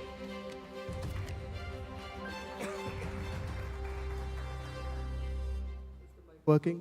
Yeah, it is working. Oh, first of all, thank you everyone for seeing me receive this award, and thank you Education 2.0 conference. The thing is, in my perspective, education is a journey, and I'd like the world to treat it as a journey and not a destination as it's being today. So that's my 2 cents. Thank you very much. Shreyamshu BK. Shreyamshu, founder and MD of Magnifying Glass Academy, is a seasoned entrepreneur at the age of 28. With 7.5 years of stellar corporate experience, widely recognized for exceptional leadership and effective teaching methodologies, seamlessly transitioned into entrepreneurship fueled by a vision to establish a lasting legacy. Let's give them a round of applause. Suljith Jayaprakash. Brits Imperial College from Brits Imperial College UAE is an academic center and education partner of 4 top-tier, globally recognized British and European universities. Now, this is an outstanding organization award. So, Sujith, are you here to accept this award? Okay, so anybody from the Brits Imperial College UAE? Okay, let's give them a round of applause. Now going back to the Leadership Award. Sukh Sandhu. Sukh Sandhu, a distinguished entrepreneur and executive director, is the founder of Career Calling International. Leading the organization to prominence, he offers global services in compliance, risk management, auditing, and consultancy for RTO and higher education. Let's give Sukh a round of applause. Tania Leach. Dr. Tania Leach, a distinguished educator and Deputy Dean of Education at the University of Southern Queensland, is renowned for her expertise in educational leadership. Recognized with the 2017 Queensland Excellence in Leadership Award, she delves into the intricacies of system leadership, aiming to enhance support for schools and leaders in achieving holistic growth.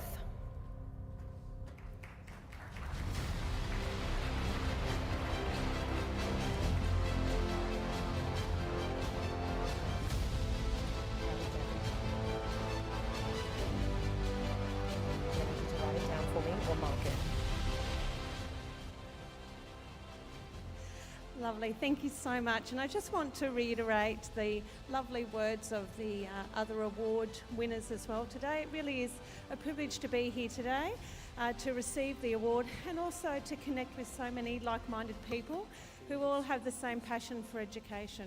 You know, we know that education is a collective endeavour. I'm here today because of my family, my husband, 4 children, and my colleagues who are all watching live on YouTube, so thank you to all of you. And also because I had people who believed in me. I wasn't always great at learning, but because of Mrs. Bell in Year 3, I then followed a career in education. So thank you so much, and to my colleagues and also to my boss who's in the back. Thank you. Yuri Hirayama.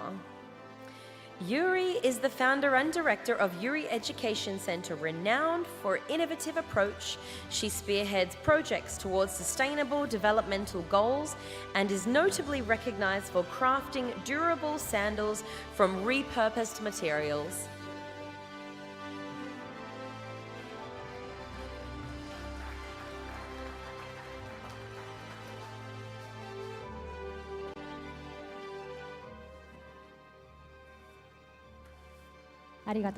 Thank you very much. I'm deeply honored to receive such a prestigious education award. It is very rare. My Japanese students don't actually directly show me appreciation. They don't openly evaluate me. They just keep learning with me for more than 10 years. And then I learn from them as well. So I'd like to appreciate my students as well. And then for me, teaching is a job, of course, but it's also a calling, vocation. And at the same time, learning is an adventure for me, so I decided to move to Mexico from August to continue my education to obtain my PhD. But before August, if you have some opportunity to visit Tokyo, please let me know. I'd like to take you to wonderful places in Tokyo. Again, thank you very much, everyone. Ari Mazeo. Ari is a professor of design, innovation, and researcher in digital ethics. She has pioneered active learning methodologies and mentored students globally, promoting real-world solutions through digital service design. Let's put our hands together for Ari. Bhumika Patel. Bhumika, the CEO of DA Ocean Overseas, fearlessly ventures into new territories, driving growth and constant improvement in her consultancy firm, with a track record of success in guiding both clients and teams, including being consistently ranked as #1 investment manager in Gujarat. She exemplifies strategic acumen and dedication. Let's give her a round of applause. Maria Martin. Maria Martin is the head of the Department for Middle and High School and Curriculum Specialist at Al Jahl International School, Al Faha in Abu Dhabi. Ms. Martin designs the school-wide curriculums, leads professional development, supports teachers, models instructional practices, coordinates assessments in the building, and conducts data analysis. She entered teaching with a BA in English and Education, earning certifications in New York, New Jersey, and Florida.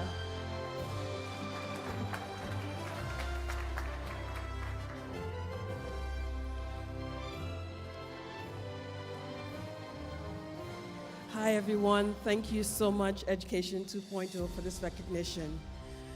You know, as an educator, I think of how I've gotten to this point. And I cannot forget the journey that I've taken. It is important for me to always reflect.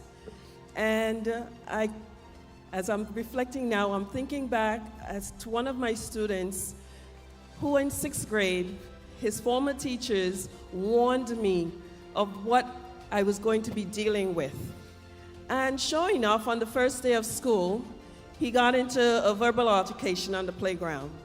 And I will never forget that instead of judging him, instead of meting out punishment immediately, I took some time to get to know this student. I took some time to really get to the point of understanding what he was dealing with. And actually, at the end of the year, the student wrote me a letter. And it brought me to tears because he said in his letter that I was the first teacher that had taken the time to understand him, taken the time to get to really know him. As educators, it is important that we take that time. You know, yesterday it was pointed out that we need to consider SEL and its impact and its value to educators and to learning and to the students. Today it was pointed out also that what does it make to empower a teacher? Knowing your impact. Over the years, I've come to know my impact in the classroom. And now that I journey into the field of leadership, I've also come to know my impact as a leader with my team at my school and working with others. But more importantly, I want to thank the mentors who have given me the opportunity to get to this point. My principal at my school, my former principals that I've worked with in the United States, and I look forward to continuing my journey. In closing, I want to say, Henry Ford once said, "The history that is important is the history that we make today." As educators, we need to continue that journey of making history in the lives of students and working to bring about that invaluable change that they come to treasure and value in us. Thank you. Deepa Pada. Deepa, the founder of Burgoyne Skills, is an esteemed figure in the world of personal and professional development. Recognized for her impactful work, she's sought after facilitator for game-based learning, a mentor to women leaders, and a visiting faculty at management schools.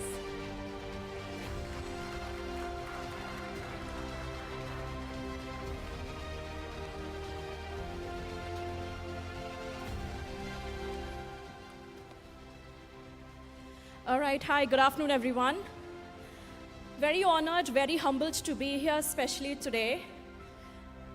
Receiving this award, not only in front of all of you, but also my sister, in front of whom I actually grew up, my best friend of last 17 years and my mentor. Last but not the least is what I would say is I'm a firm believer of that we become masters of what we do daily. And I guess this award is the testimony of that. and to all of us sitting here in the room for all the hard work and all the achievements that you have received. Thank you. Thank you very much. Jimmy Jane. Jimmy Jane, Chief Inspiration Officer at Square SQL Consulting, is a Bharatiya Gyan Ratna awardee and a Forbes coach.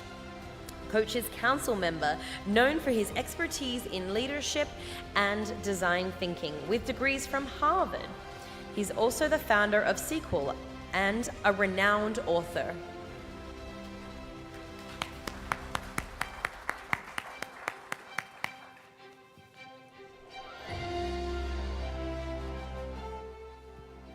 Okay, good afternoon, and I think some of us are standing between you and the lunch.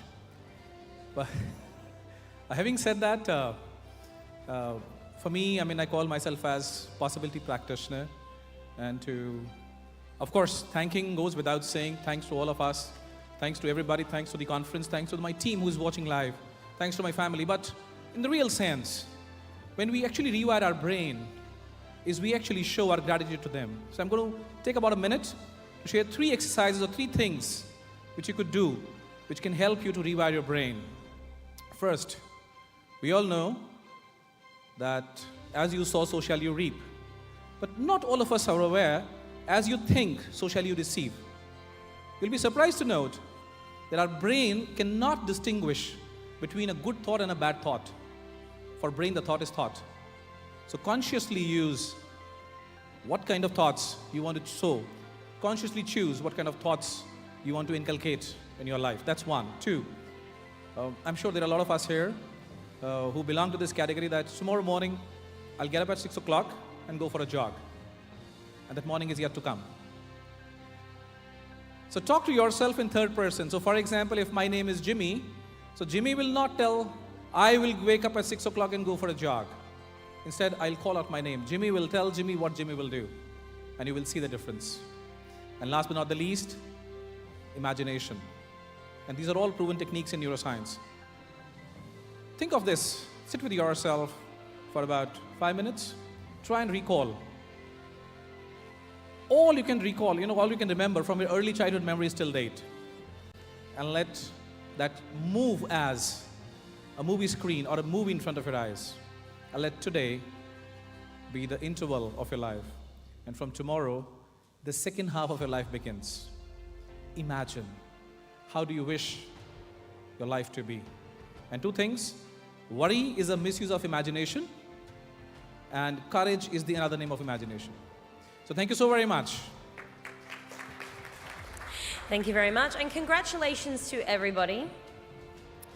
If those people who received an award would like to come up to have a photo, then please come on down for a group photo right now on the stage. And everybody else, we will reconvene at 2:15 and start our next presentation.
ಸುಮ್ಮನೆ ಆ ಕಡೆ ತಿರುಗ್ತಾ ಇರ್ತೀನಿ ಹಿಂಗೆ ಒಂದು video ಮಾಡಂಗೆ video ಮಾಡು ಸುಮ್ಮನೆ ಹಿಂಗೆ ಅಂತ ಇರ್ತೀನಿ ಒಂದು ವೀಡಿಯೋ ಮಾಡಂಗೆ ಸುಮ್ಮನೆ ಹಿಂಗೆ ಅಂತ ಇರ್ತೀನಿ ಮೈಕ್ ಆನ್ ಆಗಿದೆ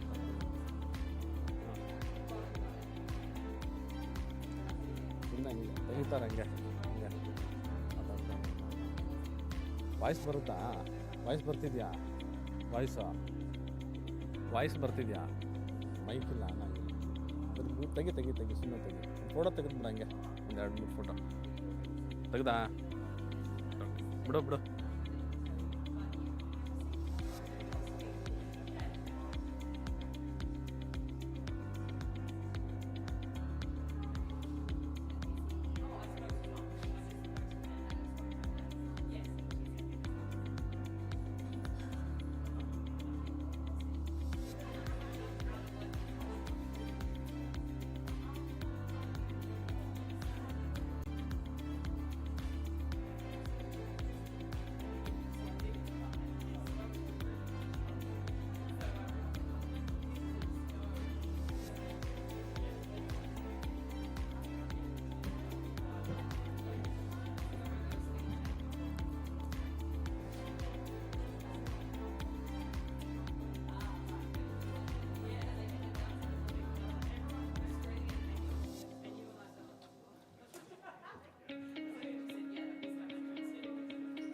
Just a minute, I muted the. Huh? I muted mic on the. Okay, but they're on from there. Great.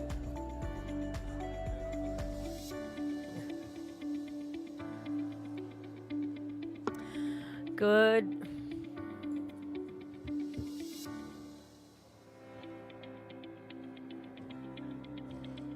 Testing 1 2 1 2.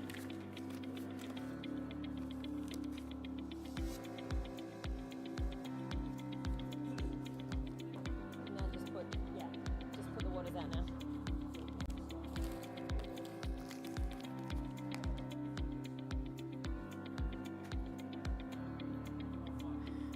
Testing 1 2 1 2. Good afternoon, everybody. Good afternoon. Did we have a nice lunch? Yes? Fantastic. Who's ready for a siesta? Okay, yeah, that's not going to happen, although we might like it. Okay, so we have changed around our schedule a little bit just to accommodate for people. So first up, we have our next panel. We're all set to go for it. Excellent. So our next panel is Ethical Leadership in Education, Nurturing Values-Based Leaders. So our moderator for this one is John Shortring, founder and CEO, Support Edu. Come on up, John. We've seen John a few times today, but we love all of the wonderful insight that he gives us. And next up, we're going to invite Dr. Fred Koo, Associate Dean of the Chinese University of Hong Kong Business School, and Jimmy Jane, Chief Inspection Officer at Square Sequel Consulting, Carlton McGee, Administrative Director, Eagle Academy PCS, and I have just been corrected. Jimmy Jane is the Chief Inspiration Officer. Very big difference from inspection. Thank you. Chief Inspiration. He is very inspirational, that's for sure. And Carlton McGee has just come up. And Matthew Schultz, Lead Educator, Human Society and its Environment, St. Philip's Christian College, Newcastle. And one more panelist, Deepa Kaur Pada, founder, Bergwijn Skills. Come on up, Deepa. Fantastic. Okay, now over to you, John.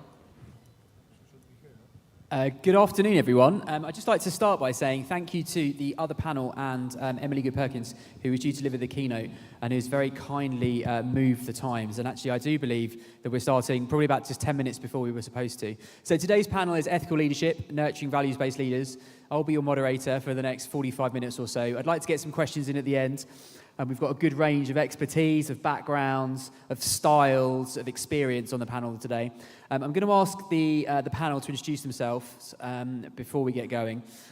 You should already know me from this morning, but I'm just going to tell you 5 values that I subscribe to and my company subscribes to. I'm not going to go into them, but just so you know them. So we believe in 5 key values that supported you. Our 5 values are: we believe people and our operations should be fair, aspirational, creative, empathetic, and solutions-focused. So we have 5 faces of leadership. I talk about those on LinkedIn, but that's all I'm going to say now. So I'm going to hand over. Fred, you want to introduce yourself and talk to us about your values? Thank you, John. Hi, everyone. Just a little bit about myself. I'm the Associate Dean of the CHK Business School. I'm a Chinese University of Hong Kong. At the same time, I'm also the founding director of the so-called Business Education for Social Good, or we call it BESCO in short. I guess my role is actually going a little bit beyond the traditional academia, because I'm at the same time spearheading different perspectives, different initiatives that actually tries to incorporate social ethical consideration on the business curriculum. And I guess the objective is obvious. The objective is that we would like to cultivate the next generation of business leaders who are, of course, experts in their areas, and at the same time, they are very much social conscious. And when it comes to, say, the values that John, you have mentioned, I would say that, or I would summarize it by 3 I's. I talk about, say, integrity. I talk about innovation. I also talk about impacts. So, integrity, you have to, lead by example. So you have to uphold yourself, to the highest standard. innovative. I mean, you have to constantly look for new solutions, innovative solutions. And finally, impact is important as well. I mean, we constantly remind ourselves what kind of impacts that we are actually, making. I mean, especially to the younger generation. Thanks, Fred.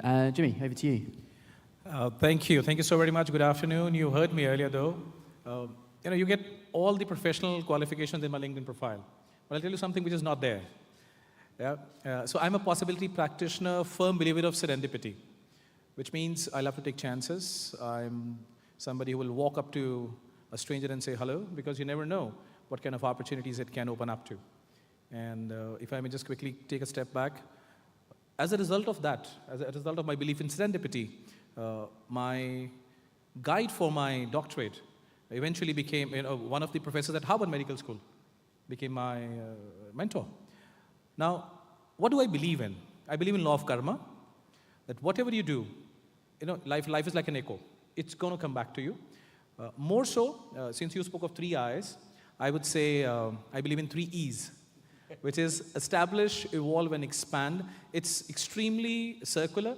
It's not sequential. I don't know what E comes in at what point of time. And for the very simple reason is, when I look at where I come from, the kind of work I do, why do people hire us as consultant? The belief is that we should know something more than what they think they know.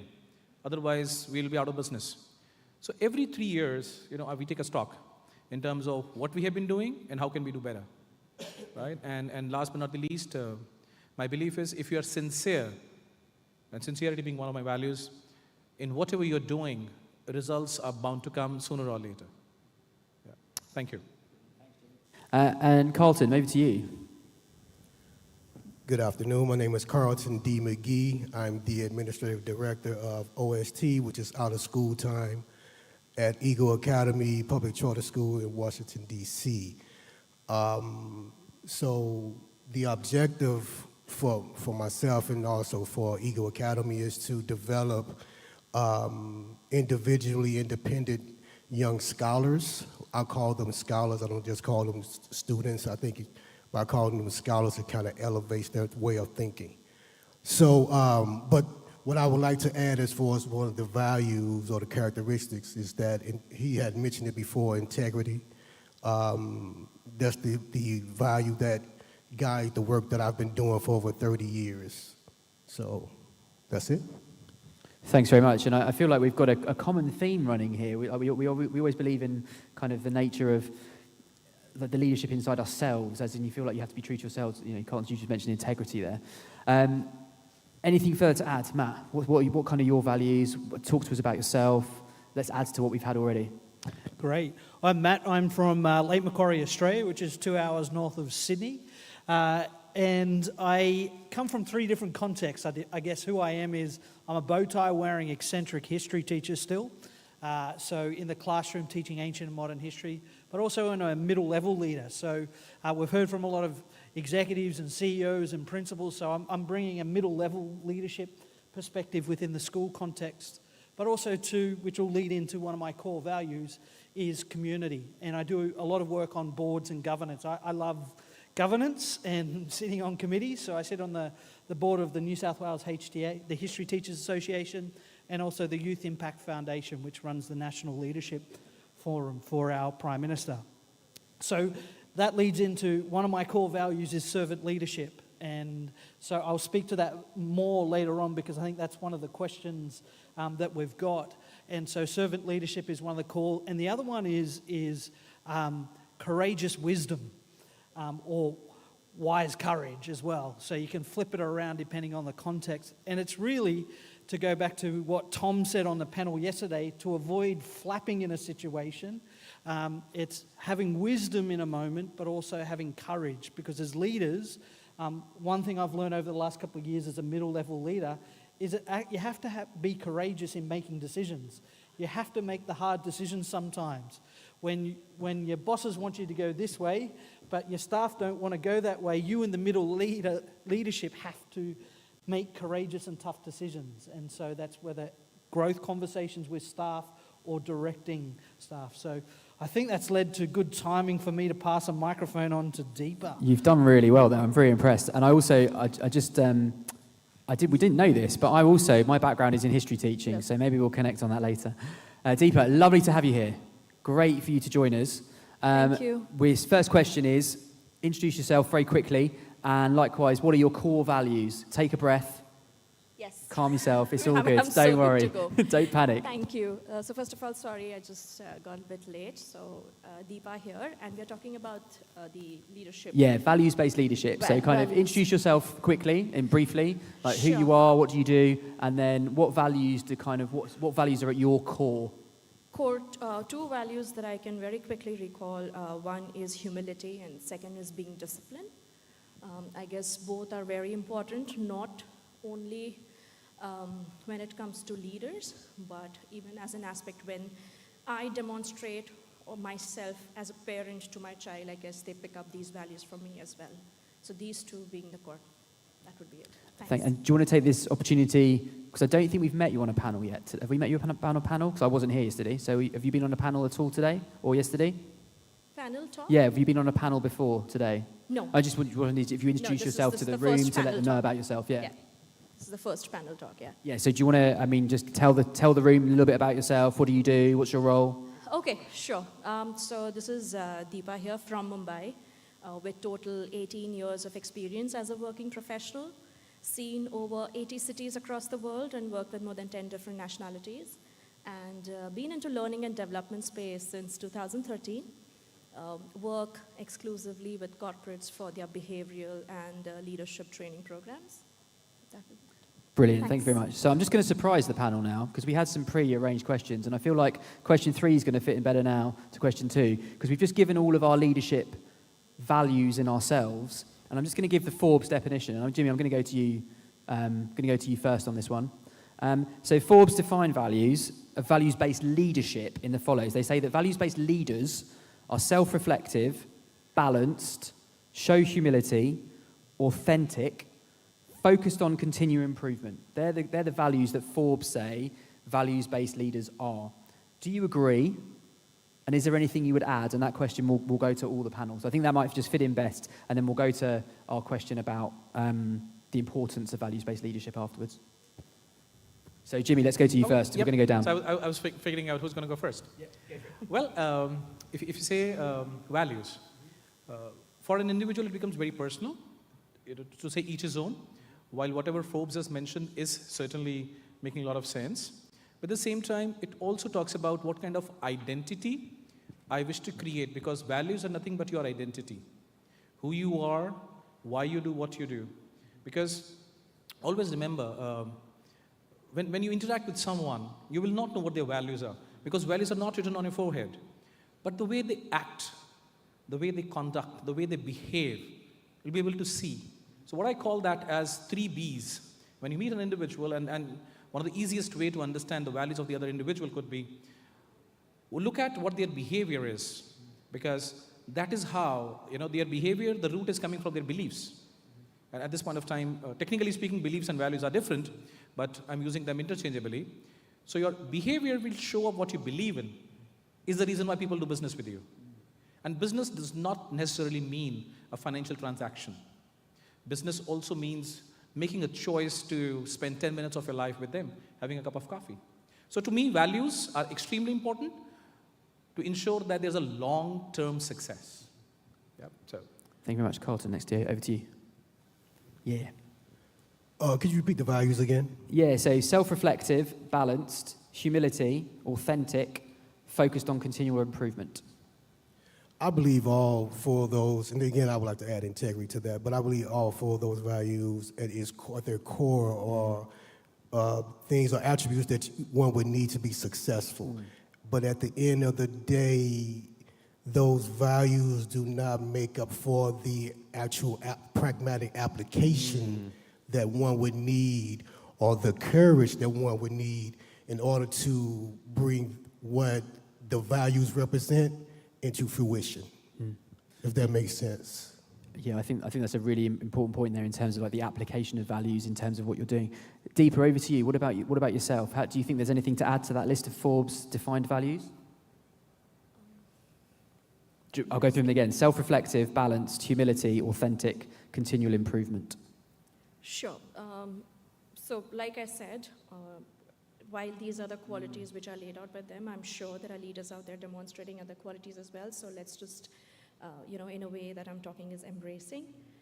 And I absolutely reckon to what the earlier two speakers have mentioned. And it's all about the intention and the way you communicate these values in your day-to-day action that turns out as a behavior that matters. So, yeah. Brilliant, thank you. Matt, what about in terms of a middle leader in an Australian context?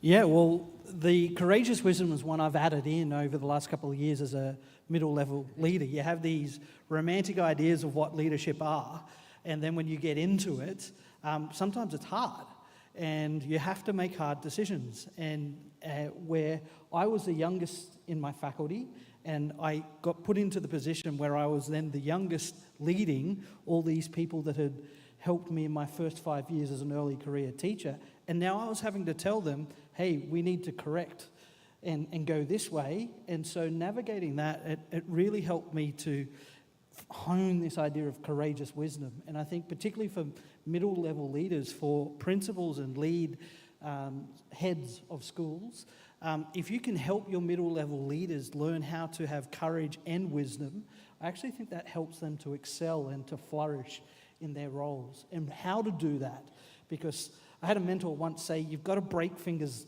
gently, because you have to break fingers sometimes. You have to have those growth conversations, but you can do it violently, but also too, you can do it in a way that's not. About empathy and fairness as well, and I think that kind of links very, very much to, you've got to make those tough decisions, you've got to have those conversations, but how you do it is a really important one. Last but by no means least on this question, Fred, over to you.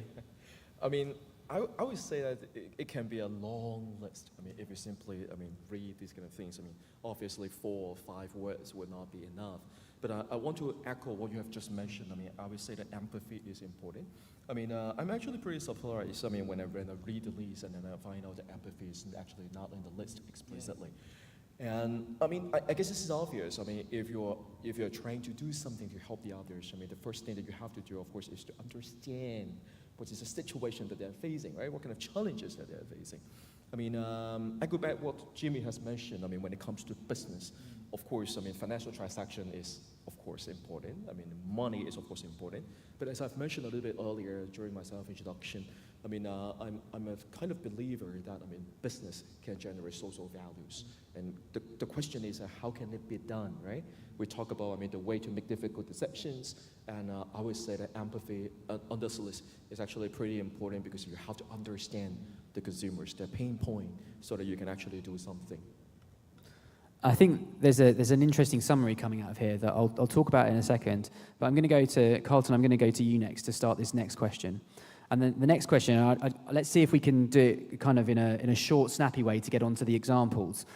But why, and think about it in your sphere as well, but why do you think values-based leadership is so important in today's society? So maybe, 30 seconds to a minute on that one, and then we'll go to some practical examples as well. Over to you. Yeah, that's a great question. Why I think value-based leadership is important in today's society, not so much today's society, but just overall, just in general, is that being values-based allows one the opportunity to grow. And, excuse me, so it's that thing of, I don't teach. When people call me a teacher, I kind of cringe because I didn't go to school to teach. But I've been in education around 30-some-odd years. So what I tend to do is put myself in a position. So how I look at all my approach is, learning is a reciprocal process. So if I'm teaching something or a child or even one of my staff members, I'm also looking to gain something back from that individual, so we both walk away with both learning something. So that's how I look at the approach in regards to growth. So being values-based is me going in and me approaching it with an opportunity that this is an opportunity for both of us to learn and for both of us or all of us as a staff or students to grow. So that's my approach in regards to being values-based. connected to today. That's, leadership across time. Absolutely. The ability to walk into a situation and believe you can learn something from it, whatever that situation is really important. And if I can add one more thing, if I may, that over the last maybe several months since I've been in this new position as an administrative director, is that I've developed an attitude of being grateful. So what I mean by that is, not saying that I'm giving you a definition of what grateful is, but from my perspective is how things may look right now based on what we're doing in my schools may not look that way a month, 2 months, or 3 months from now. So I'm grateful for the opportunity to be able to change that.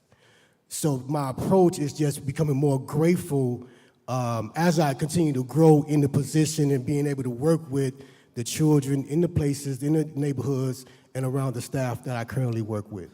Brilliant. And I think that's a lovely sentiment as well, the kind of that gratitude and that gratefulness. Deepa, what about yourself? Why do you think it's so important? So one, definitely yes, value-based leadership to be taught in the education system is very important. One simple example is what I would like to give is if you ever speak to children, right, if you're talking about literally education from 8 to 15, 16-year-old, I'm sure everyone here sitting in the room has some or the other sort of favorite superhero. Either it could be Spider-Man, either it could be Batman, or as simple as having Captain Marvel. Now, it's not about the attire or the dress that they wear, right? It's more so ever, one, what do these superheroes for me stand for? Now, that is also one of the ways where children, or let's say students, are capturing being a leader. Now, while a superhero might fight for injustice or justice around the world, for them it begins about how amazing the story sounds. And when I grow up, what kind of leader or superpower would I want to have? So it really starts from that stage.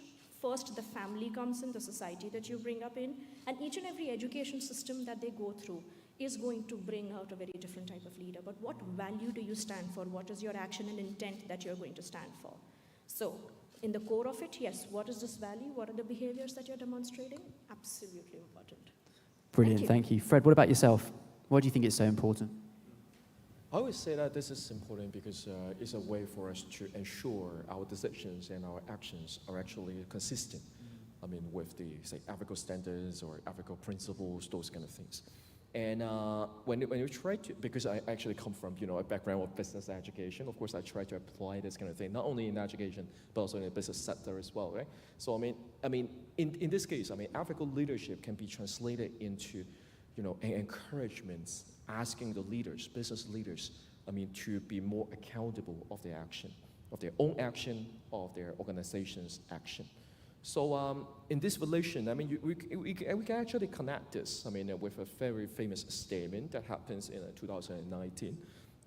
I guess every one of us had heard of, say, the Business Roundtable in the US, which consists of basically all, CEOs, all the big names, say, Apple's, Google's, Facebook, whatever, right?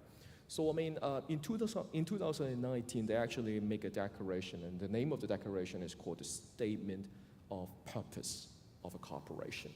So, of course, again, making money is important, but what they put down in the statement in 2019 was that, on top of making money,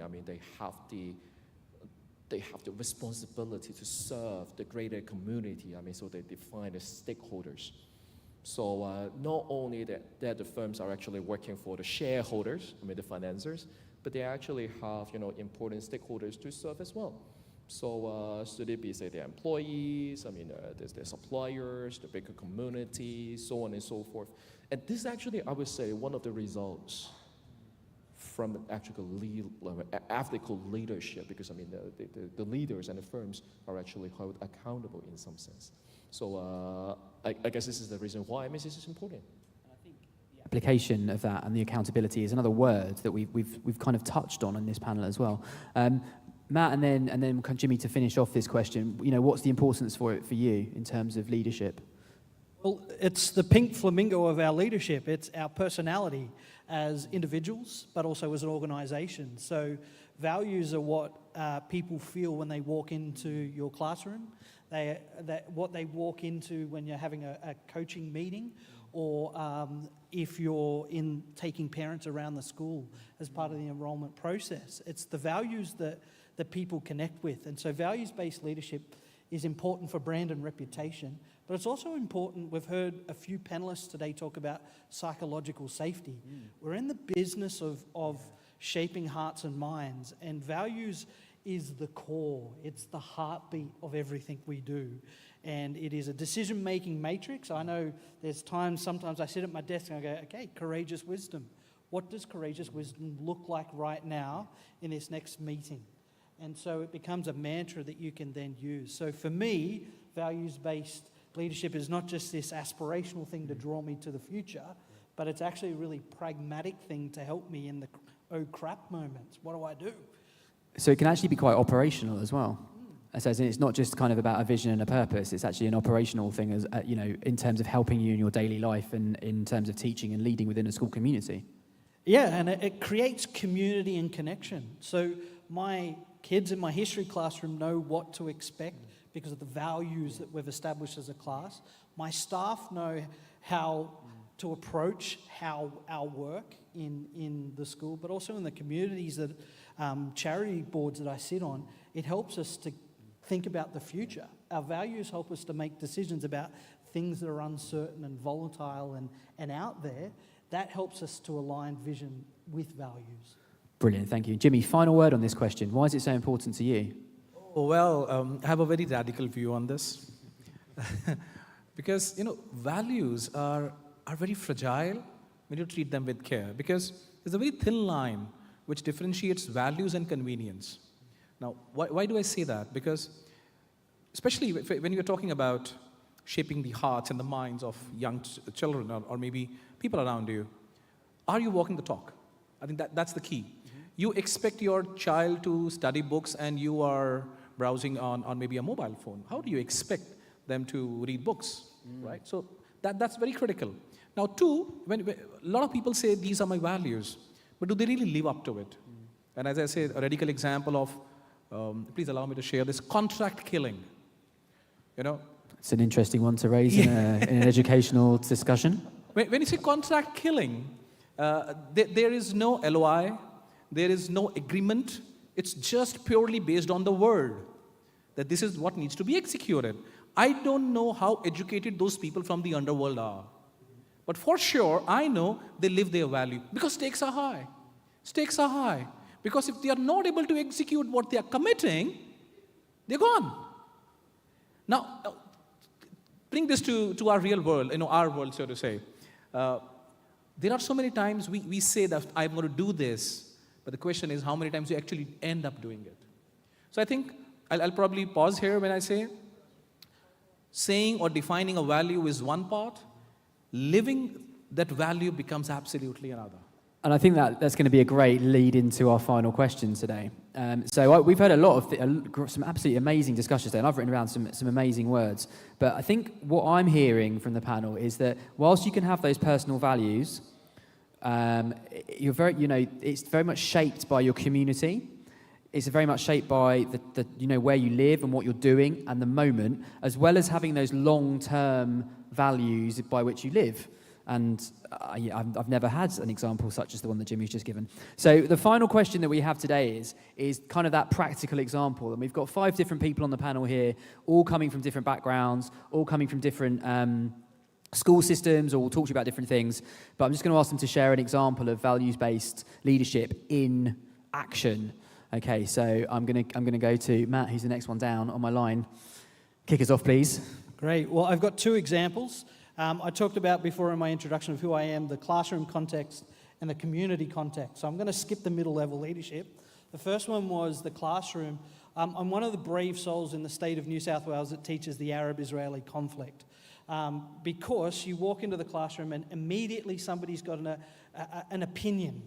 And they're either pro-Israel or pro-Palestine. And so straight away in my classroom, there's conflict amongst students. And so we use that as a way to shape and reflect their own values, but also to develop tolerance and so using the classroom with tough discussions and teaching young people how to have tough discussions and to work and respect people that have a differing opinion and learn from that. So there's one in the classroom that I like and get excited about doing. And the other one in the community is I sit on the board of the Youth Impact Foundation, and we run the National Leadership Forum, which is put on by the Prime Minister and Opposition Leader. And it's a really special forum where we get 200 young people from around the country, and they spend 4 days in our nation's capital. The first day is in Parliament House with the politicians, and they share their story and why they got into it. But the young people are in small groups, so then for the rest of the 4 days, they hear some inspiring speakers, but they're in small groups where they get then to share their story and their values. And so it's the context there where they're talking their story and reflecting on their story that they actually get to reflect on theirs. In my group in 2012, I had this guy, he's now the CEO of the organization and runs it. So I've got the evidence that it works because he's now running this forum and has massive impact in our nation. That's amazing. That takes us back to the first panel we were talking about knowing your impact. And as a historian, I think it's a great place to have those safe conversations, psychological safety, being able to debate that in terms of a values-based atmosphere. Colin, what about yourself? What do you think? Give me a practical example of what you do and how you use values-based leadership. Yeah, I have one example, but before I say that, this is amazing that everyone up here, we're from different areas. I'm from the United States, and we all have a sense of purpose. I think that's a beautiful thing. So the one way that I try to impact the community where one of my schools are is that it's a community-based school. So when I took the position, one of my goals was to employ the parents of the children who attend the school. And so we've been able to do that. I think we have maybe up to 4 parents who are employed by our school whose children attend both of our schools. And the reason being behind that is that since we are a community-based school, is that that community will not thrive if those parents aren't working. And that community, that child or those children will not thrive in the school if the parents aren't not just working, but they are a intricate part of their education. So that's one way. There's many others, but that's the example that sticks out, that we've been able to employ some of the parents whose children attend the school that's in the neighborhood where they live at. So in essence, you're inculcating the values within the community as well, so spreading those values wider. I think it's a great example. Absolutely. Yeah. Deepa, what about yourself? What about an example of values-based leadership in terms of what you do? Being in the world of learning and development space, sometimes organizations come up with the challenge that while we have our company values set, and while the definition of those values might change, right, as per the company, the biggest challenge is how do we get our leaders act as per our organizational values, because till the time that does not fuse, a leader is not actually standing up to the company. So most of the time, the entire, the workshop or the simulation is behind that. Even a leader who may have around 25, 30 years of experience undergo a workshop or a program that how might you end up living your organizational values, and that is the success rate is when my own personal values also matches with that, or else you definitely don't fit into the system then. So. And I think that's a really important thing, as in these values can't just be words on the wall. We've spoken about living those values and really kind of inculcating them. You've got to be able to kind of show how you're doing it as well. Like, how do you measure that? Jimmy, what about yourself? What's your example? To me, it all boils down to chance and choice. It's a choice on everyday basis. There is no one example I can speak about, but I'll sum it up with one line. This is something which I've defined for myself. You can quote me. And I have borrowed some word from Sanskrit here. What it means is, what I do is my dharma. Dharma means your duty, your responsibility. What others do is their karma. I mean, I can't walk up to people and say, hey, why is this your value? Why not this is your value? But I can take care of my own values, my own actions. So that's what I do. And with a hope, wish, and pray, it'll impact somebody. I think that's a really interesting one because I talk a lot about, in my training, the circle of control and what can you control and what can't you control. And actually then, because you're living your own values, then that's really important, and then you've got control of that in yourself. Final example, over to you. Fred, let's go. Well, I mean, speaking of the natural values-based leadership, well, I would say that I guess this is the same for many of us. I mean, we got dual roles. I mean, on one hand, of course, we are the educators. So we are in the classroom, we are teaching students, we are nurturing the younger generation. On the other hand, we are also educational leaders. So in my case, for instance, I'm leading a small office of around 20 people. I mean, trying to serve the undergraduate students. So when it comes to this particular way, I mean, I always say that there are two aspects, I mean, according to these dual roles. I mean, on one hand, I mean, as an educator, of course, the question that I'm facing here is that how can I nurture this kind of value-based leaders in the future? So what we have been doing here in my business school is that we would like to use the hands-on approach. So instead of just having lectures, I mean, talking about that, I mean, define this, define that, I mean, this is a list, memorize that. Instead of doing things like this, we try to organize whatever kind of activities, I mean, for students to have the opportunities to interact with really the people out there.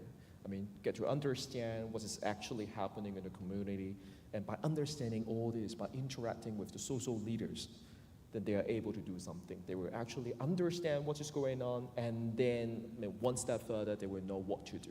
I mean, this is the educator side. I mean, another way, I mean, another side, of course, is, again, the leader in the office. The question is, how can we lead a team, even if it's a small team, I mean, to add, I mean, according to the value.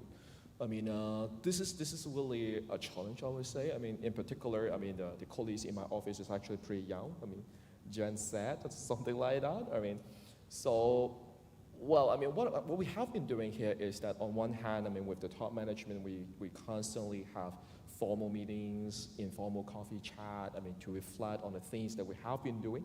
Is there any things that we can actually do better, I mean, for our students and also for our colleagues?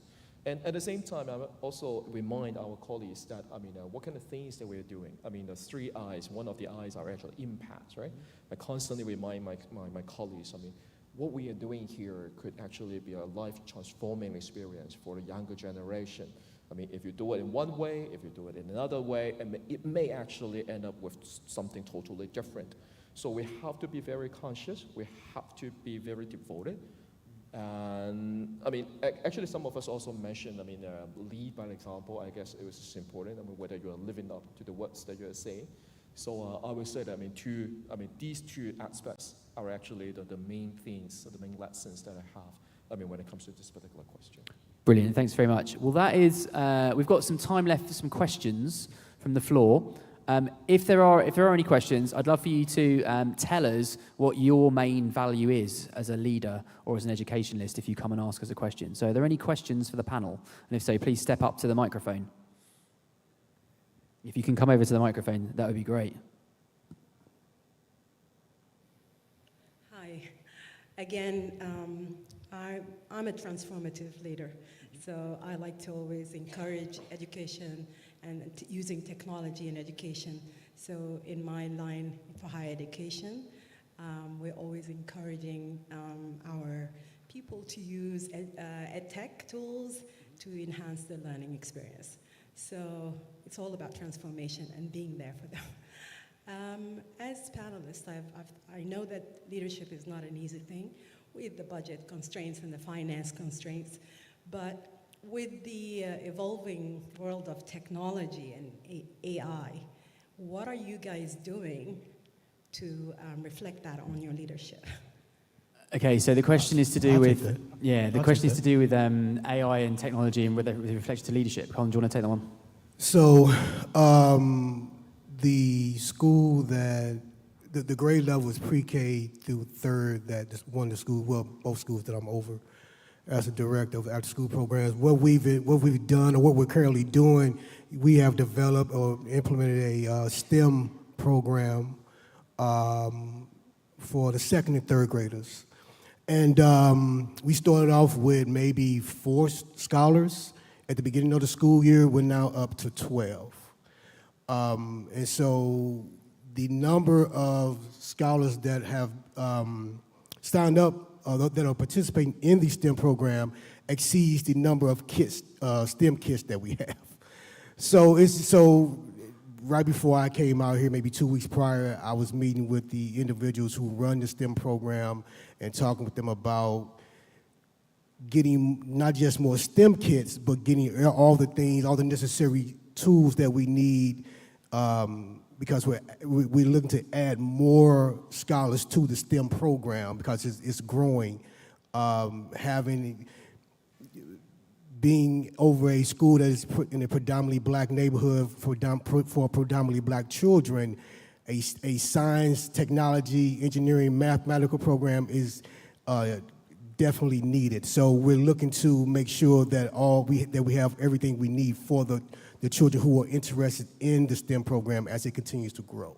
So hopefully that answered your question. Brilliant. Any other perspectives on that question? Jimmy, and then... Okay, yeah. If I may add to that, and maybe I can go back to the acronyms again. We need to reflect, reboot, restart. With the change in technology, you must understand that as educators, as facilitators, as consultants, we must stay ahead, we must learn, right? So continuous learning is extremely important. And that's where I said, unless otherwise, think of it example as electricity. Unless otherwise I'm teaching coding. How AI can be benefited for an educator is something I need to know. I don't know how electricity is made, but I know how to use it. Similarly, I should know how I can leverage the AI, to shape the future better. That's my 2 cents. Thank you, Matt. I answer your question? Okay.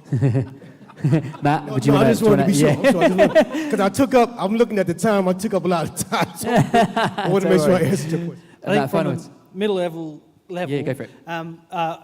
In a very innovative school, so my boss has given us a lot of freedom. So with me and my team, it's let's jump in and let's work it out. And so technology is just a tool. For some of my students, a pen is an innovative piece of technology because they've not used it. And so teaching them how to brainstorm is a new innovative tool for them. And so it's about a mindset and a culture that I try and set with my staff. Let's have a go, let's reflect, because we might have mistakes and it might not work, but particularly in HISI, it's about what makes us human. And so is this tool taking away from what makes us human? Well, then we need to work out what's the humanity in it and bring it back in. Brilliant. I'm afraid there's a big red screen that says time's up in front of me. I just wanted to say thank you to all the panel. It's absolutely enlightening for me. And I think that there's, I'm just going to very quickly sum up. There are 2 key things for me that's come out of this, is that there are some similarities in values between us, but there are also some differences. And I feel like we're all saying that that's okay. It's okay to have different values because they're going to be based on the context of where you work and the type of work that you're doing and where you're located. But as long as you're living those values, and as long as that you're walking the walk and you're using them both in your long-term vision but also in your short-term operational planning, then you will then be able to develop and nurture that leadership within your team, within those students that you're trying to support. And so I think that's probably the message that I would want you to leave with today. Thank you so much for being here and listening. And if there's any other questions that you have for us, then please do grab us at the end of the session. Thank you so much. Thank you. Thank you, John. Thank you, everyone. Fantastic. Thank you so much for that wonderful discussion. Now we're going to move swiftly along to our next one. So our next panel discussion will be strengthening collaborative research and innovation networks to address global challenges. So to moderate for this one, we'd like to welcome up Ari Mazio, Professor Design Innovation at the Dubai Institute of Design and Innovation. Let's give Ari a round of applause. And then our panelists are Dr. Milagros, Regional Vice President, Philippine Statistical Association, Penny Jane, Founder and Director, Global Education Equity Alliance, and Yusuf Maximos, Lecturer at Victoria University, and Dr. Rifat Abdallah, Associate Professor, Sultan Qaboos University, and Mahima Garg, CEO, Serto Metter. Let's all give them a round of applause. Fantastic. So over to you, Ari. Good afternoon, everyone. How are you today? I see lots of brilliant women faces around. That's a very pleasant gift for me. Welcome, everyone. I'm delighted tonight to have this fantastic panel of professors and industry partners to talk about collaboration and research and how innovation network can straight down and address, hopefully, global changes and global problems. I try to convey with an audience that help and support also this discussion, because I do not really like the idea that we're talking between us. So please interrupt us. If you consider that our discussion is too boring, say, hey, we would like to have a question. Thank you, guys. So let's start. I'm delighted to introduce my colleagues, Yusuf, Milagros, Mahima, and Rifat. And I ask, please, to introduce yourself briefly, to give the audience the opportunity to see who we are. You can hear me? Hi. Yusuf Maximos. I'm a sports management lecturer based in Sydney, Australia. I know there's a few Aussies in the room, or they were before. You can see that I don't look Australian, so if you're expecting a blonde, blue-eyed guy who likes surfing, that's not me. I was actually born in Egypt, so I came from this region of the world all the way to Australia, but I spent the majority of my life there. So I've been lecturing for around 8-9 years, but I'm heavily involved in football, and football is soccer. Yeah? So if there's any Americans in the room, football, I'm talking about the round ball. And so I coach. So I'm in academia, but I'm also coaching as well. And I'm completing my PhD in curriculum design. So it's heavily educational focused, but in sport. So that's me. Welcome, Yusuf. Milagros? Good afternoon. Good afternoon, everyone. I am Dr. Milagros Baldimore, a professor, adjunct professor of Asian universities. I have been teaching for 39 years now and still connected with different organizations in the international level. I am a co-organizer, a session chair, and a stream organizer of international conferences held in the different continents of the world. So at present, I'm still doing a lot of researches, and I also give lectures in research in mathematics and statistics. Thank you. Mahima? Yeah. I have been into another panel, so I have given my introduction, but just repeating a few things about myself. I run an organization, Certometer, where we help people to learn IT technology in a much interesting way, and we have developed a platform where people feel more engaged, and it's all about reskilling and upskilling. I have been in this education industry more than 20 years, and we are helping educators and we are helping learners to learn their skill faster. Thank you so much. Rifat? Good afternoon. My name is Rifat Abdullah. I am an associate professor of geoinformatics with Sultan Qaboos University. I have over 20 years diversified experience in industry, government, and academia. And it's also dispersed international experience from mostly in this region and in North America. So I worked in between Sudan, Pakistan, Qatar, UAE, Saudi Arabia, and Oman recently. For the last 7 years, I've been in Oman. I also lived in Canada for about 20 years, and I'm still connected to Canada, so worked in UK as well.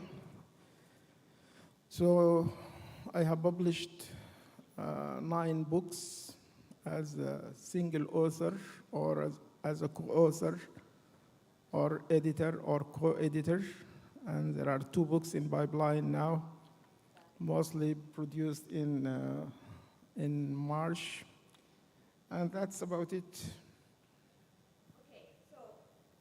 To ask you myself a question first, and then we start answering. It's about the idea of collaborative research and about how much networking and innovation networking in particular can contribute to really create research and collaboration. Did you heard about it before?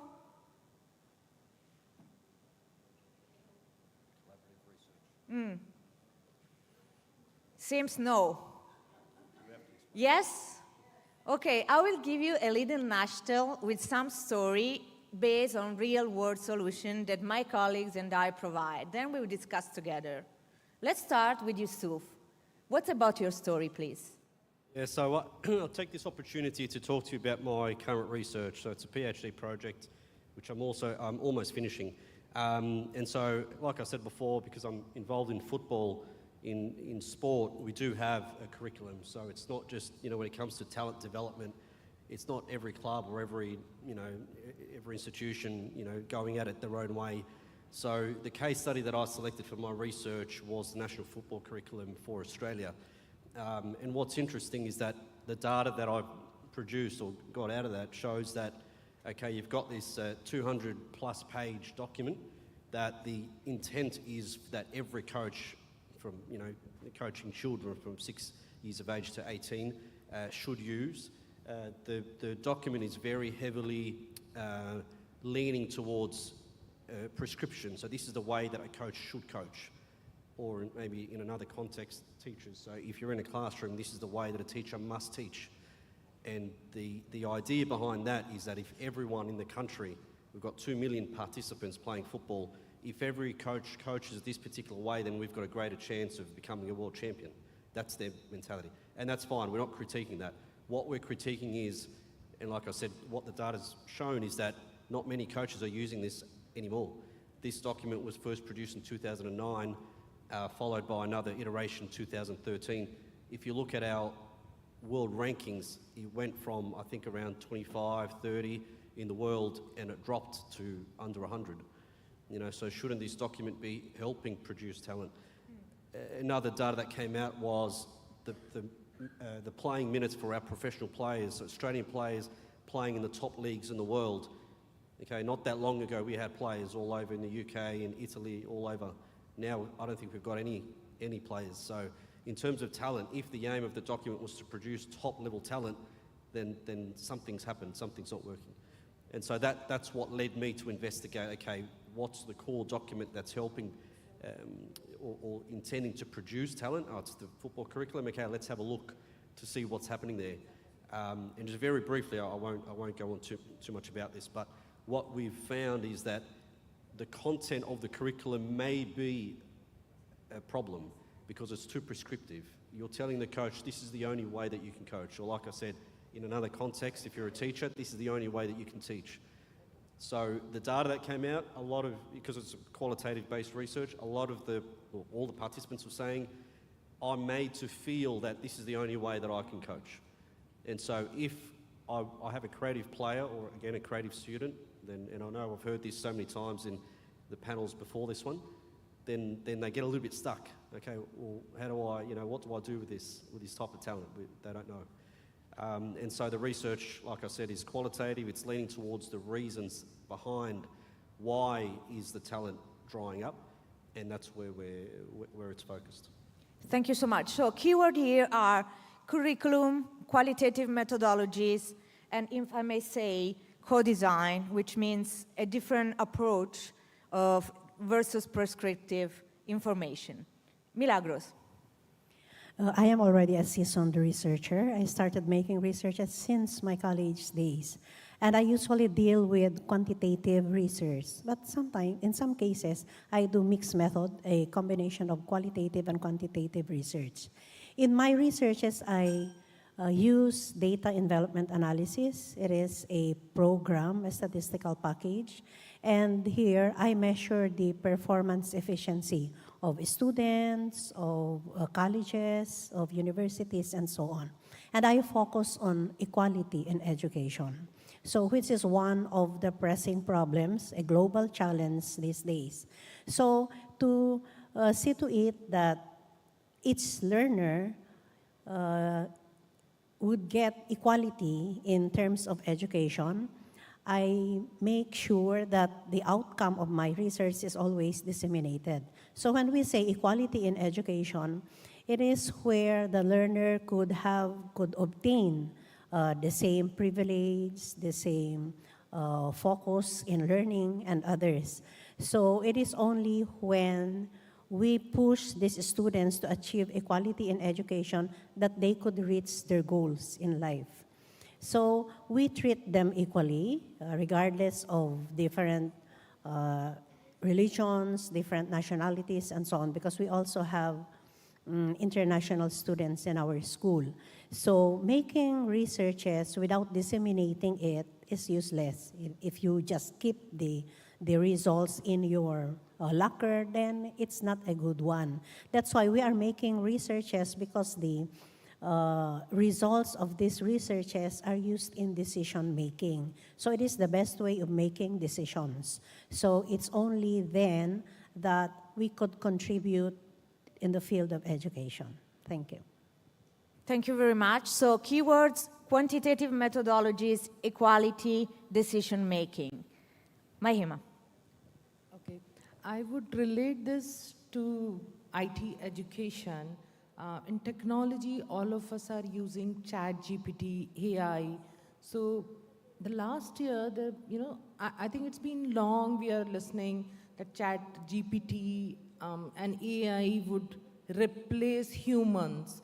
If not all, but some of the jobs would go away.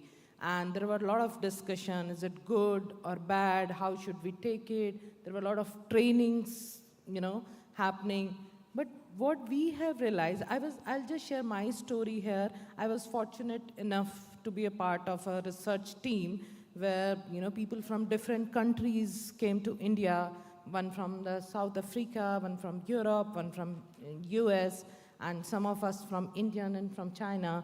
And they were doing a collective research how AI can be positively, impact the industry in education and other industry. And the other side, some of them were, doing the research how negatively it can impact, because whenever the new technology comes, it actually impacts in a both way. And how do we help our people to learn the technology in a right way? So it was an excellent opportunity. And, you would be wonder, if I say many of the companies across globe have banned the ChatGPT and AI to use when they write the code. Because the moment I write my problem there and ChatGPT give me solution and I use it in my real coding environment, that means I am leaking the secret, what code I have used in my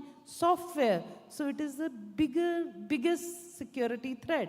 So many of the organization, imagine a field of banking. If banking people using their code through ChatGPT, how vulnerable it could be. And other people can definitely crack that. So these are the, when we think about innovation, when we think about research, so it's not only knowing all the technology and jumping how to solve it, quickly get the solution. We should always learn how to use it effectively, when not to use technology, when not to use any of these things to work better. So technology would not replace humans. It would only help us to do better. So my suggestion is always try to learn technology so that you are aware, you can do better in whatever work you do. And technology can always be there only to support you. Thank you.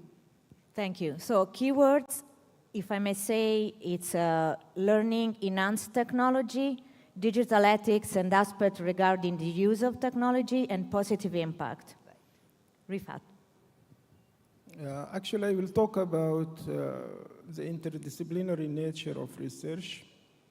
And when we talk about research in general, before talking about any case study or any application, I'd like to go back to the classification of research itself. So if we classify research into qualitative methods or quantitative methods or mixed methods or experimental methods or action methods, we find all these are like multidisciplinary or interdisciplinary intakes. So we find statistics works with mathematics, with science. And there is another also classification if we talk about research as scientific research, trying to come up with new discoveries and new knowledge, or applied research, trying to work with solving real-world problems through applied research, so our existing knowledge, or talking about research from decision-making and operational side, so how operational research is conducted and how operational research can solve some issues related to decision-making. So in all these classifications, we find research is like team-based intake or interdisciplinary-based intake. So it is collective effort. Different disciplines work together, trying to solve complex issues. They try to come up with solutions beyond the geographic boundaries, beyond the regional boundaries, beyond the communication boundaries, with just the foundation of knowledge, foundation of science, and they go forward. So by nature, humans are inquisitive, and they try to come up with answers to their day-to-day problems, and they try to innovate and go beyond what is today for what's coming tomorrow. So by taking this, and it's been practiced all over the world nowadays, they are trying to merge the traditional boundaries between disciplines. So if we take, like, for example, my son is studying neuroscience. So if you took neuroscience as a knowledge or discipline, you will find it's taking chemistry, it's taking physics, it's taking mathematics, it is taking computer science, it is taking all these domains together to solve specific problems related to the neurons and to signals that are coming from the brain. To talk about more practical solution, I will talk about real case studies that we did in Oman. And this case study is related to simulation and modeling of hurricane activities in the coastal area of the city of Muscat. And Muscat is the capital city of Oman. It has 4 districts. Those 4 districts are all having coastal side.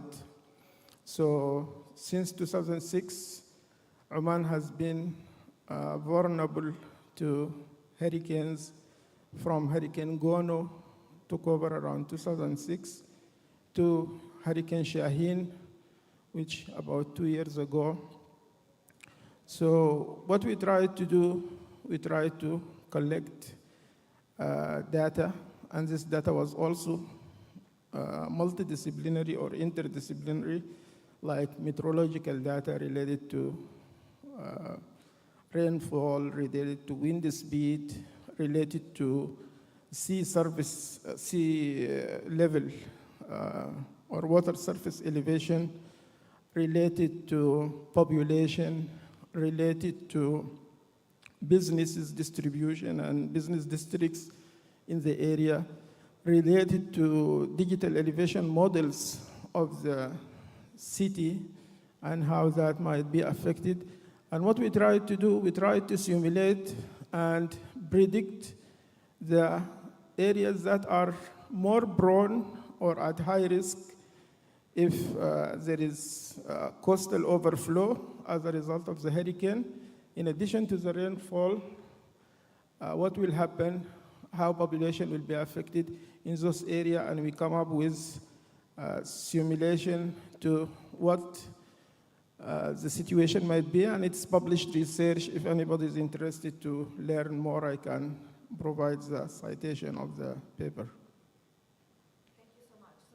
Keywords: climate change, complexity, multidisciplinary research, research methodologies.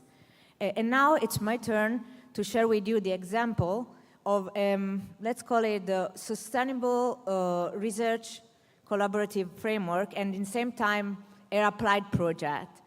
The Dubai Institute of Design Innovation, where I'm working as a professor of design innovation, was chosen by His Majesty King Charles, together with other 3 major institutes and university, the Royal College of the Arts, RISD, and the Indian Institute of Design, to be part of the Terra Carta Lab.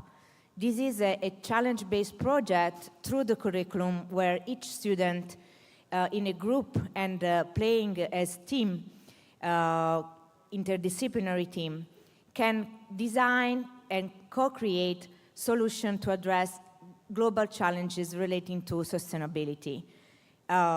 This project is still ongoing, but the idea behind it, it's very relevant because it's about the collaboration of public and private partnership, stakeholders that are not only related to the academia, but they are tackling and informing the reality of our society, such as startup, corporate, institution, association, municipality, hospitals, governments. And with that, I like to, if you don't mind, have a second round of a wishful question, and then we go back to you, to your questions, in relation to my colleagues. That is about which is your favorite stakeholder or the dreamer stakeholder you would love to collaborate with if you have the opportunity. Yusuf. Yeah, so with my research, I was presenting in a conference in Holland, excuse me, in Holland last year, and there was a representative from FIFA also in the room, and he invited me to come and present to all these different people in FIFA. And what FIFA are doing, just to give you a little bit of a background info, is that they've got delegates that go all over the world to try and spread their talent or the methods of best practice for talent development all over the world. So the idea was that if that didn't exist, then Europe would keep going higher and higher and higher, especially with, you know, the wealth of the Premier League and some other leagues. And, you know, the nation like England and all of that will keep rising. And then all the other countries like Vanuatu or even, you know, here in the Gulf, could be the Emirates and things like that, these federations aren't going to excel the way that they should be. And so these experts there, what they're doing is trying to gather as much information, obviously research-based, innovative methods, and again through the keyword that Ara just said, collaborative research, and networking, to be able to gather as much information, data as possible to spread that to all the countries all over the world. And so what this professor did was to invite me to speak to their experts about, you know, my research, and so when Ari, you said, you know, where would I like to be? This is very fortunate that it's already happening, but it's a situation where I can see the research, you know, in action. So basically, one of the issues that FIFA are dealing with is that, you know, there could be a country or a nation with the ideal curriculum, could be in England or it could be in Spain, but they go and take this to another country, it could be the Emirates or it could be Qatar, it could be anywhere, and the talent isn't being developed, it's not responding to the way that you know, it works in the other country. And again, because I like to, you know, apply this in context, is like taking a school curriculum from the US and then taking it to Fiji and saying, okay, obviously you know, this is what you're meant to do, and this is the way that, you know, you do it, and after 5, 6 years, you'll see your students flourish and it doesn't work. So same thing in sport as well. So you can't take a template, or not really a template, but you can't take a model that's, even if it's worked somewhere, and then apply it somewhere else in a different context or in a different culture. You know, not only stats, but research has shown that hasn't worked. So again, just to answer your question. Stakeholders is If I understood well, your stakeholder is sport organizations. Sport organisations that are of different levels, so national federations all the way down to clubs to academies too. Wonderful. Milagros. Hello. I work with stakeholders from the different academies. So since I am a member of the European Organization for Operations Research under the bigger umbrella of International Federation of Operations Research Societies, I have met my collaborators in different international conferences. So we work on the different indicators where we measure the performance efficiency of the different universities where we belong. So it's in the field of instruction, research, extension, production, and so on. So in this way, after coming up with different results, we learn from each other, especially universities from the developing countries like Indonesia, Malaysia, Mongolia, and so on. We learn a lot from developed countries like universities from the United States, from Europe, and so on. So in that way, we learn from the best practices of those universities, especially those who are in the rankings of universities in the world. So it's always a give and take, and we can always use the results to improve the universities, the institutions where we belong. Thank you. So if I understood well, the stakeholder are international universities worldwide. Thank you. Okay, we help, learner to use technology and learn technology. So anyone, any organization who want their workforce to be trained with latest technology, or any college or university, they want to include any technology, if they want to upskill, and in the corporate, if they want to reskill their technical knowledge, they can collaborate with us. Thank you. Thank you, Mahima. So if I understood correctly, it's all about reskill and upskills for any organization that need it. Thank you. Rifat. Yeah, actually, I think for me, talking about strengthening collaboration, so we make our collaborations stronger in the region and internationally. So specifically with government organizations, like building trusted data sharing networks. Always there are some issues dealing with the data from one organization to another. There are international standards for dealing with the data. These international standards are ongoing and they are progressing very well. And there are some also promising initiatives in the region here, talking about the GCC and or the Gulf Cooperation Council. So if we talk about Saudi Arabia, for example, the Saudi Survey Authority, they have active portals. They share the data with anyone who is using the data and who is interested to have it within the copyright and protection limits. So they also have the King Abdullah University for Science and Technology. It is completely postgraduate university for science and technology that is well connected internationally with MIT, with Columbia University, with other universities around the world, and they hire international students from different parts of the world to conduct research. Talking about Qatar, we have Qatar Foundation. Qatar Foundation is very supportive to building collaborations and to building partnerships with other entities all over the world, and they provide very generous funding for international projects. And they encourage scientists and researchers from the region to collaborate internationally and to build partnerships with the international community. Talking about UAE here in Emirates, there is UAE Space Agency, and it's a new space agency, but it is progressing very strongly and very well. And they have also funding for strategic research, and they have funding for new ventures, for entrepreneurship, for technology transfer, and they encourage students and researchers to work with them, and they have some missions. They send some astronauts to the space and so on.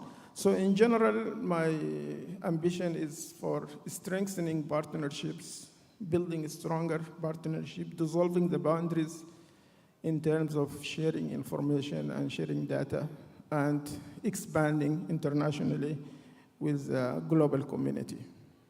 Thank you. So the keywords here are, if I get correctly, governments, technological center, other foundations or institutions. So guys, it's your turn. Any questions?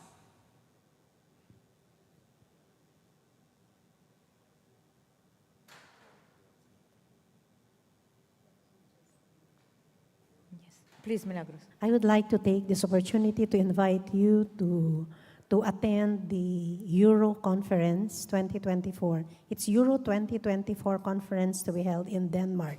It will start on June 30 to July 3. So I am the session chair of the session under education. Thank you. Perfect. This is a practical example how innovation networks and collaboration can go in action and practice. If no questions are taken from the audience, I would like just to conclude and to say thank you very much for your attention, and I hope that those information can be actionable and operational for everybody. Thank you again.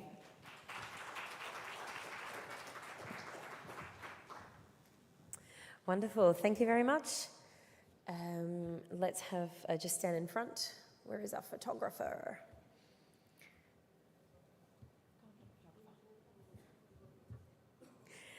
Okay, excellent. Now we'll get the chairs and the table removed in a moment.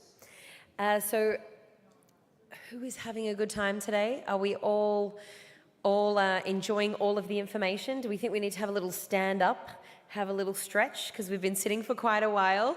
So let's all stand up. And how about when we stand up, we can have a bit of a shake out, a bit of a stretch. That's the way. A few downward dogs, you know. All of the moves. Okay, now while we're standing, let's all go make one different connection somewhere else. Somebody who's not at your table. Make sure you get their LinkedIn, connect with them on Instagram. Of course, hand over your business cards. Let's take a couple of moments to do that. And then we'll move on to our keynote speaker.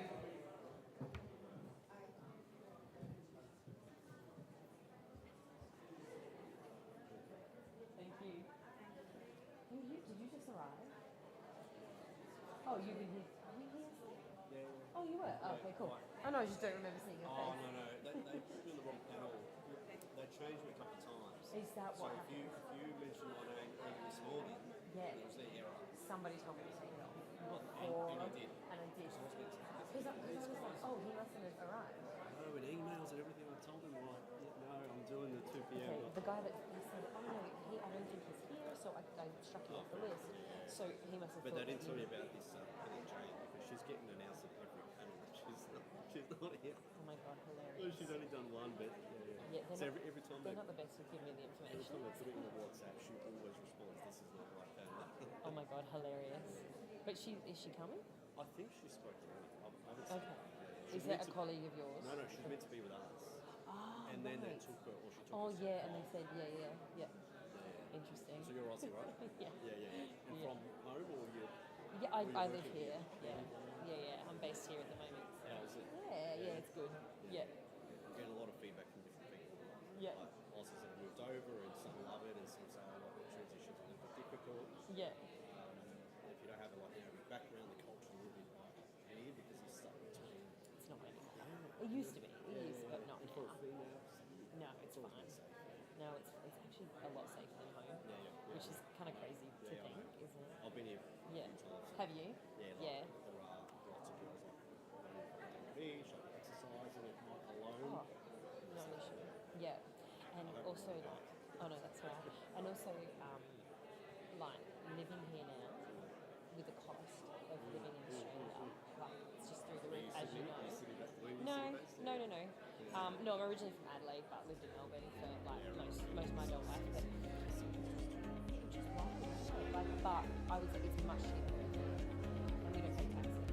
So yeah, you get 100% of your earnings. Yeah, so I just freelance like MC. Yeah. So yeah, use it, wasn't it? Yeah, awesome, Angela. Cool. Nice to meet you too. Fantastic job. Oh, cool. No, honestly, Thank you. very natural. Where a lot of these, the two-stage, it's too much. Yeah. No, because we're on so late, I'm just like, nah, next one, let's go. I told them already. Awesome. Always my 5 cents worth. Yeah. Cool. Nice to meet you too. All right. Okay, everybody.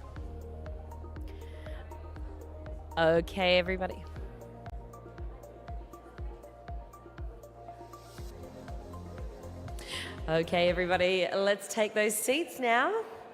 And we've had a bit of a move around, a bit of a chat, made some connections with some new people.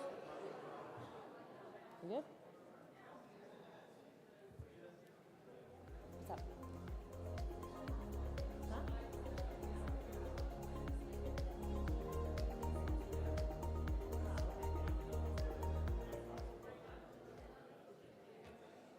Okay, fantastic. You can continue chatting. We've just got to wait a few moments for our next speaker. Hey.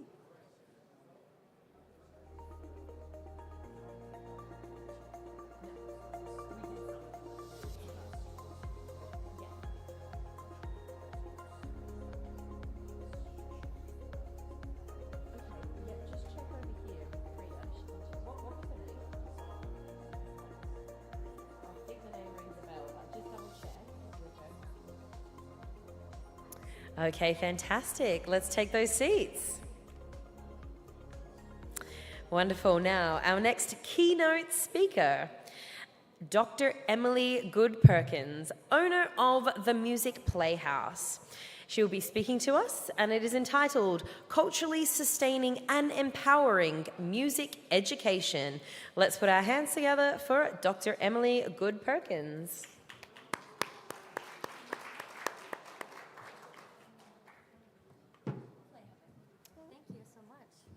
Lovely. They've just taken the microphones away. I don't know where the microphones are. This, or does this work now? This is fine. Yeah, thank you. And then, is that? It should go. Just use it right away. Oh, okay, perfect. Thank you. Let's see if this goes on.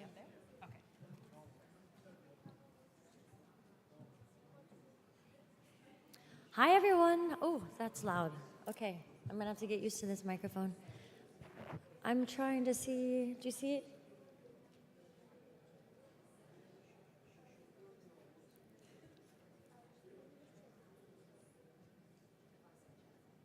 Okay, can everyone see? Oh, no, not yet. I'm not sure what I'm doing wrong here. Is it on? Oh, it's on. Yes, perfect. Hi, everyone. I am speaking about culturally sustaining and empowering pedagogy, not just within the field of music education, but within every educational field. I've done quite a bit of qualitative research with different groups of students. So I interviewed students that were in 6th and 7th grade. I interviewed university students. I even interviewed faculty members about diversity and trying to find ways to be more inclusive within the field of music education. Because what I found when I went and watched the teaching was that the students who were not familiar with the Western classical music tradition, which is typically taught in the US, I know in the UK and elsewhere, that they were alienated, and then they felt like their culture was not as important as the Western classical. So let me see if I can click through here. This shows migration. This is a map that that shows migration. Oh yeah, thank you. This mic, am I yelling? Can you show me how to do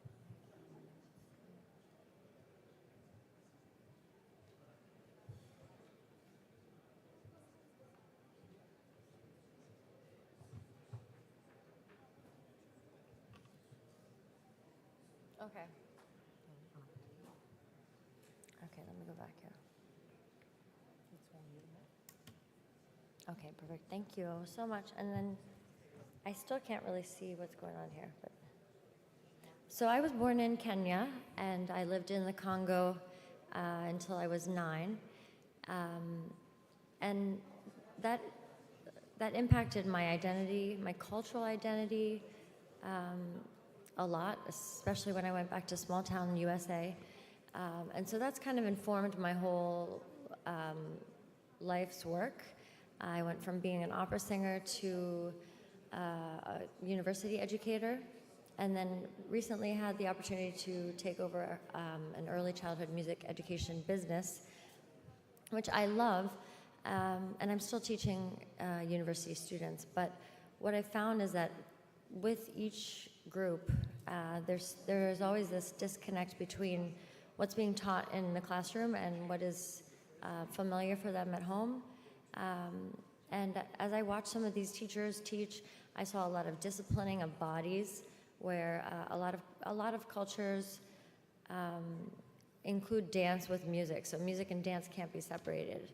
Singing and dance can't be separated. Whereas in some of these classrooms, the teachers were very not forceful, I would say, but very strict about being very staid and having good posture and not moving at all. And I could tell that the children were uncomfortable. And so I had such a wonderful opportunity to interview children from diverse backgrounds, disenfranchised, probably the children who are most disenfranchised in the U.S. because they come, it's not their fault, but they come from low-income backgrounds. So I have some, I'm going to see if this works, because I would love for you to hear some of these quotes. What I did is I went and I asked them what music meant to them and how it operated in their lives.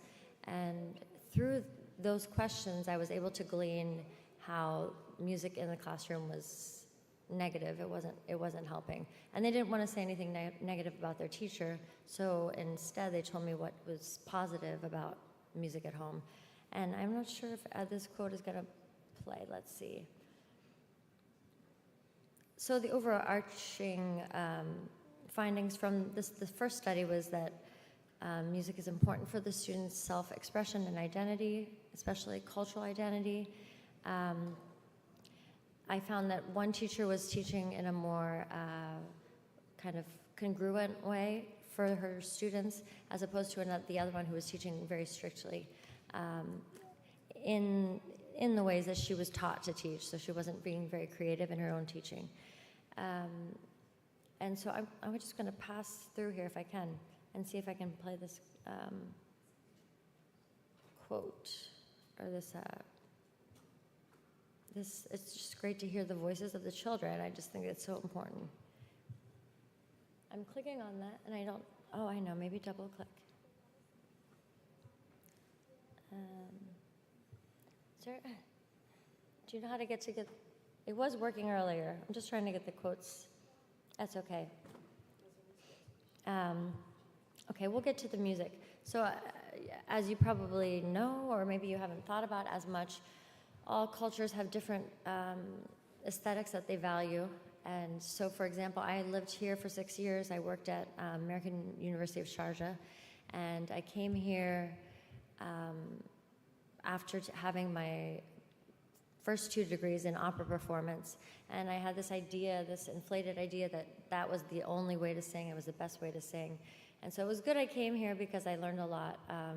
And I definitely was put in my place. I mean, not in a negative way, but I'm so grateful for the students that I worked with. And I learned that even though I came from a background where my parents were very much into social justice. I grew up in Africa for 10 years. I was very exposed to the world. I still was brainwashed by this idea that Western classical music is the only, is the best. This hierarchy that actually is originated in colonialism. And so it's still perpetuated in many countries. And so my goal is to try to change that rhetoric. I wrote a book called Culturally Sustaining Music Pedagogies, and it is here somewhere, but if you're interested, you may come look at it. I really didn't want, I think these got messed up here. I'm sorry, I apologize. Let's go to, I wanted to play some videos of my students, actually, from here. Well, one of whom has become famous, two actually. Not because of me, but because they're amazing.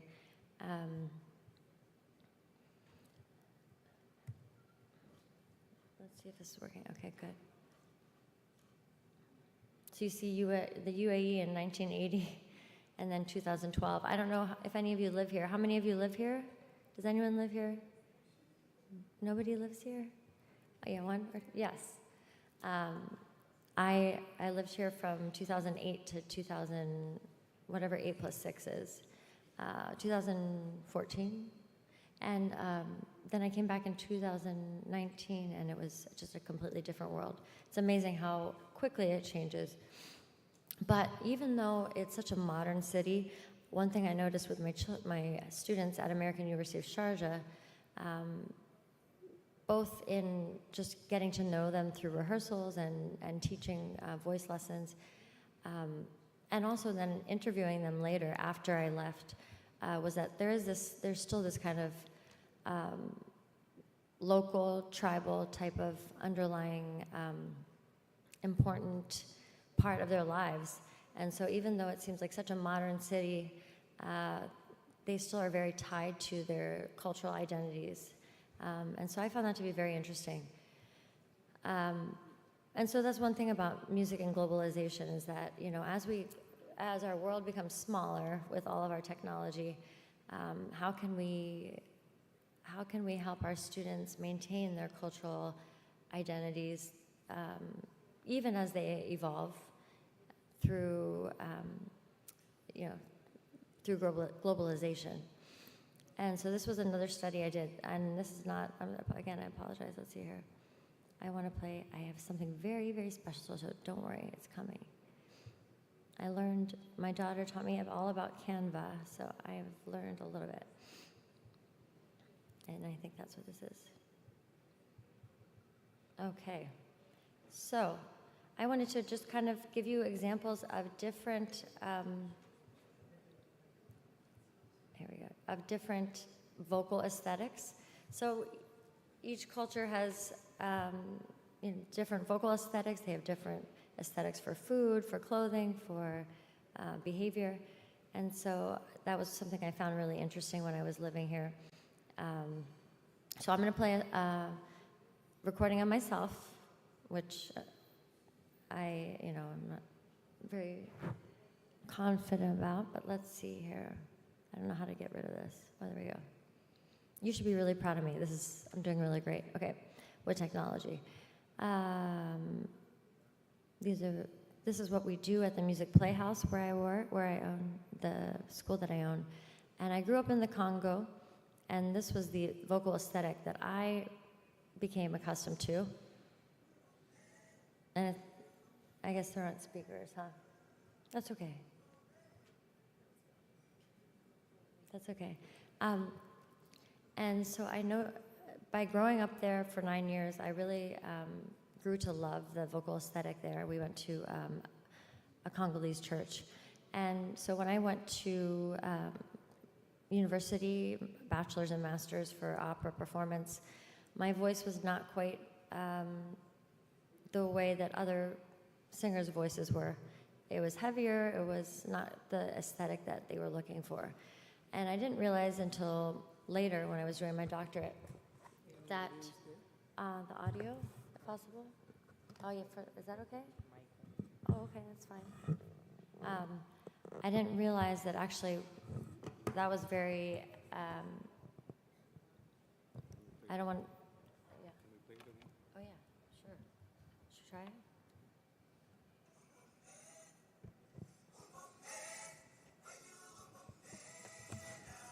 I think I have a Bluetooth speaker actually.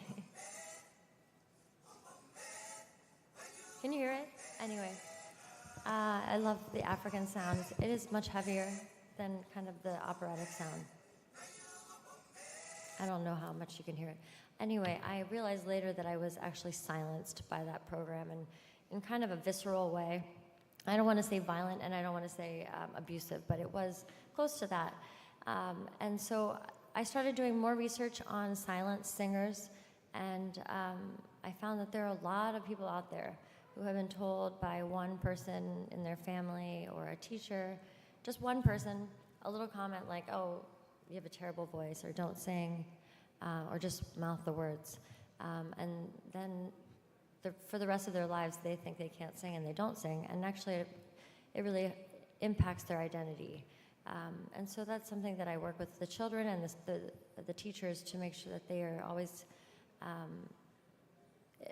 always celebrating each person's voice. So I could go around, and that's what I'm going to do right now, is I'm going to go around and hear each one of you sing and tell you that you all have beautiful voices. Just kidding, I'm not going to do that. All right, so that was, I don't know if you heard that. That was Congolese singing. And then here I'm singing, so there's a different aesthetic, but I still sing with the Congolese type of aesthetic. It's a heavier aesthetic than they like.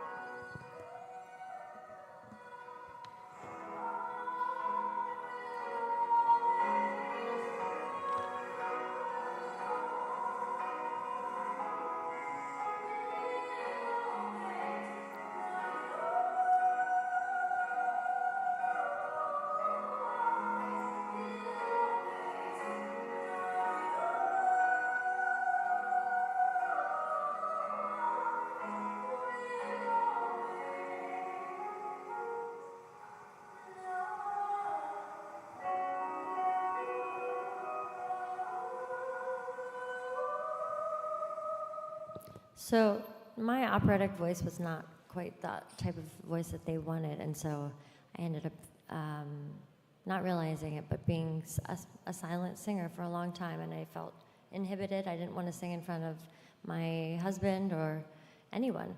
Now this is one of my students here, beautiful singer, and I want to just give you a little example of, and maybe you're very familiar, Arabic singing. Do you hear?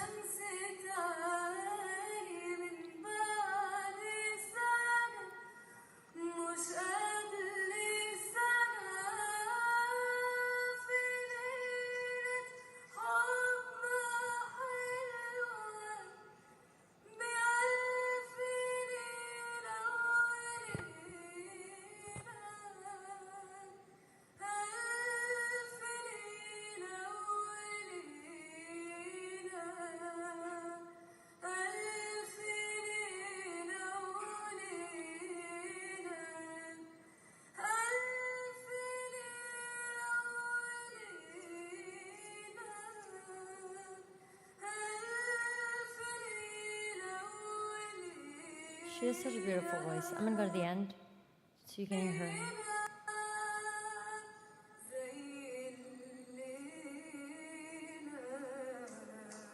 Well, her, if you know anything about Arabic music or singing, her urub, the ornamentation, is amazing. I've tried that so many times I can't do it. So I kind of wanted to show how the vocal aesthetics are different for Arabic singing as opposed to classical singing. So I came in and I was trying to get them to do head voice and sing nice and high, and that was not beautiful to them because this type of aesthetic was much more beautiful. And so what I could have done was force them to sing the way that I wanted them to sing, but I didn't. Instead, I had them try to teach me Arabic singing, and that's when I started to realize that as teachers, we need to find ways to sustain the cultures of our students in ways that are empowering, as opposed to forcing them to do what we think they should do. And not just that, but the theory of culturally sustaining pedagogy is that we don't just use their culture as a bridge to what we want them to do, but we actually just sustain and celebrate their cultures in the classroom.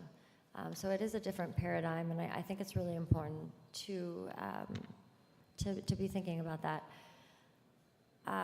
One of the things I wanted to demonstrate, I've done some research on timbral perception. So is this microphone bothering you?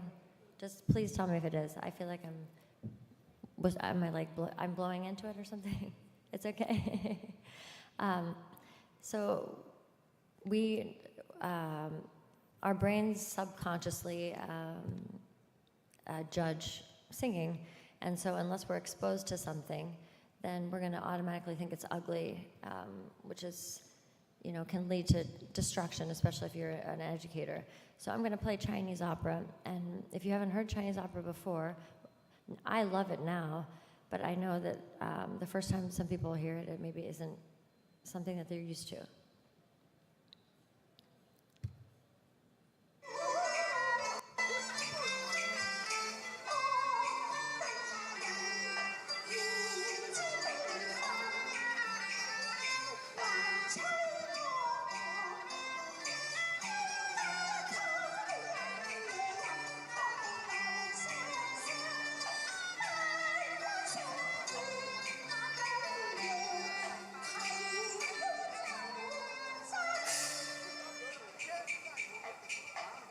So if you notice, her voice is that's the opposite aesthetic of Arabic singing, I think. It's high and very thin, but it's still beautiful. And so we have to celebrate all different cultures, vocalities, aesthetics, traditions. I like this one. This is African dancing in the U.S.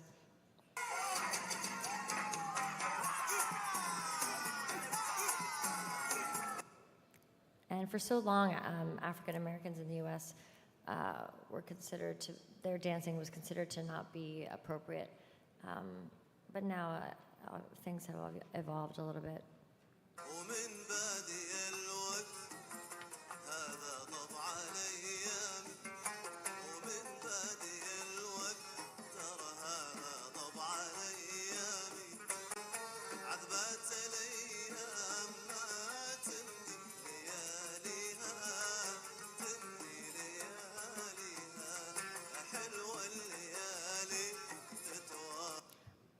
When I lived here, I just miss that music. Arabic music is just so beautiful.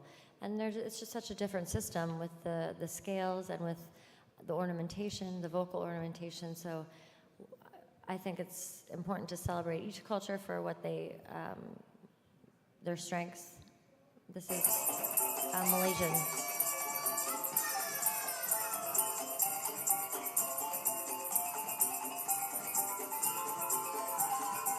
They're so cute.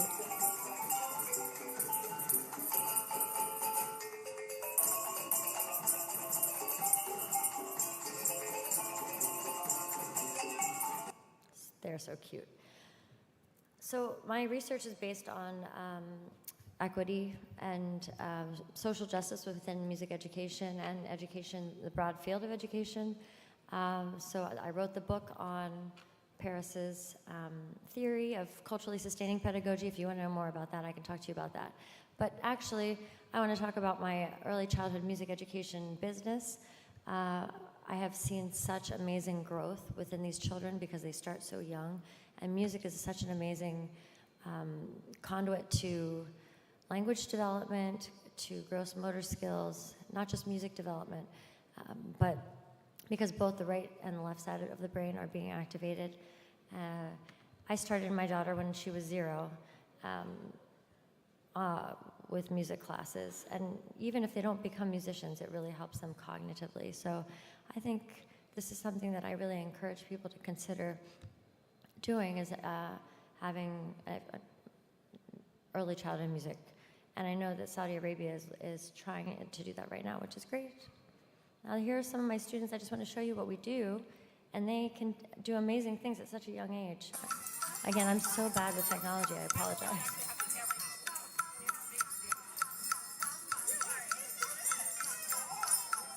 He's like such a baby. And then here, oh, and this is my student who I had at American University of Sharjah, Rashid Al-Noaimi, and that's the sound that I can't do very well, singing the national anthem. And I wanted to show this because he's my former student, and then I'm going to show you, the next video is me doing the national anthem in the US with some kids. So I feel like we need to do more cross-cultural types of engagement for children. I hope you can hear it. He's such a beautiful. Can you hear it?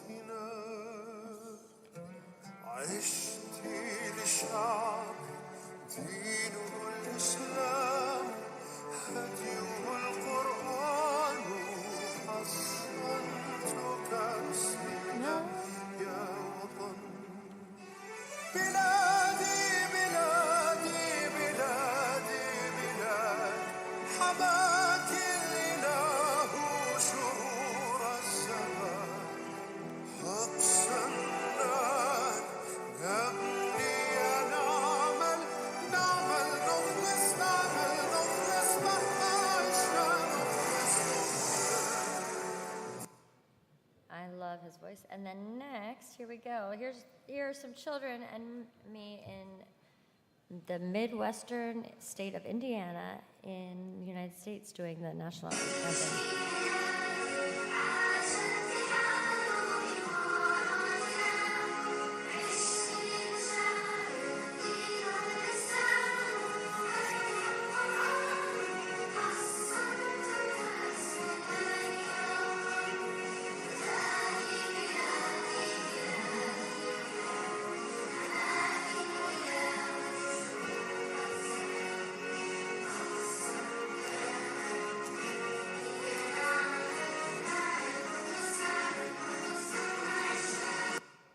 That was us doing the UAE national anthem. And then I wanted to show you 4 of my students from AUS started a barbershop group. So this is this whole idea of hybridity, mixing the old and the new, and I think it's beautiful. So I just wanted to play a little bit of their version of the national anthem.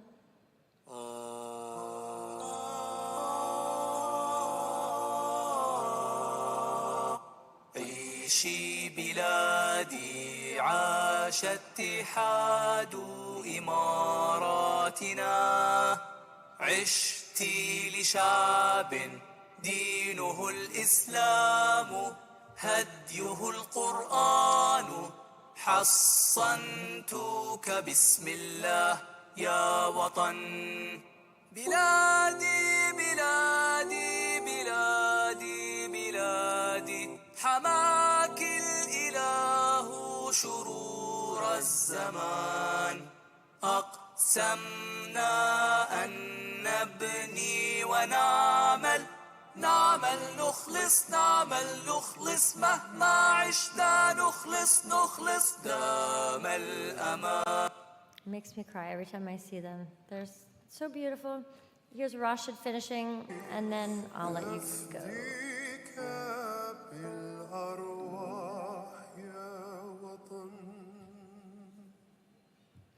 So beautiful. You should look him up online. I was going to show some videos of some things that we do at the Music Playhouse, so maybe I'll do that really quickly. Yeah. So the curriculum that I use is really powerful because it's repetitive and it's designed in very intentional ways, even though it's fun. It's fun, informal, and it's for a caregiver and child. So it could be nanny and child, it could be mom and child, dad, child, grandpa, Grammy. And it's amazing what they can learn at such a young age. So I just want to show a few little videos of these cuties. Sing along.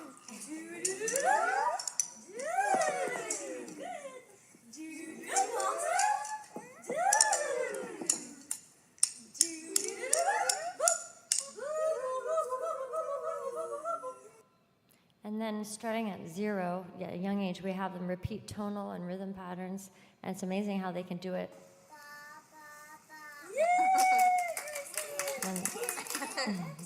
And then they feel so confident.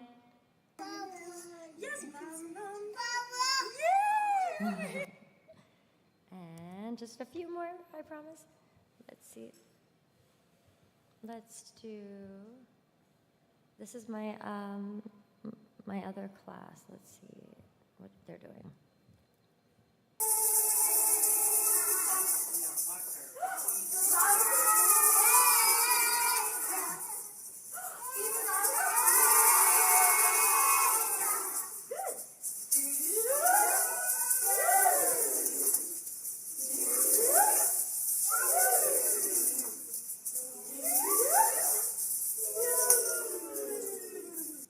So that's a class that I have in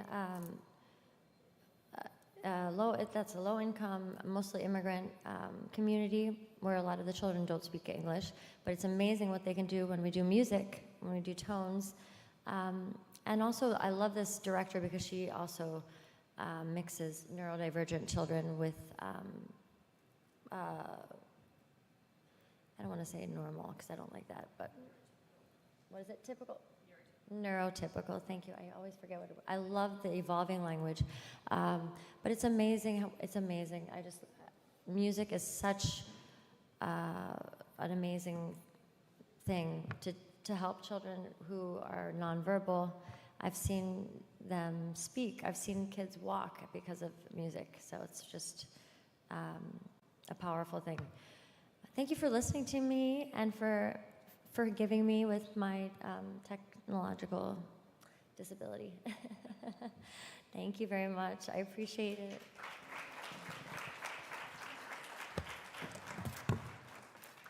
Thanks for that word. That's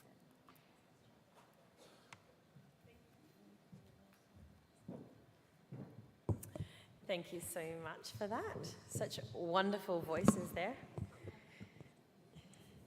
Fantastic. Okay, now we're going to move along right away to our next panel.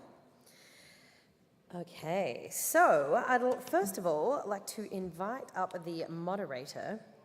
I should say our next session, it is entitled Ed Tech Trends That Are Here to Stay.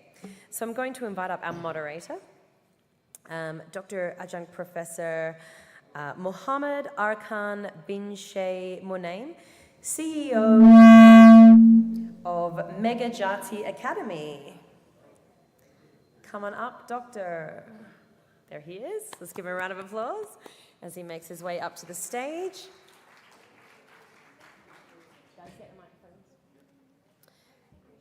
Okay, and the rest of our panelists. Let's welcome up Thivya Anathan, founder and CEO, Elite Academy. Rashan Senayake, founder, Inspired Education Australia. Dr. Rahayu Ahmad Bhatia, senior lecturer, Institute of Amindin Baki. And Dr. Fazhad Mohammadi, founding principal and CEO, International British Online School. Let's give them all a round of applause.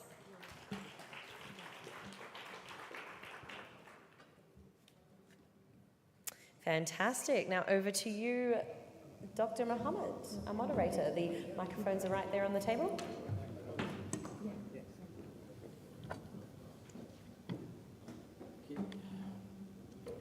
Okay, good evening, everyone. Again, it's great to see everyone here today and this evening. And myself, Muhammad Arkan bin Shay Munaim, try to moderate this session for this evening regarding the topic EdTech trends that are here to stay. And we are here held in Dubai, and we are proud to have our panelists from London. We have Dr. from FAR, Dr. Farshad from London, and Dr. Rahayu from Malaysia, my colleague from Malaysia. And we have also Ms. Divya from Switzerland, the YM Stone, and also Mr. Rashwan Mr. Rashan is just beside me here. So today we have a topic on EdTech trends that are here to stay, and I would like to have a very good session. We'll try to having this session, first of all, maybe with the introduction of all panelists by themselves, and secondly, I will throw a few questions for each panelist, and then I will open up to the floor to have or to raise the question related to the topic today, which is EdTech or education technology that are here to stay. How it's relevant, how to put in engagement to the students, how it can be beneficial for current and future generations, and hopefully from there we can have something that we can bring back to our countries and make it move over there. So again, let's start with introduction. I can start from far first. Here, pass to you, Dr. Farshad. Start of introducing yourself and maybe about 2 to 3 minutes. Thank you. Thank you. I hope everyone can hear me. Good afternoon, everyone. My name is Farshad Mohammadi. I know everyone's quite bored now. We've been talking about AI and digital technology. We've had some inspirational discussions this afternoon, so I hope you're going to find this session useful as well. So I've been in education for 2 decades. I started my journey up the ladder as a teacher of maths and then became a head of maths in schools in London, mainly mainstream schools, and then went up the ladder of senior leadership. And during my senior leadership, I also worked as an advisor to the Ministry of Education, Department for Education.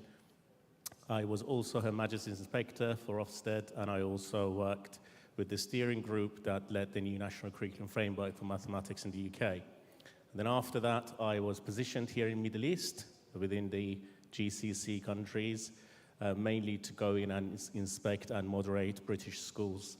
And the idea of our institution that is called International British Online School was born here when we realized that quite a lot of students who have the potential of going to the like of Ivy League and Russell Group universities were missing on the opportunities simply because they did not have the aspiration nor the support that they required to be able to achieve this goal. And we knew that the alternative pathway will be online education. This is back in 2017. Way before the pandemic.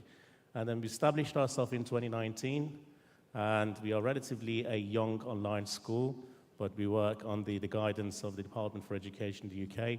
We are an accredited school. We cater for students age 6 to 19, and we are a British school, so we do the British curriculum as such.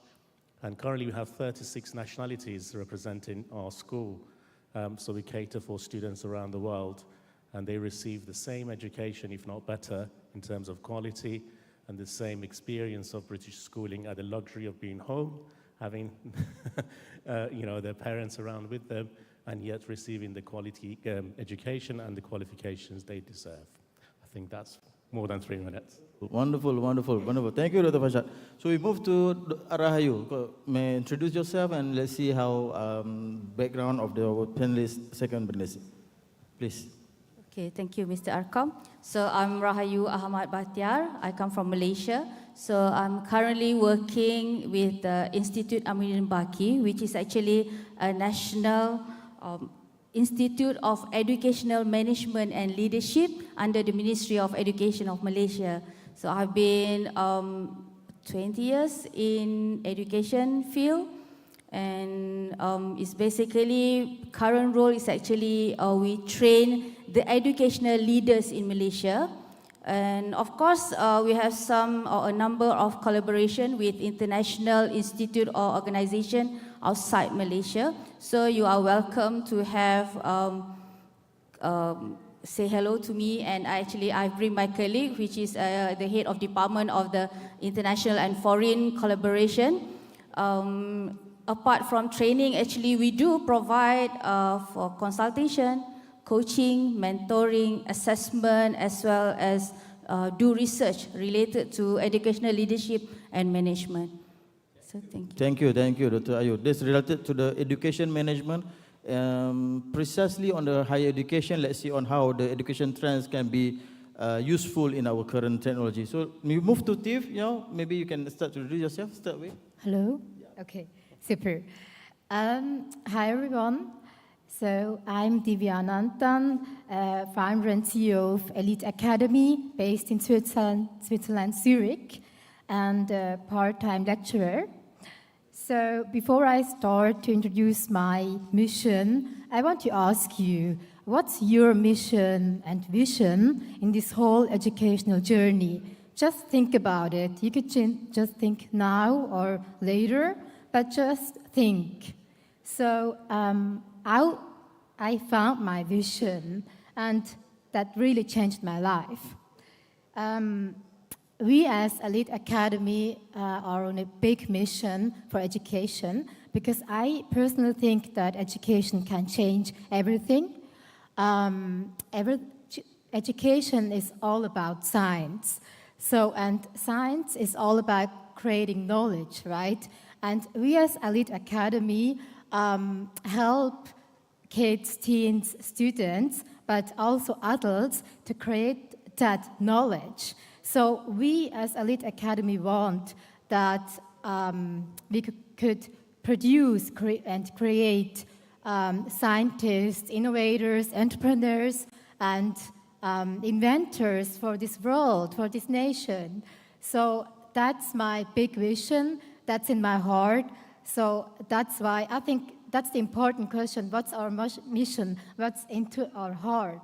So yeah, that's why I'm here now, and yeah, we will take a bit later. Thank you. Thank you, Chief. Actually, just to remind again, or just to, as a introduction, Dr. Farshad from London, Dr. Ayub from Malaysia, we have Switzerland, Chief, and also Russian from Australia. So please, Russian, introduce yourself and as well see what we can do. Good afternoon, everyone. I think when usually people look at me, they don't guess Australia. So I was originally born in Sri Lanka and moved there when I was about 10 years old.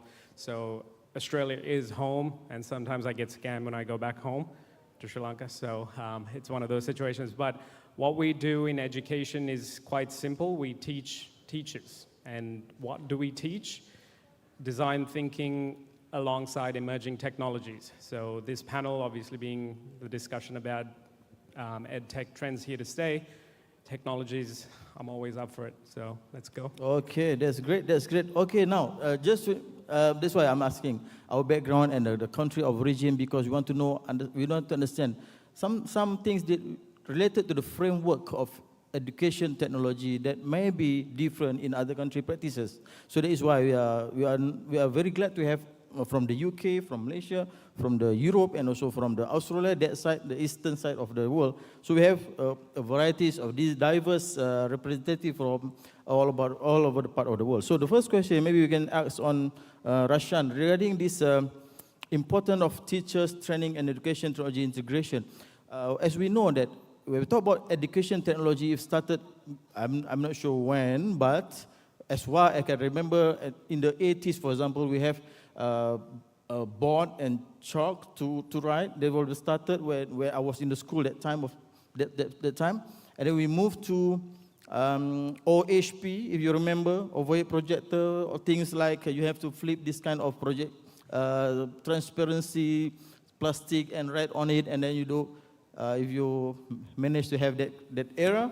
And then we moved to, in year 2000, while whiteboard is there, we start to use our, what we call it, PowerPoint in year 2000. And then we move again to things like now in 2024, I think we got more technology coming in and how it become more useful from day to day. And after COVID also, the influence of having this kind of remote learning now been immersed and also been surfaced, that it will be the new technology and era. So Rashan, what you can say about the first thing regarding this importance of teacher training in education and technology integration? Pass to you. It was one of the topic panels in the morning as well, empowering teachers. And from my perspective, just to share a little story, the reason I'm actually here was due to one of the best teachers that I've ever come across in high school in Australia. And the following pathway that I was originally going to take was in medicine, but the reason I went down to design and technology was because of the teacher that showed me those pathways. So if the teacher in itself doesn't have the training, or they're feeling more and more overwhelmed, then that's going to directly start to impact the students in itself. So I think teacher empowerment is key to the society, and whatever the country context, they're the ones who are going to know, they're the ones molding the future generations. There will be the pushing factor, the starter factors. We start from teachers first. Absolutely, and I think doesn't matter what year level the teacher is teaching or in charge of the subject matter, technology is encroaching on that now. So they're more powerful tools, they're adapting quicker. So I think new models of learning those technologies needs to be a very priority context. Seriously, that's will be very, very great.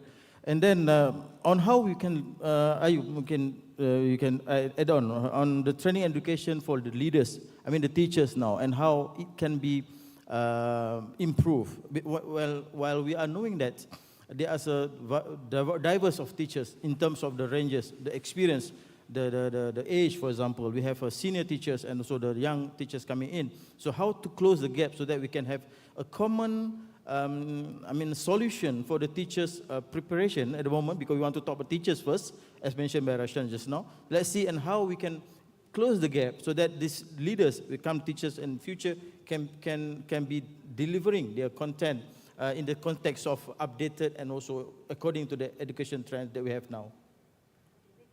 Thank you, Arkam. Okay, before I answer that question, maybe I would just to add in that as a leader, actually, we have to buy in them first. Is the leader have to accept the educational technology first in order for the organization to easily, fully utilize the educational technology. Do you agree with my opinion? How many of you agree with that? Okay, thank you.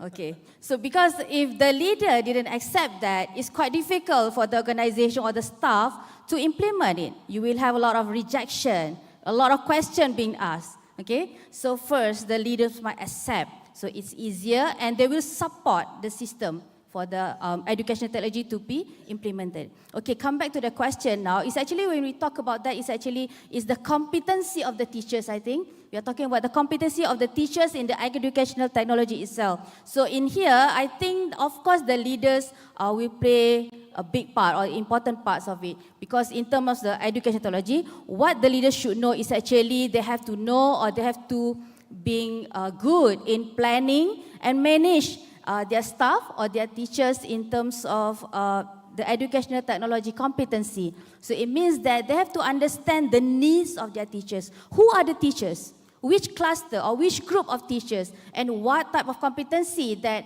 actually they need? Because not the same. Let's say you have a 10% or maybe like 100 teachers in that school. So it's different needs. So how you want to cater for this professional development of this teacher? So that is what the educational leaders should plan and manage about. Okay, nice. So meaning to say that we need to prepare the teacher for the current education technologies so that they can go to the school or to the institution and bring up the technology into the school, into the institution to our next generation. And maybe Tiff, you can add on benefit of EdTech teachers training. For now, for example, we are having the IoT, for example. We have coming now to the Industrial Revolution 4.0, talking about AI, talking about VR, talking about those kind of technology tools that can be useful in the classroom. So, Tiff, maybe you can add on that? So, the world is changing fast. Say yes. Yes? Yes. Okay, so education, of course, is changing all over the world, especially in EdTech and this whole technology. So I think virtual learning and digital learning is the key nowadays. When I went to school, we had just books to read and images to look into. So, but nowadays, when I give classes, our students, especially in science, they learn with virtual reality.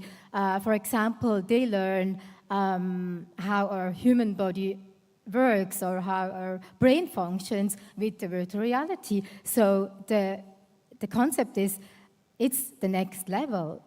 So we had to ask ourselves, how could we prepare our teachers that we are really prepared for that it's not a problem, but it's another level. For that next level, we should be prepared.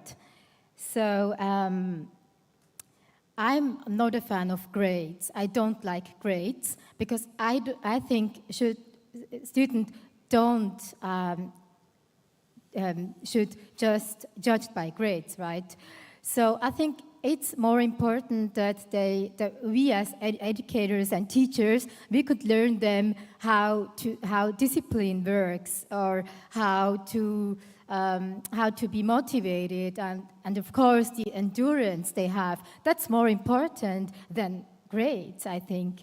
So when students come to us, the first thing we tell them is we don't want to get them better grades, or just just do better in school just because of grades. That's not our goal. Our goal is that a child can, with help of EdTech or with help of ourselves as educators and teachers, discover their mission and their vision. That's our goal. So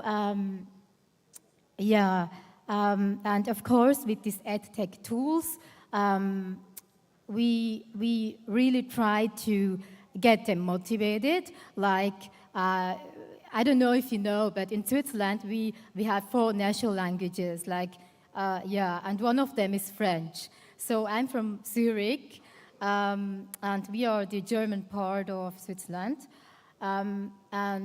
My students, basically from the German part, they don't like French. So that's a problem.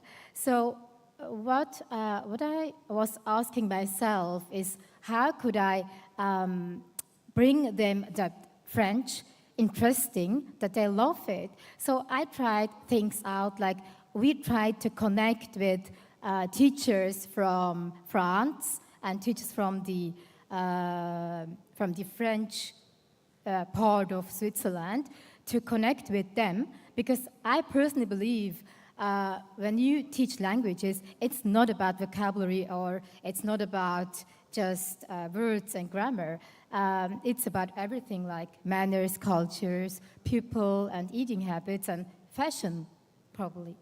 So we tried this out, like once in a month, we connected with this EdTech, e-learning, students from France and Paris to Elite Academy, that they could learn from experts from France, their cultures. So, and see, they loved it.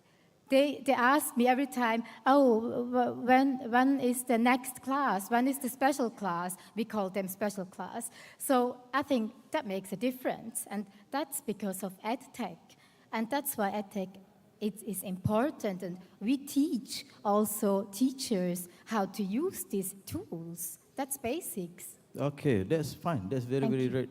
Okay, talking about that, I've heard about remote learning just now. I've heard about what we call just now, the terms of kind of remote e-learning. E-learning, yes, Yeah, e-learning.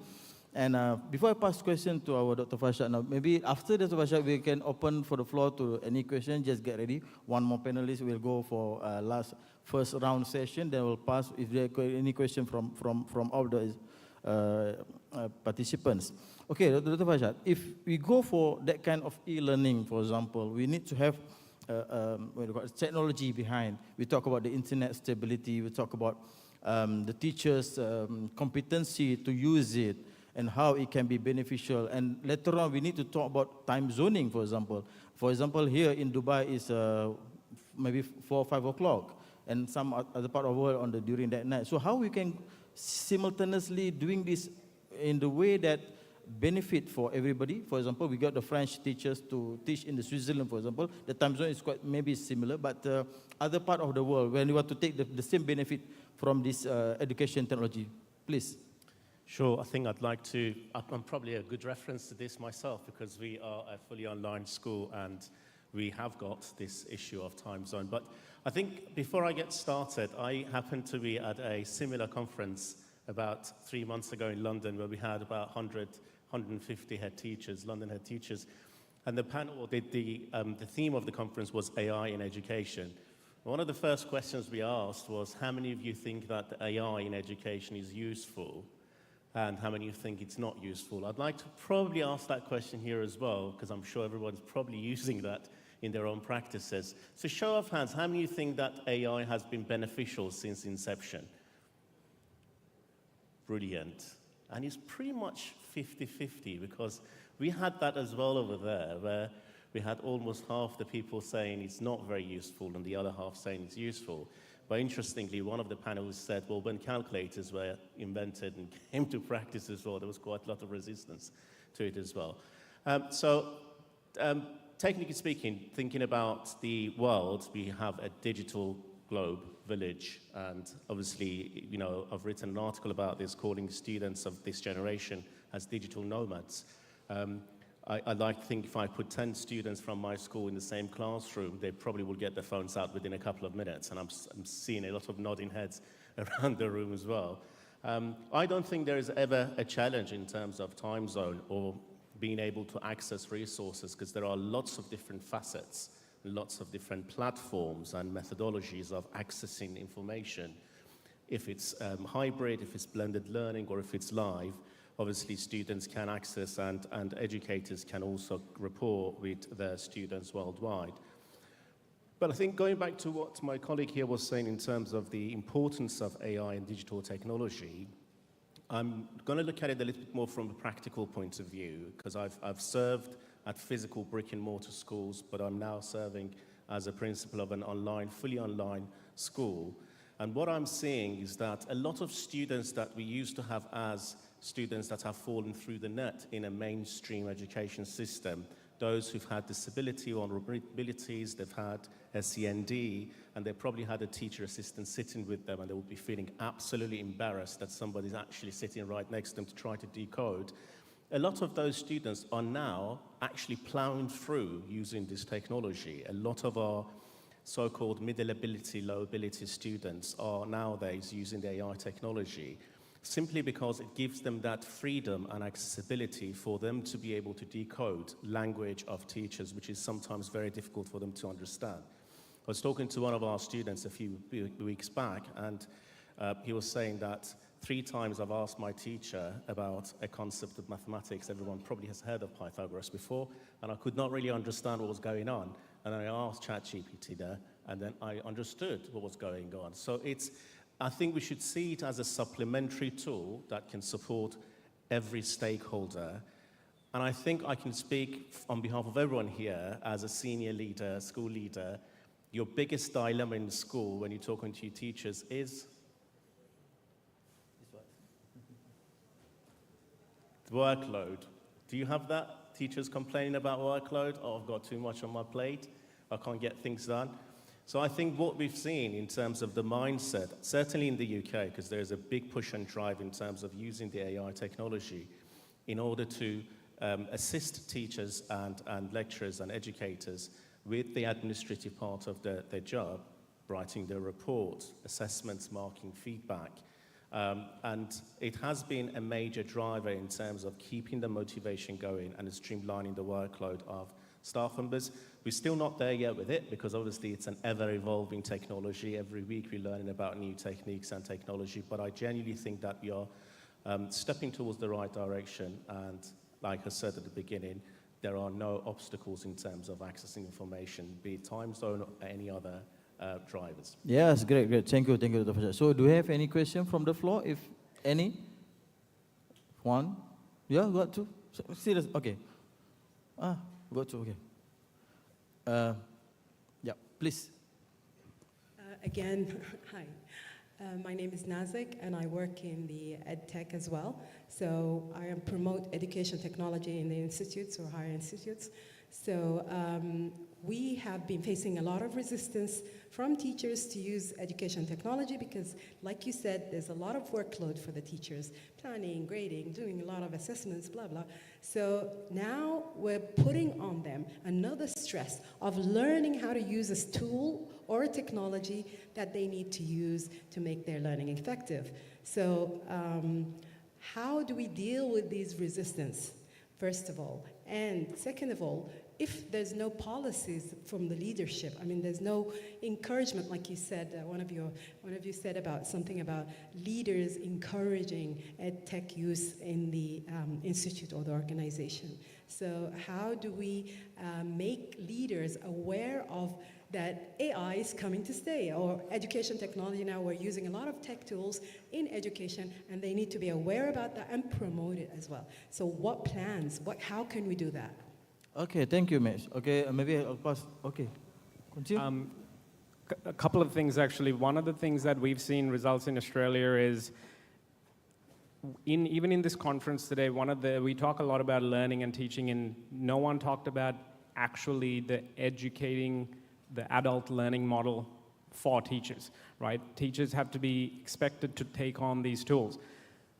AI, for example, has the potential of saving a lot of time. So one of the things that we've seen really well is when the tool is shown to the teachers, educators, using adult learning models, not the same way as teaching anyone and everyone, not the same way that you would teach children, then showing something as simple as how do you build a chatbot for their history subject or math subject or science subject so that the million questions that comes at them can be handled by AI, that's when their eyes light up. And when they're a 60-year-old teacher who, they might struggle with putting on a formula into Excel, but they're able to then build a chatbot within a couple of hours, couple of show and tells, that's when we see the biggest difference. That, I think, can work for anyone. Okay, thank you.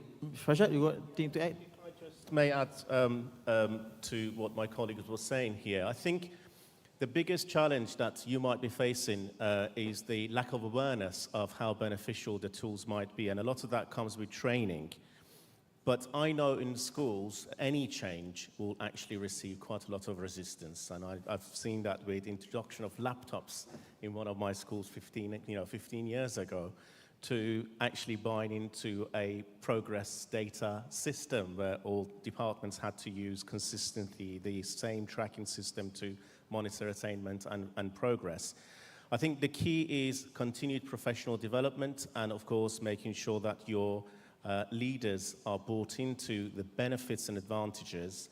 But teachers don't like to be told what they need to do. They need to be shown what they need to do. And through the demonstration of showing how easily it can be utilized, but also the benefits and the impact it will have, at the end of the day, if you show impact and it also shows that it's saving them quite a lot of time, but it enhances the consistency and enhances the quality, I can guarantee you that my teachers right now are writing some of the best reports I've ever seen in my life for our students, thanks to ChatGPT.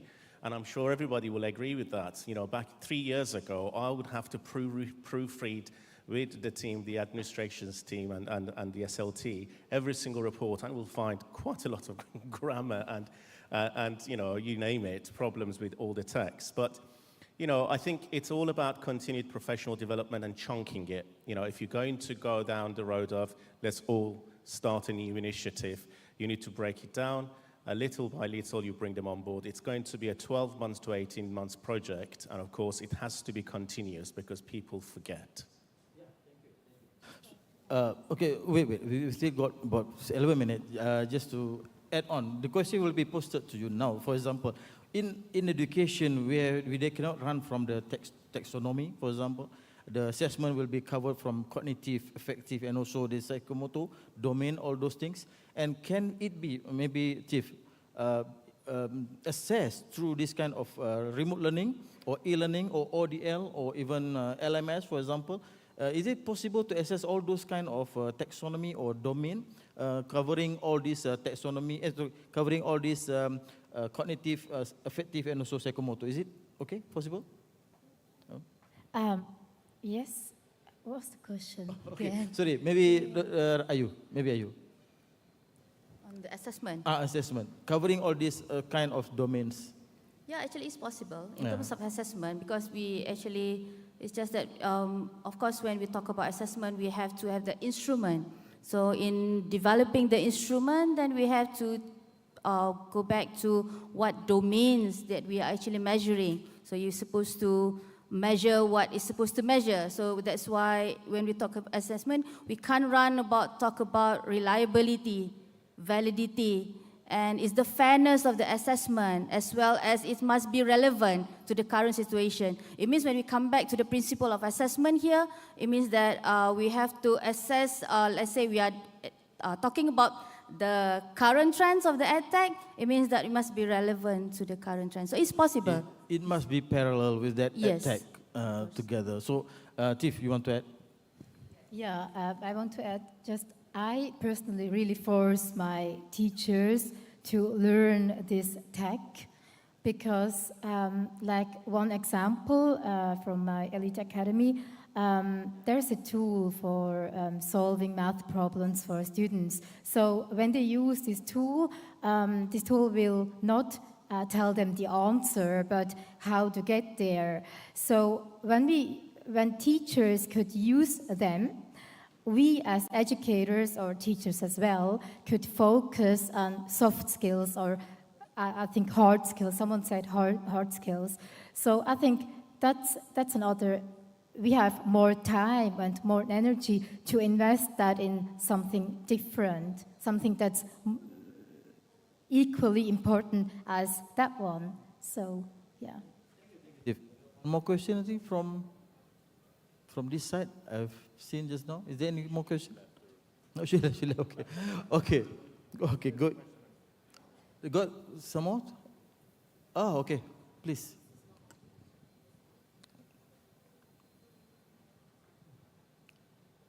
Yes. Sorry, I'm trying to walk fast but not run at the same time. Wonderful discussion. My question is around the relationship between EdTech and pedagogy. Sometimes head teachers, EdTech can get very trendy and buzzy, and I've seen head teachers adopt it without a technology, whether that's VR headsets or something else, without fully understanding and embracing both its potential and its limitations. And the teachers deal with the fallout. But in terms of classroom implementation, I'd like to know what, as a panel, what you think the balance should be, because there's an element where the teacher needs to learn the technology themselves in order to be able to use it. But then I think there's a difference between learning how the technology works and learning how to use it and implement it effectively in the classroom. So for example, if you have one VR headset for 30 children, how do you do that? Versus 15 VR headsets for 30 children. It's a completely different lesson, but there's a balance there. And so how do we achieve that? Because obviously I think we want the effective use. How do we get there? Yeah, thank you. Thank you. So there's a contradiction. It's not a contradiction, it's just an unparalleled situation between EdTech and pedagogy, maybe traditional way or in the previous way, how we learn pedagogy at that time. So any other panel? Yeah. So I think it's very important for us to remember that AI is not replacing, or the education technology is not replacing the role of us as educators. We need to understand that all of these tools are basically support tools that will enhance our pedagogical skills. I now know that staff can potentially just type in a few words, get a lesson plan generated within minutes, a PowerPoint generated within minutes, and just go off to deliver the lesson. But that's not what AI technology is used for, or the use of digital tech should be used for. And it's very important that the context of the students and the school is at the forefront of everything we do when it comes to plan, teach, mark, all of our review, daily pedagogical strategies that we use. And once it's used effectively, you could almost immediately see the impact, because the human nature of a teacher being the facilitator rather than the front of the classroom can never be replaced. And we are the people who know and can build rapport with those young learners. And the AI is only a supplementary support tool for us to be utilizing that. Now, going back to the issue of having 30 VR sets or not having, all of that, I think a lot of that is to do with management of resources and utilizing the right technology that you have available to you, and then being able to plan ahead with what you have. I genuinely believe that you don't even need to have all of those hard tech equipment to be able to use the AI or digital tech. Just there are so many features if you are using different software or platforms that you can utilize. One of the ones that, for example, we use, which is very useful, and because we have students from a variety of different backgrounds, almost 98% of all of our students are EAL, English as an additional language. And sometimes it's very difficult for them to access the British accent or access the content the teacher is delivering.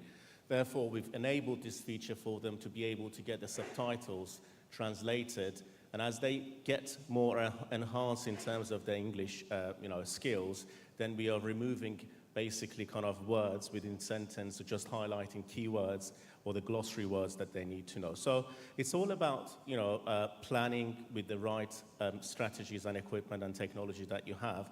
And I genuinely think that everything and anything can be achieved. Thank you. So we come into discussing about the challenges related to the remote learning, related to the EdTech now. Can we name few EdTech education technology that we have now currently in the world for 2024? Maybe, Prashant?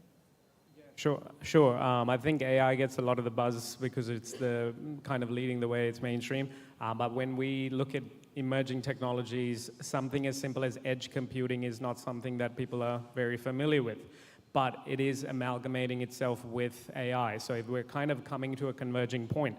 But there's virtual reality, mixed reality, or augmented reality. There's spatial computing now part of that mix as well as of last month. There's things like actual 12D modeling, which is software used but from a CAD perspective.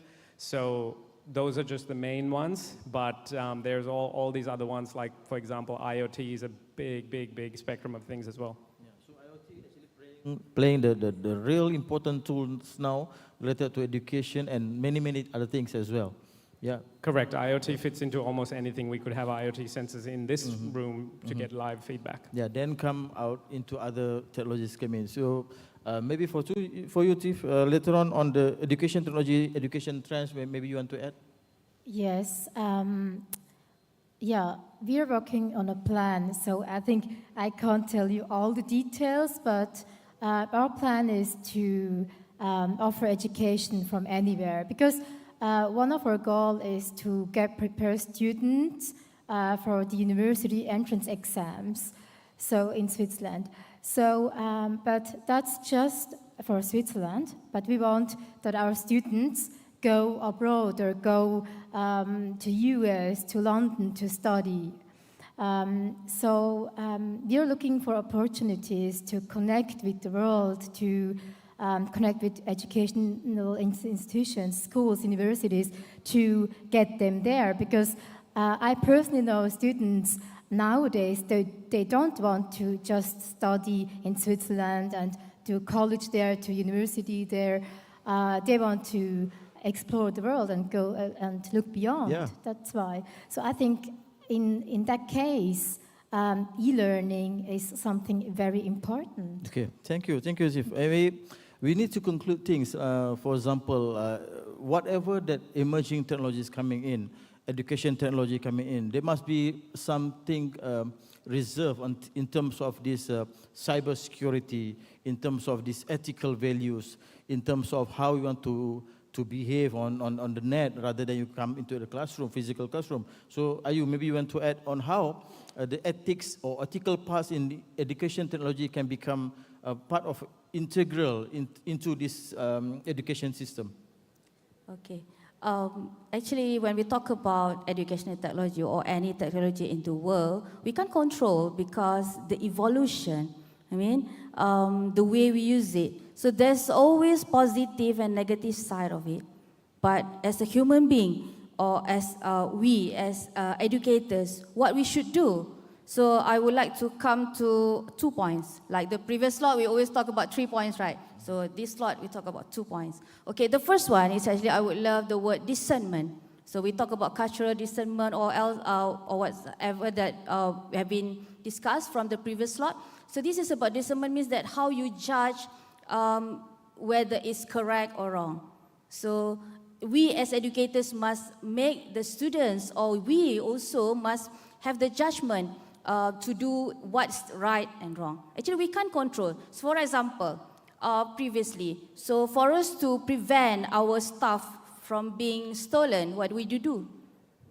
We put maybe padlock, we put password, okay? But we have the technology, so it's evolved from padlock maybe to the digital lock, all of this. But what do people do? They have more advanced technology to hack the padlock, to hack our password, correct or not? Okay, so we can't control all this. But if we inculcate or we nurture the values, okay, in among our children, so then it will be better. Thank So- you, thank you. I think Okay.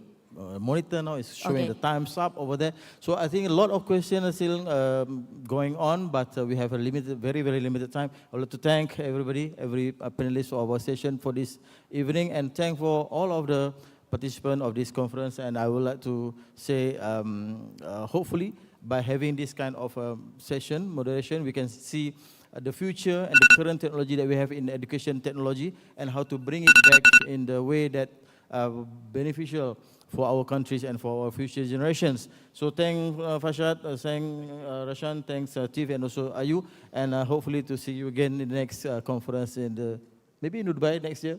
Next year. Thank you so much. And thank you so much.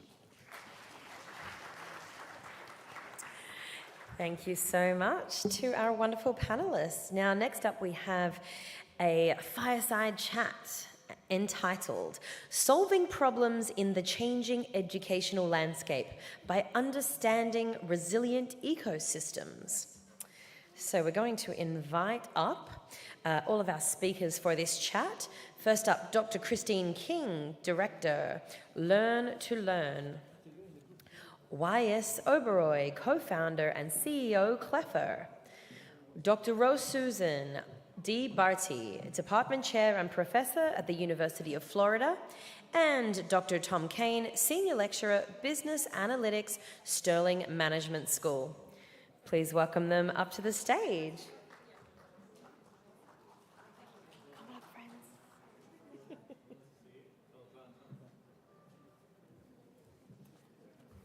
Welcome. Sure thing. That's a bit hard to see.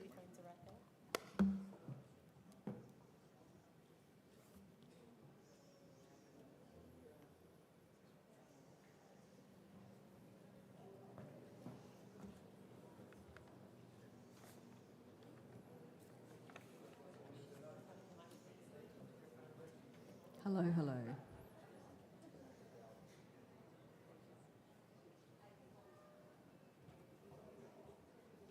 Oh.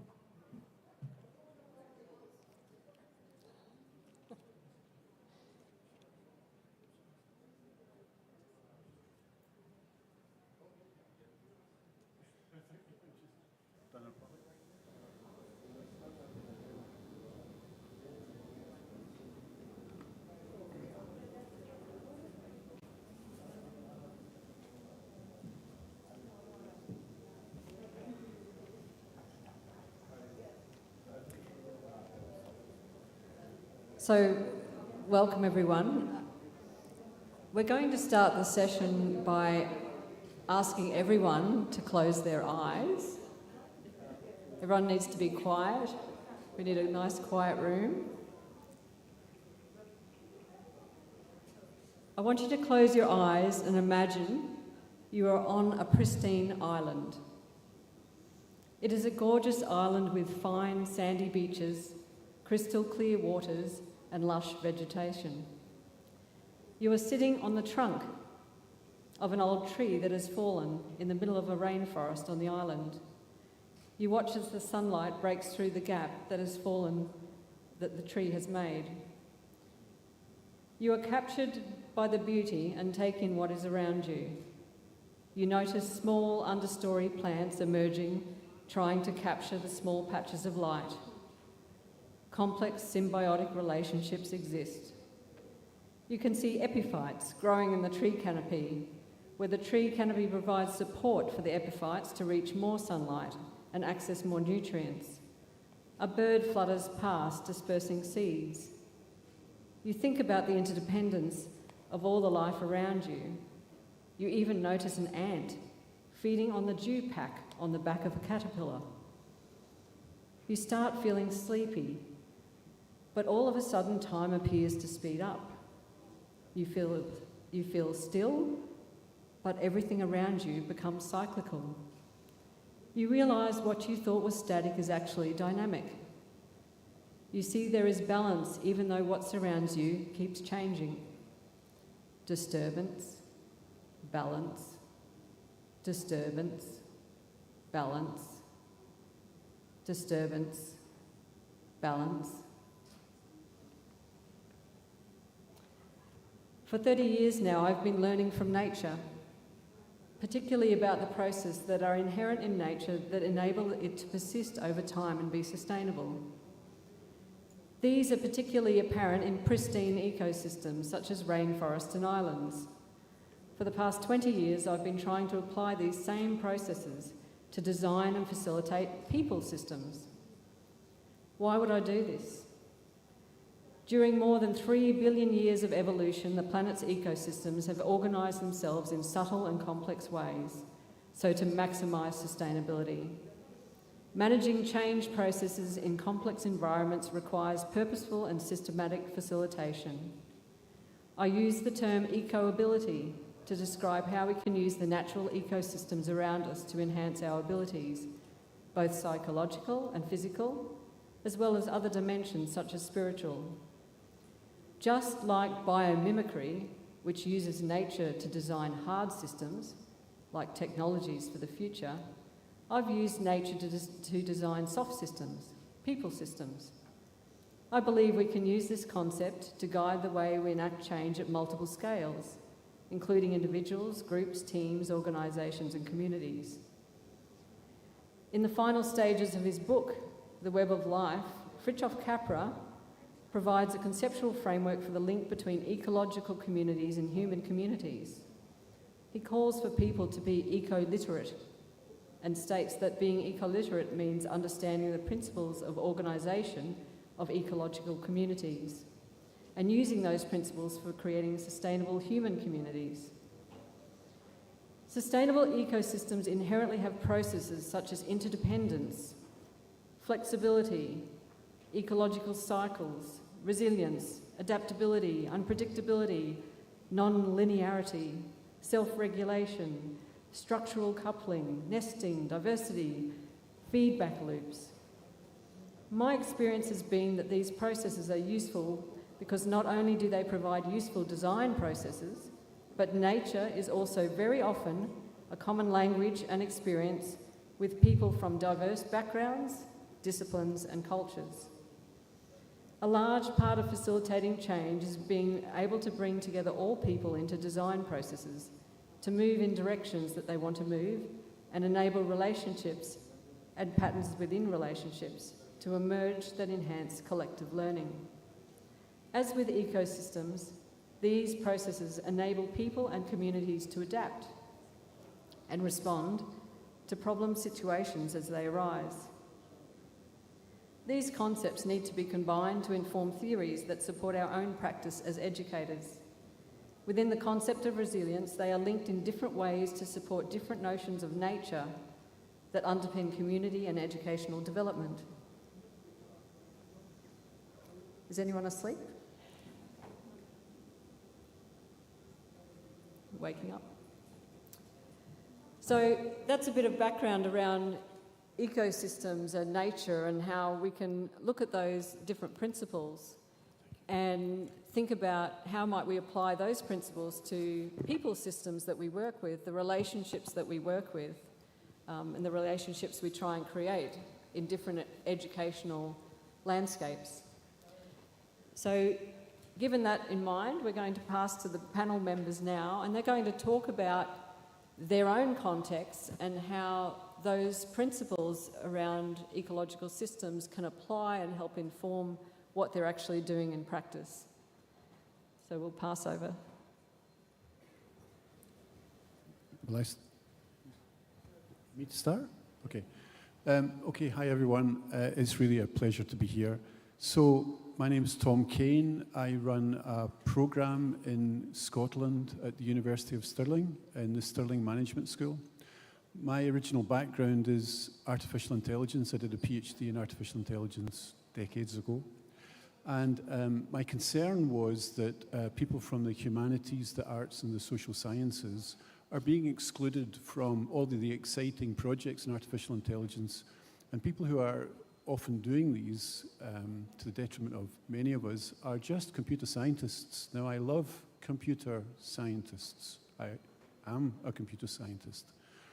But we're missing out on the analytical skills of our English language majors and our geographers and our historians, and these are the texts of our civilizations. So I set up a program at the University of Stirling, which is Masters in Business Analytics, and to deal with the world as it is, we were taking in real-world problems from our local ecosystem and making those real-world problems about how our organizations have to change and how they have to adapt to artificial intelligence and making them part of our teaching. And we did that through inviting our arts graduates in through 4 themes that we used to form lenses on the learning. And those themes are disruption, because of the disruption throughout business and throughout the world and through society, and we all have a response to that. Ethics, because the ethics of today are extraordinarily complex.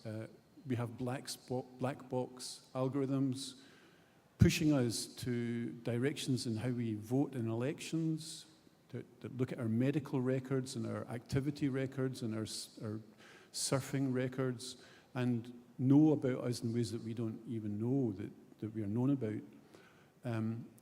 Sustainability, because all businesses have to be sustainable. And in the future, I'd like to think that there were going to be lots of businesses rather than 4 or 5 big businesses that we all either use or work for. And risk management.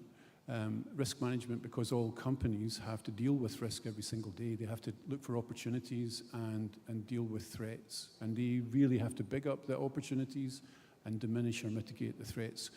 So the principles that I'm holding to that are ecological are those that I trust that there are solutions in this world by dealing directly with the problems of change that are surrounding us, and that we can find that the world can tell us how we can change enough to bring, and I'm talking about nearly half of our graduates, into this exciting game of designing the future in an AI world that's still a human civilization. So roughly, that's a good place? Yeah. Okay. Hello, everyone. My name is Rose Susan Barty, and I currently serve as chair of the Department of Educational Leadership and Higher Education, where we prepare school leaders as well as university officials and other related policy advocates. This idea about ecology, or the resilience of the ecological system, is one that we operate in the university in general, because we prepare leaders.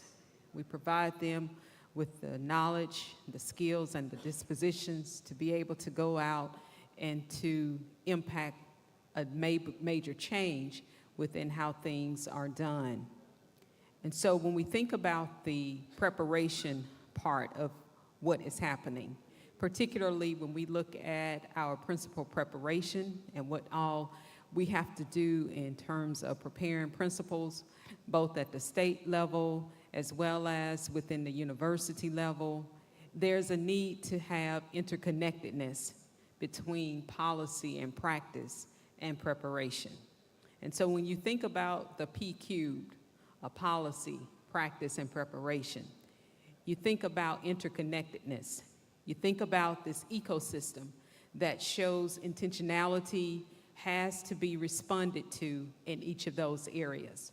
And so consequently, we have individuals who are prepared to be a principal in the school, because they understand the importance of how the school operates within the community, how the school operates within the state, and how the school operates within the nation. And so there has to be synergy at all levels, because if one is outside of the alignment, then there creates the opportunity for problems. And so the ecology or the ecological system and the resiliency has to do with intentionality and alignment. And so consequently, again, whenever we see issues emerge, it is a result of misalignment because the policy was not followed appropriately, then the practice failed. The practice was not carried out appropriately, then in essence, we see the preparation was not fully carried out. So I think that's very key when we look at this idea of ecological resiliency in terms of policy, practice, and preparation.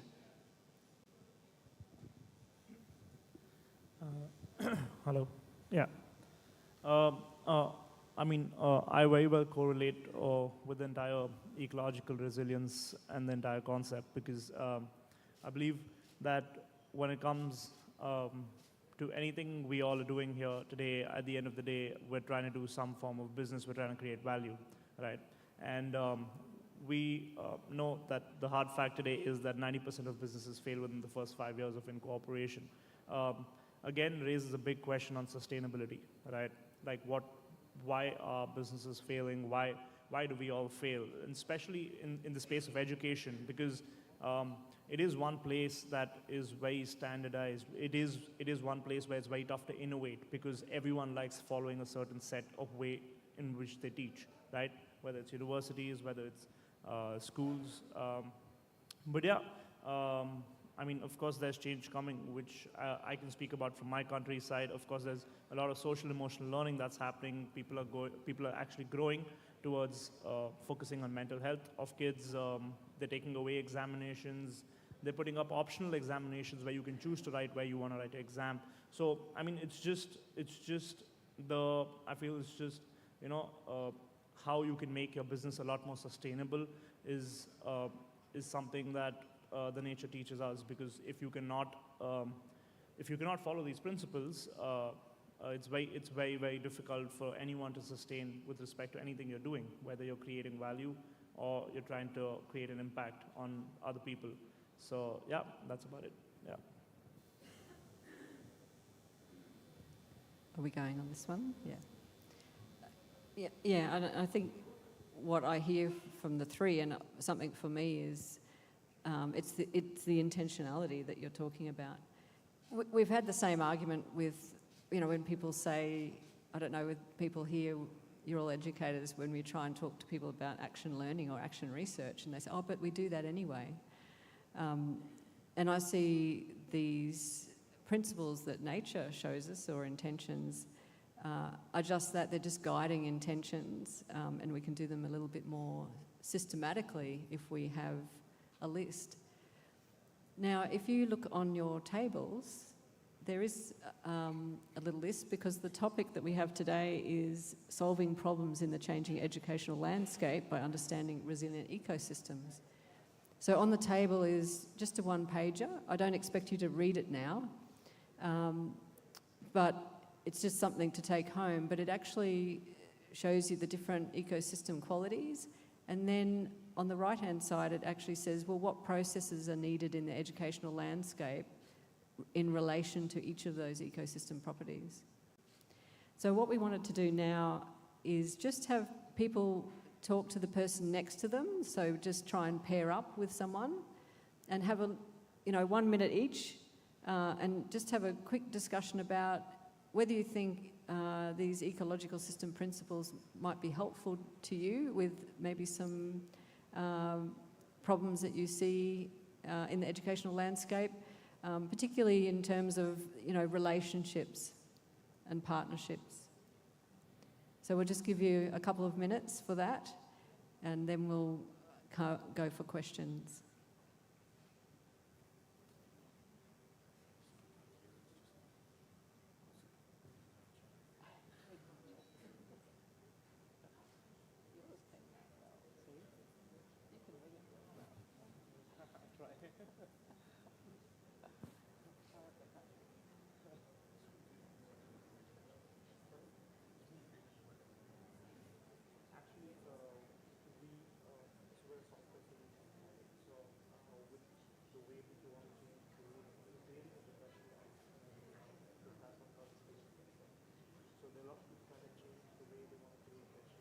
they don't want to do it the same paper with the exam. So we just speak to them, we get something, we try to create something around like a grading solution for them where they can actually grade dynamically as per their choices. Right? They can set their own principles that they can.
Okay, thanks everyone for taking part in that.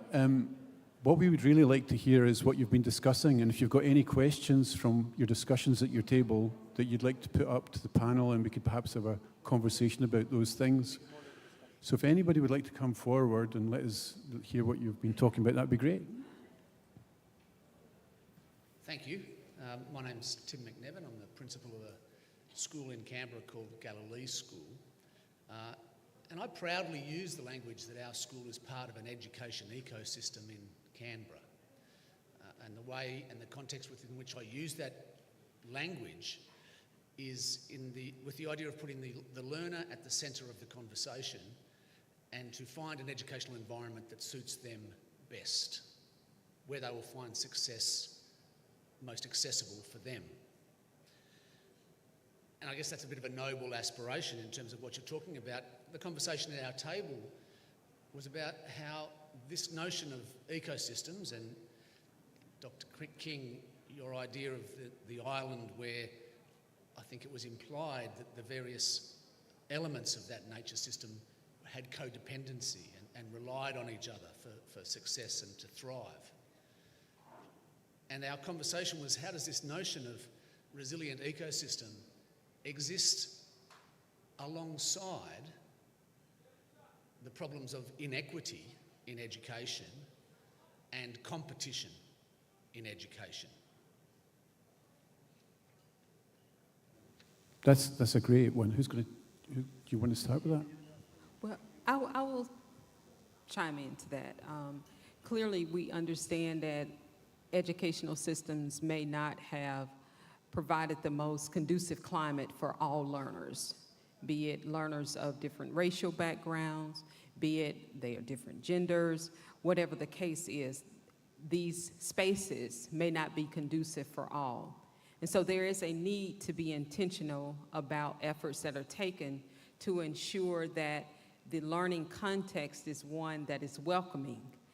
And so there has to be some level of policies that are put in place to ensure the mental health and well-being of the students who are there, of the teachers who are there, and even of the administrators who are there, so that when families come into the school, they feel welcome by virtue of walking into a climate for which is saying, you belong here. And so I think there is credence to what you're asking about the need to have proactiveness in place based upon how students and families historically have not been welcomed into these contexts. And so clearly we have to, again, put in place those policies and practices, and within the universities, prepare our students to be able to deal and to respond in an equitable way in order to ensure equality occurs. Can I maybe just also add to that the dangers of competition, they're in the ecological environment that we're all living in, and the truth of our world is kind of telling us what we have to respond to. So this wonderful approach. You know, if we didn't do anything for them, they'd be absolutely floundering. So it's great what you brought up there. Those are lovely things to balance. Other questions? Oh, even just conversations that people had at the table, if you want to talk about those.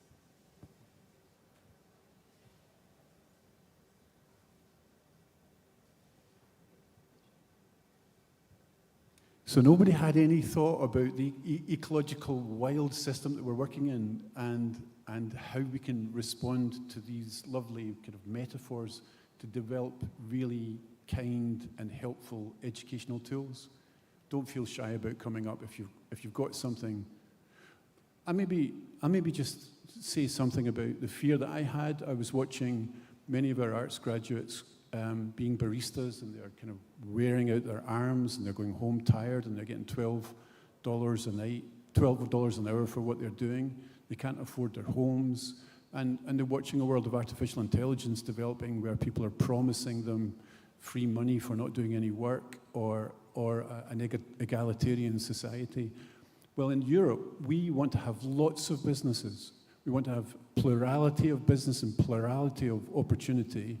And unless we fight for that through educational means, we will lose it, because the solutions will come from a hostile ecosystem which says one size fits all for everybody, whether it's some AI kind of tool for one thing or another, or we participate, all of us, and shape our society. So this danger of what's in the environment and the opportunity for us to evolve, I think it's a really important thing that we face in education.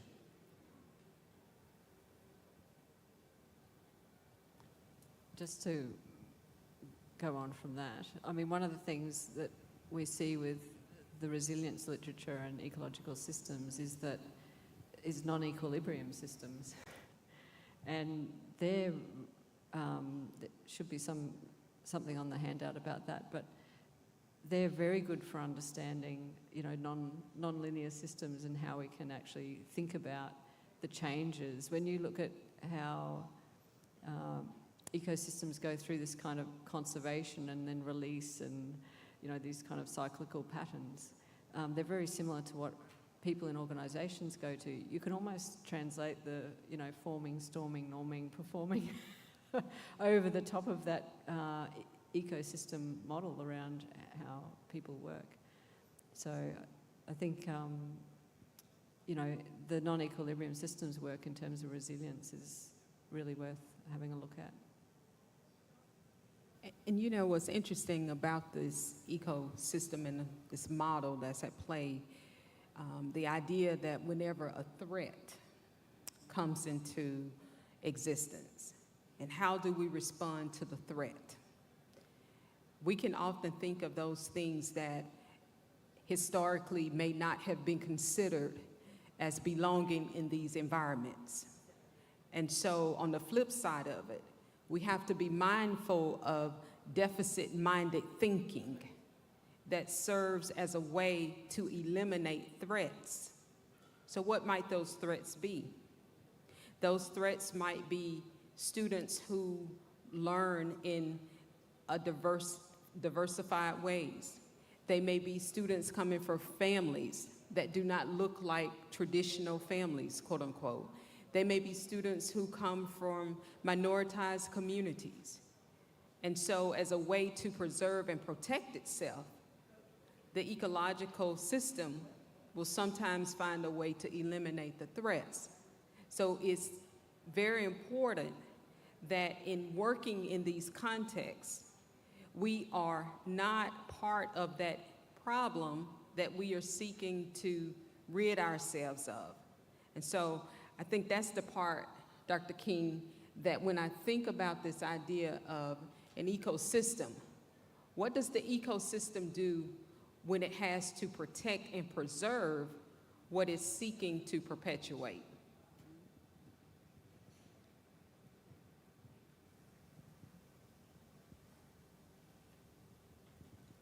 Any comments?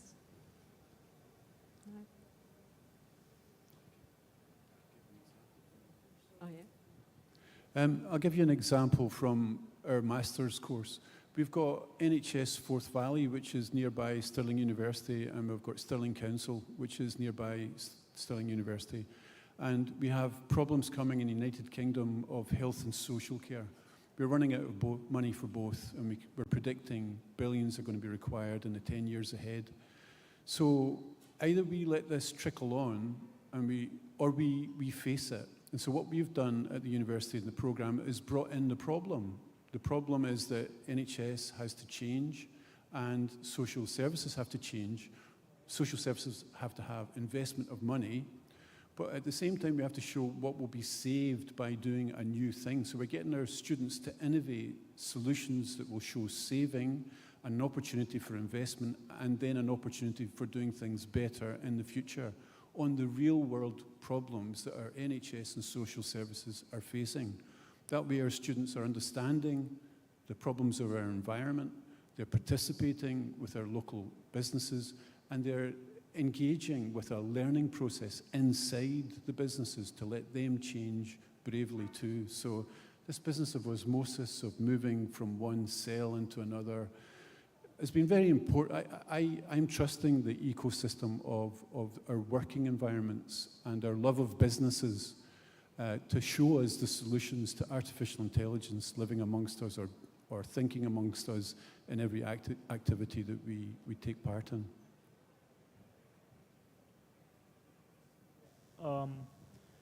I mean, also, I mean, when we speak about like, if we speak about potential threats, if we look at potential threats from the business side, from educating people, right? Like when we look at innovation happening with AI at such a pace where platforms like OpenAI have come into picture, right? Where each student, each learner has access to so much that probably a university might not want, right? So when we see things happen like that which are uncontrollable, which are not in the hands of a university to control to a great or a large extent, right?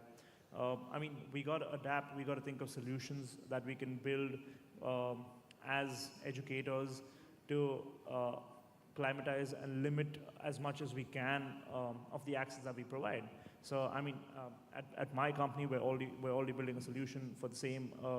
We're trying to give access to educators, to universities, to schools, to put restrictions, to monitor and to gauge what is being searched, how much can be searched, what can be asked, what cannot be asked. So, I mean, of course, it's something you cannot help and you cannot deny access to, right? I mean, on a large level.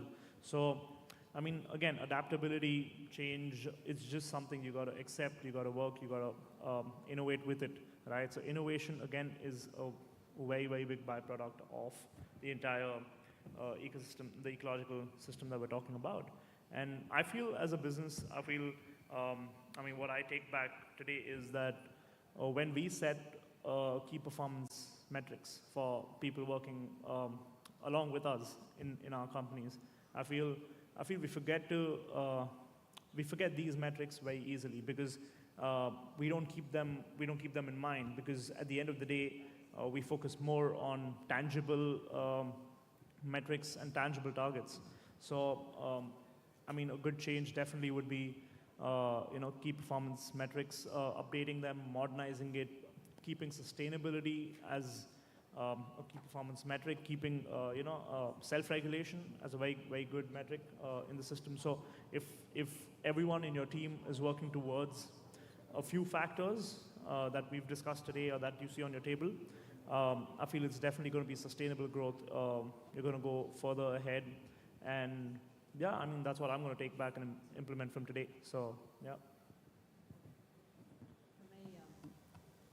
Where I often use the tool, and it's when you talk about performance indicators, I've used it a lot with project teams, because sometimes it's really difficult for people who, you know, might be quiet or don't have a voice, and particularly some of the cross-cultural work that I do.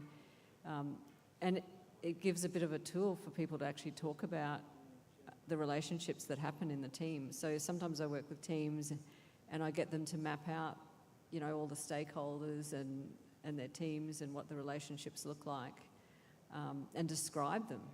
And then we then look at the ecosystem model, and they look at it and go, oh, our relationships don't look anything like that. This is why we're not really functioning very well. So then we, you know, use a bit of a change process to say, well, this is where we are now, this is what our relationships look like, and then how do we actually move our relationships so that they look more like this sort of resilience ecosystem model, where we can be a bit more sustainable as a project team or as a, you know, a larger multi-stakeholder group. But, you know, it's kind of like a checklist in a way, or that performance indicator. In my previous response, I talked about the threats of the matter. There's another part of it when you think about more broadly the SWOT analysis: strengths, weaknesses, opportunities, and threats. So I went to the end of the analysis. I'll start now with the beginning. We have to consider what are the strengths of our ecosystem. When looking at our stakeholders, both primary stakeholders and secondary stakeholders, it's very important to assess that, because that then informs how we need to respond to those areas that I mentioned earlier, the PQ, the policy, the practice, as well as the preparation. And then when we consider what the weaknesses are, and being very honest and transparent about those things that we may or may not do well, and identifying those things, but not identifying them as a sense of that we are not able to change them, but it certainly provides us room for areas for improvement. And then we have the opportunities, because there are opportunities that are both embedded and ones that can be created. And so clearly, when we consider the SWOT in its entirety, it does help us to make an ecological system that is much more resilient and responsive to the needs of our stakeholders at large. So strengths, weaknesses, opportunities, and threats must holistically be considered. Yeah, I mean, I would again like to just close my stance by saying something small. So, I mean, coming from a B2B SaaS company, so especially catering in the education sector, we focus on the entire ecosystem. So we position ourselves as an ecosystem management software. We don't focus ourselves, and we don't call ourselves with a particular tool associated that we build, right? Because we understand the importance of having an ecosystem. We understand the importance of relationships, right? And we hope that we have discussed the same today and conveyed across the same message, because, I mean, that's what we are trying to do here. And I guess one last point, I can see time's up, is that, you know, we talk about resilience, but now in the ecosystem world, we're trying to find models now rather than resilience. We're looking at robustness. You know, resilience is about bouncing back after you've been disturbed, had some sort of disturbance. But now we're looking at how do we create systems, whatever they are, so that they're actually more robust, so that they don't, you know, get impacted and have to bounce back in the first place. So that's another point to do. Anyway, so that's time up, and if anyone has any questions for any of us after, we'll be around for a little bit, and thank you all for coming. Thank you very much. Let's give them a round of applause. Fantastic. Head on to the front, have your photo.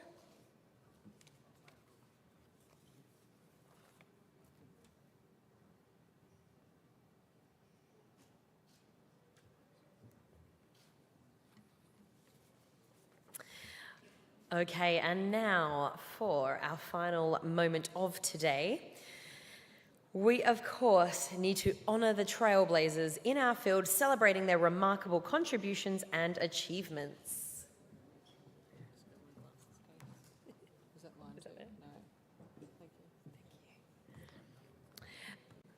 Their dedication inspires us all to reach new heights and drive positive change in our sector.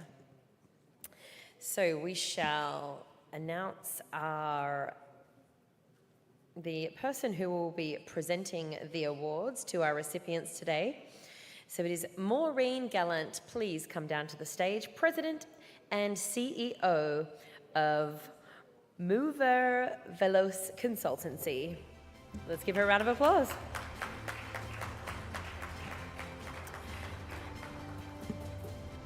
Okay, fantastic. And now, if you are an award recipient, you may come on up and receive your award, and you are welcome to have a few words if you would like to.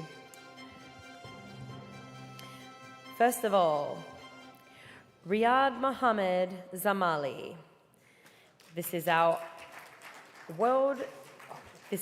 Education 2.0 Outstanding Leadership Award. Coming up, Riyad Mohammed Zahali. He's an esteemed physical education teacher at the Zayed Higher Organization for People of Determination, concurrently serving as the General Manager and founder of the Global Vision for Quality and Excellence Consultancy.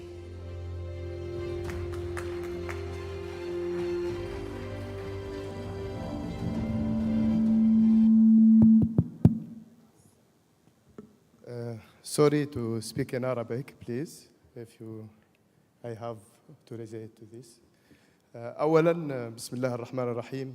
أريد أن أتقدم بالشكر لكل الأهل وكل الأسرة في بلدي تونس، وأريد أن أشكر دولة الإمارات العربية المتحدة على أنها تدعم التميز ودائماً تعطينا فرص أن نكون ضمن قائمة المتميزين. أيضاً أريد في هذه المناسبة أن أشكر زوجتي لأنها كانت السند الكبير لنا دائما في محطات التميز. أريد أيضا أن أشكر جائزة Education 2.0 لأنها منحت لنا الفرصة اليوم أن نكون على منصة التتويج، وكانت فرصة رائعة أن نلتقي كل هذه الثقافات وكل هؤلاء الخبراء الذين فعلا كانت فرصة طيبة وفرصة جميلة نتعرف عليهم ونبني شراكات وأن نبني علاقات طيبة مع الجميع. أريد أن أشكر أيضا مؤسسة زايد العليا لأصحاب الهمم، مؤسستي التي تدعم كل الموظفين على التميز وبناء ثقافة التميز ضمن موظفيها، على رأسهم سعادة الأمين العام عبد الله الحميدان ومديرتي السيدة فاطمة الفلاحي وكل موظفي المؤسسة.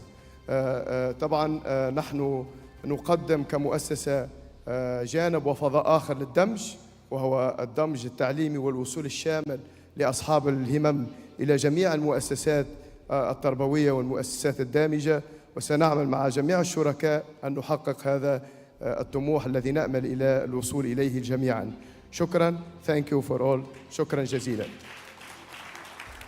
Congratulations. And now for another leadership award, Julie Yeep from Mastering Success. Julie is an accomplished international facilitator, trainer, coach, and learning consultant with more than 15 years of experience training adults. Her goal is to build a community of effective leaders. Julie is also a US certified public accountant.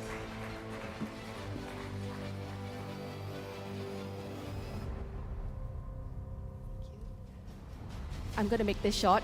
Thank you, Education 2.0, for this award. It's a pleasure to be here with everyone, and have a good evening. Thank you. Vinaya Holla. Dr. Vinaya is a trailblazing educator and visionary leader. As the Director Principal of Indira School in Bangalore and the CEO and co-founder of Bringleverse, recognized for her transformative impact, Dr. Vinaya is committed to empowering minds, spreading smiles, and building a brighter future for generations.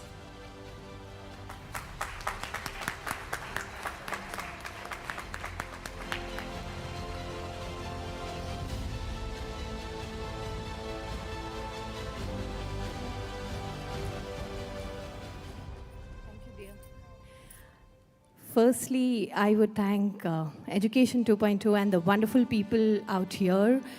Since yesterday, the beautiful connects which we made, because that's what is all about seminars. And special thanks for this award to my dear children, because I shouldn't go from here without saying about them, because if I am here, it's because of their support.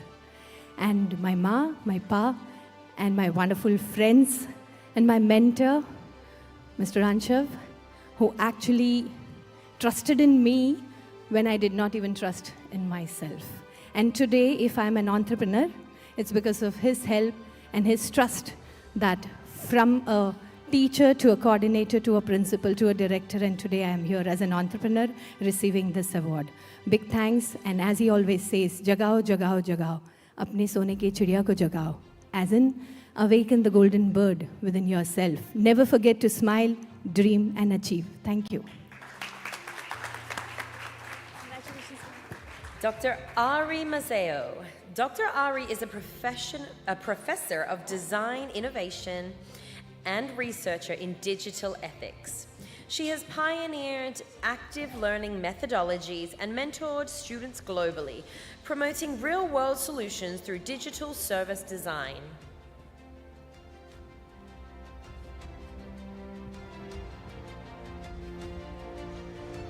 Let's hear it for Dr. Ari.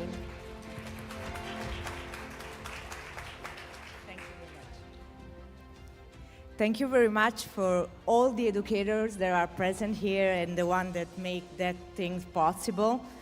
Is about collaboration without any means. Thank you to my family, because the very deep principle of authenticity and respect are the principles that make me the educator I am. And I really like to thank my students, the ones that are already leaders worldwide, across continents where I teach, and the ones that are my current students. I really thank them because they are my real teachers. Thank you.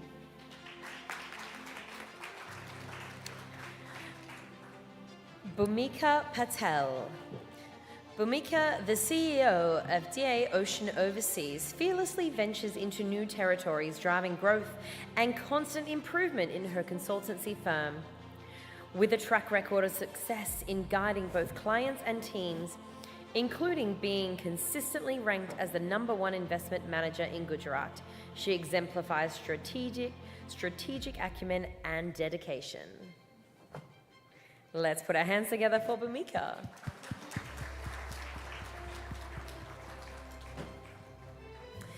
Diana Wilson. Apart from a vast experience in education of over 22 years, Diana Wilson is the school leader of International School UAE. She is passionate about offering best practices in teaching and learning, leadership and management to enhance the overall process of schools that are in low performing or recently established.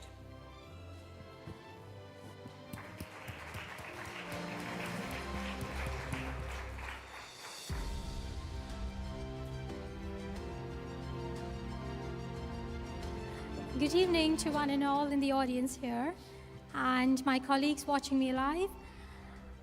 I'm very excited as well as feel completely honored as I receive this prestigious award from Education 2.0. Thank you very much, the whole team, especially the assessment team and the jury members, for believing in me and looking into my contributions and efforts in the field of education. Thank you everyone for fueling my academic and professional journey around these years. Thank you, everybody. Francesca Lecci, Professor Francesca Lecci is an Associate Professor of Practice in Government, Health and Not-for-Profit at SDA Bocconi School of Management. With a distinguished career spanning leadership roles in executive education and program direction, she has made significant contributions to the field of healthcare management.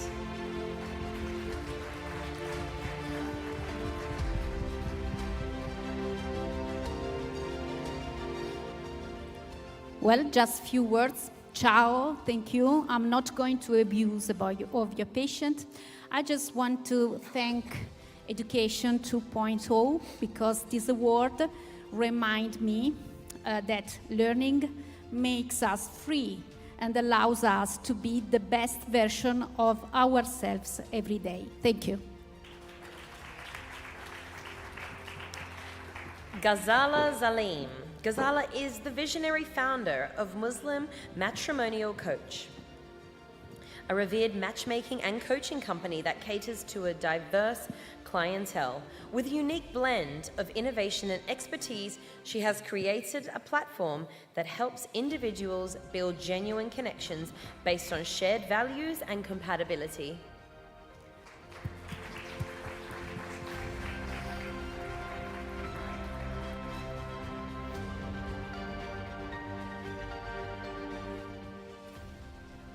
Hello everyone, hope you're enjoying this evening as much as I am. I'd like to really thank Education 2.0 for this excellent recognition, an international recognition. I'm sure many of you that have received the award feel exactly the same as I'm feeling at the moment.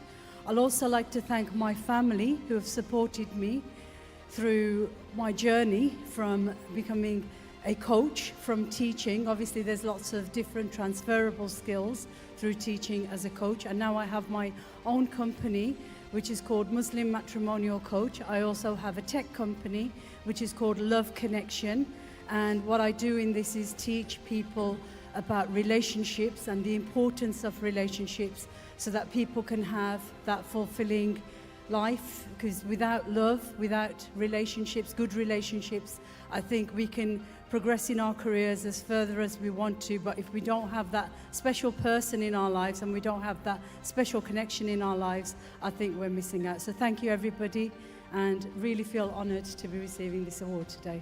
Thank you. Genevieve Lai. Genevieve Lai is the director, founder, and lead trainer of Soul Anchorage. As the only female master trainer of hypnosis and NLP in Australia, Genevieve stands in a league of her own, bringing a wealth of expertise to the forefront.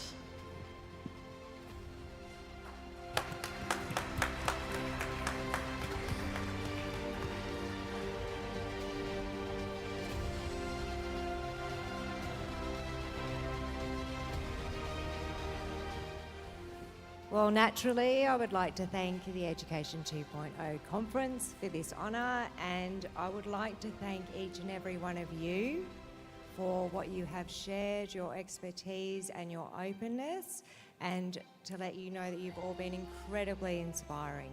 So thank you.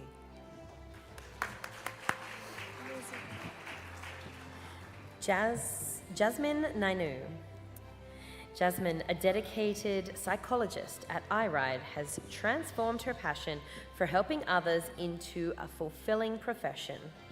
With a background in clinical intervention psychology and over 3 years of experience, she contributes her expertise to the innovative iRide Creative School project.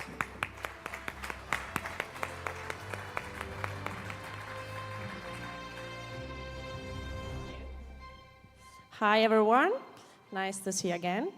I want to express my gratitude to Education Conference for including me in this remarkable project. This is for sure a new start for me to continue improving and working on my way up to being part of this education world and business world. Sorry, I'm quite nervous, but I'm feeling fine. I want to say thank you also to my parents that are here today. for their successful educational approach that contribute to what I am, what I will continue to be. A special thanks also to my work team and the people who believe me and support me every day. So thank you once again.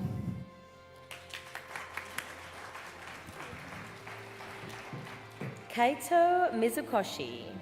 Kaito, a UCL Japanese ambassador and management science student, founded UCLEF to share classical music with underserved communities and launched Lights and Shadows to make concerts more inclusive, earning him accolades for his contributions. Let's put our hands together for Kaito.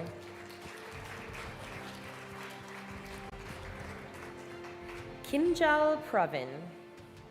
Now this is a Young Leadership Award. Kinjal Pravin, a dedicated business student with a passion for community service and education, serves as the president of the First Aid Society. Beyond her role as a president of the First Aid Society, Kinjal is a certified first aider, providing immediate assistance and support in times of need.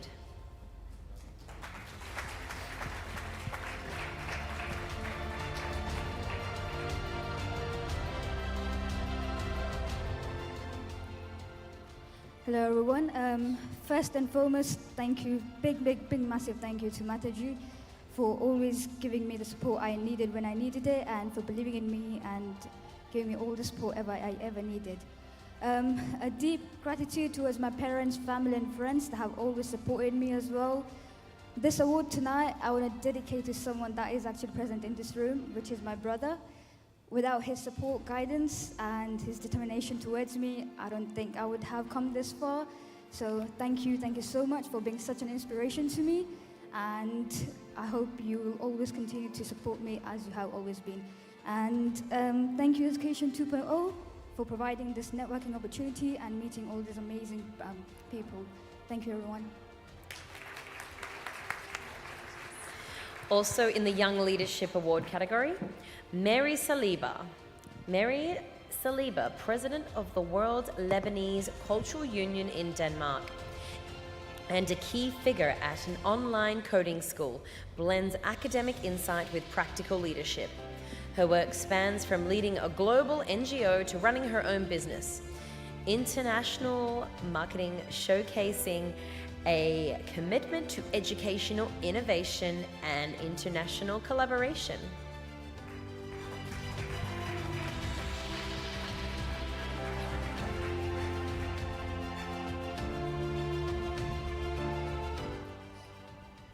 Hi everyone, I promise I'll try to keep it short. I just want to thank the amazing organizers for putting this conference together. It has truly been enrichful and just overall amazing. And there's also a saying that states, if you go alone, you'll go fast, but if you go together, you'll come far. And I just want to say, to use this opportunity to thank my support system, because they're the reason why I'm here today and that I've achieved everything that I have so far. And for the future leaders that are aspiring to become leaders, work very hard for your aspirations and work very smart with choosing your teams. Thank you.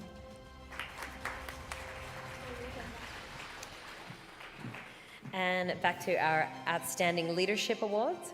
Matthew Schultz, as lead educator at St. Philip's Christian College in Newcastle. Matthew manages a dynamic educational team and has completed his MBA with distinctions. He serves on the History Teachers Association of New South Wales Board and is recognised as a Humanitarian Affairs Peace Ambassador.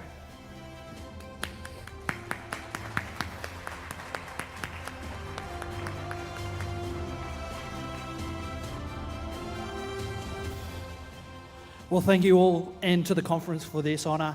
I want to thank two women. The first one is leadership and charismatic, determined leadership in its infancy and childhood for mothers can be difficult to bring up. So I want to honour my mum for sticking with me and honing and chipping off the sharp edges, but also want to dedicate this award to my boss.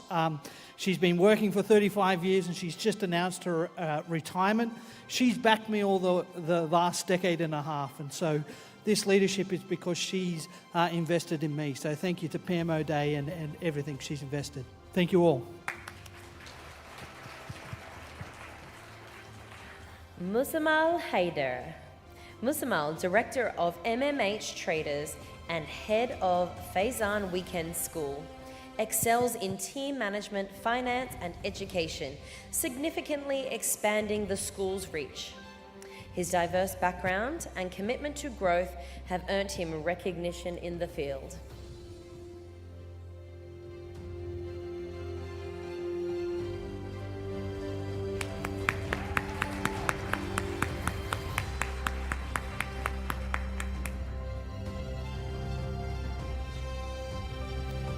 Hello everyone. First of all, I would like to take the opportunity to congratulate the whole management who arranged a wonderful and well-organized event especially, and I would extend my thanks to Education 2.0 team who gave me this opportunity and considered me for this prestigious award. But definitely on this joyous occasion, I cannot forget three specific individuals of my life: my late father, my mother, and my wife. They have played a vital role in my life, what I am today. And I dedicate this award to all of them, especially these three individuals, but especially my respected mother. She supported me and helped me in every step of my life. And from yesterday, I learned a lot from all the sessions. Once again, thanks a lot.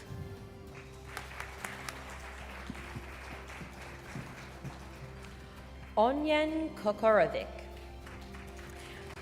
Resopt founder turned CEO, embodies rapid growth and impactful leadership, dedicated to promoting positive change for both individuals and the environment.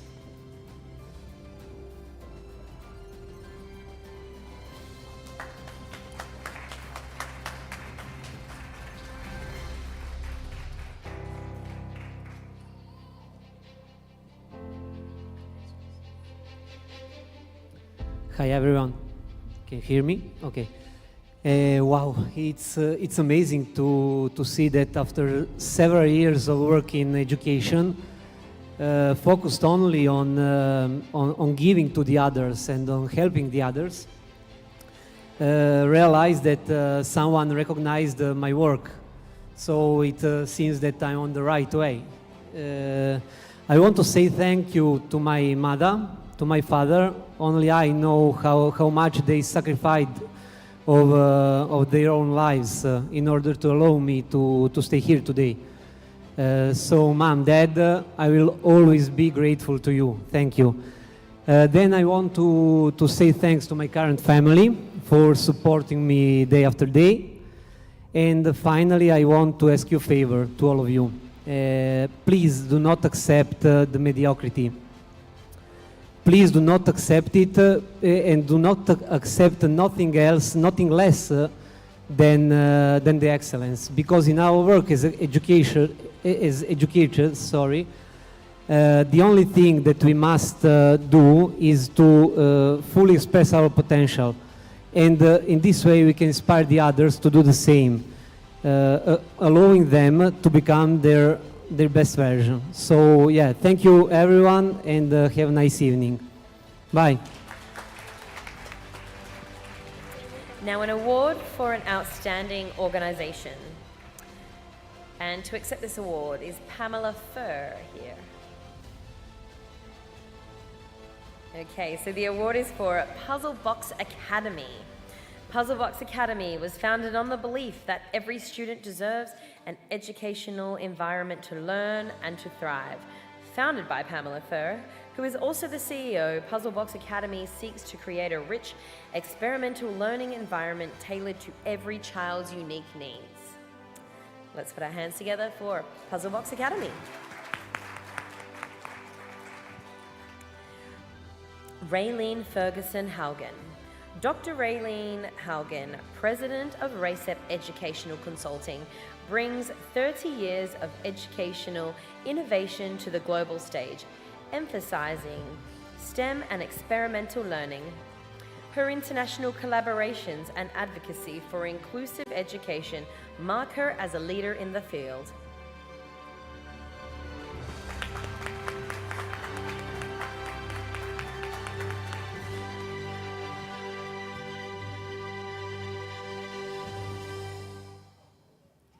I just want to say thank you to Education 2.0 for this Visionary of Education Award. It's a great honor, and I've also been honored to be able to speak on real-world education and community involvement in developing leaders of the future. Which should include experiential learning, global inclusion, and emotional intelligence. I want to dedicate this award to all of my students that I've had in the past, that I've had the honor to lead in their educational journeys, and I want to also thank them for the education that they've given me in developing effective strategies for the future of education that will be enriching and meaningful. Thank you.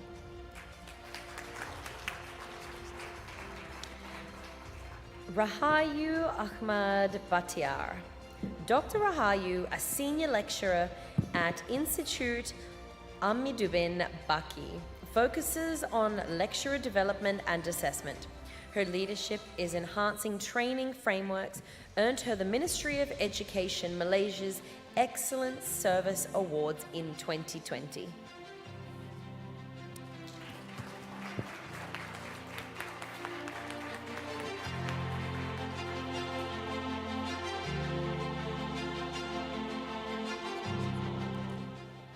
Hi everyone. So I would like to thank first of all to Education 2.0 for this honorable award, and I would like to extend my great gratitude to my family, my friends, and also the opportunity to meet all the great people here for these 3 days. Thank you.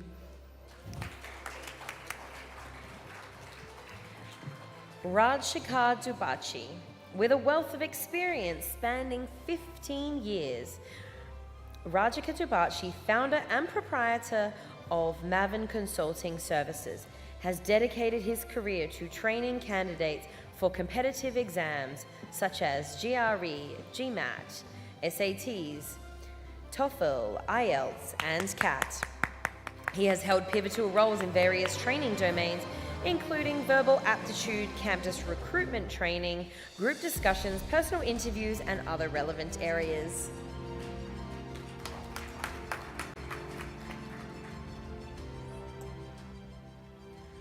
Thank you, Education 2.0, for this wonderful honor and privilege. We come from India. We hold 4 centers in South India. We are study abroad consultants. We counsel and educate students on the different opportunities they have to go and study abroad. It's a privilege to be here, and this award is dedicated to our entire team back in India.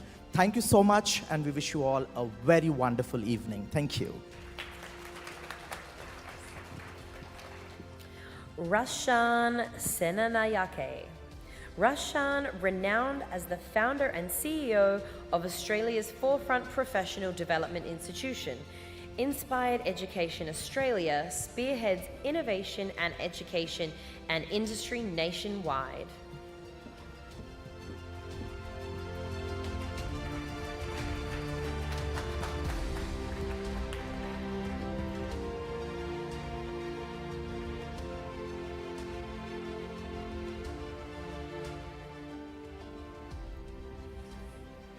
Thank you, everyone, and thank you for the judges as well. Obviously, a huge thanks for the people behind the scenes in my life, family, as well as my past teachers.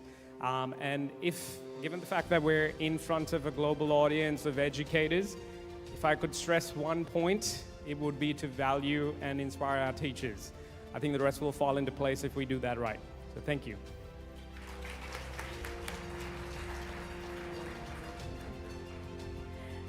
Dr. Safia Al-Shibani is a dynamic assistant professor and the esteemed program director of the BSS Business Administration course at Princess Noor bint Al Abdul Rahim University.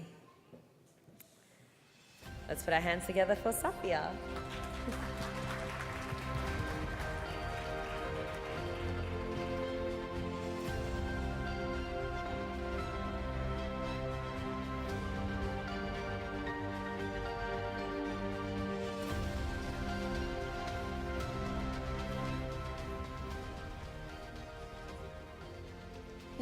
Thank you for Education 2.0 for organizing this conference and creating a platform for us to connect and share our concern about the future of education. I would like to dedicate this award to my husband, who's been very supportive and for believing in me before I believe in myself.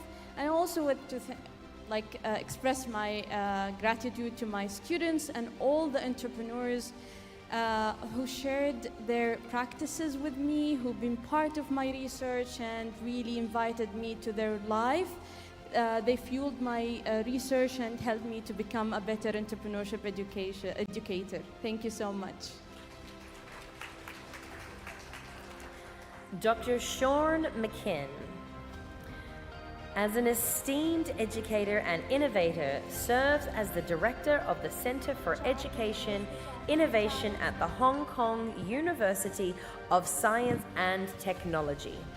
With over 2 decades of experience in higher education, he has earned acclaim, including the 2016 SHSS Teaching Excellence Award and the 2007 Teaching Innovation Award for pioneering work in podcast-based education at the university. I just want to say thank you very much, Education 2.0, and perhaps more importantly, thank you to all of the speakers over the last couple of days. I'm really enjoying the conference. A lot of excellent discussion on important topics. Thank you.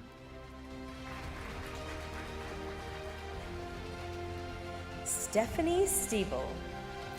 Stephanie Stiebel is the founder and CEO of Schooling Sports Stuff, a renowned company in language training for over a decade, specializing in German as a foreign language across all CEFR levels.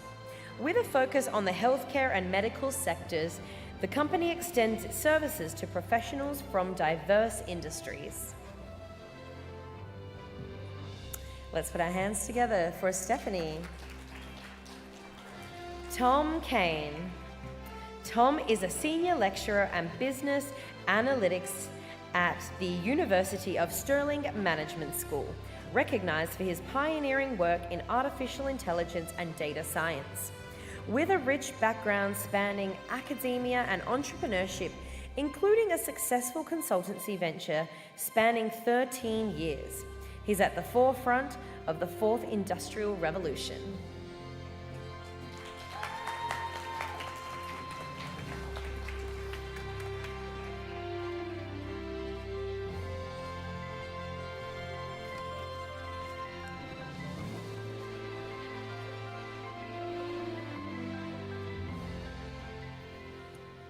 Hi, I'd like to say thank you to Education 2.0. Thank you, Mary. Thank you, everyone. Thank you to all the speakers. I was unexpectedly very touched by each of those speeches of acceptance. I'd like to thank the University of Stirling for giving me the chance to develop the program and for the mentors there that really helped to inspire, particularly Jerry Edgar and Professor Kevin Grant, who came up with the triple helix work that made the whole thing work. Anyway, thank you everyone, and it's great to be here among you because you are tremendous people.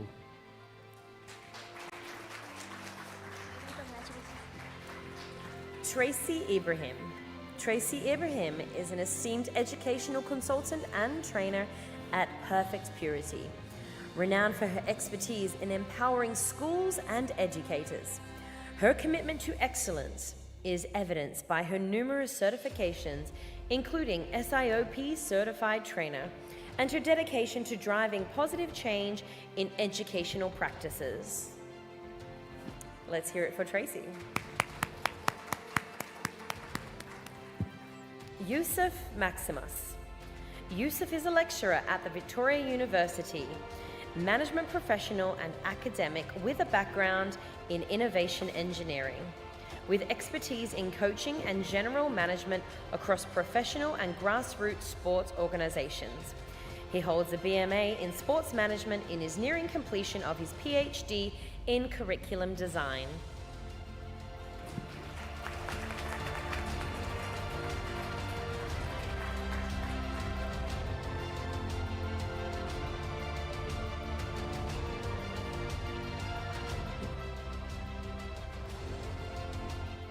Yeah, thanks everyone.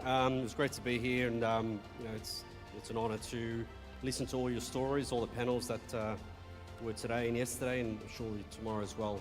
It's great to learn from everyone. Thank you.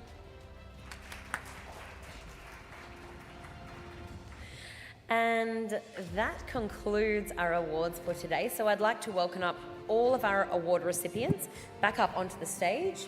If you would like to have a group photo, don't go anywhere, Yusuf. Come straight back up, and let's put our hands together as they come back to the stage.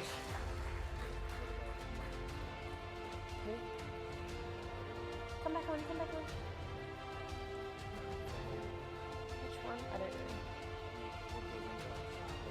Oh.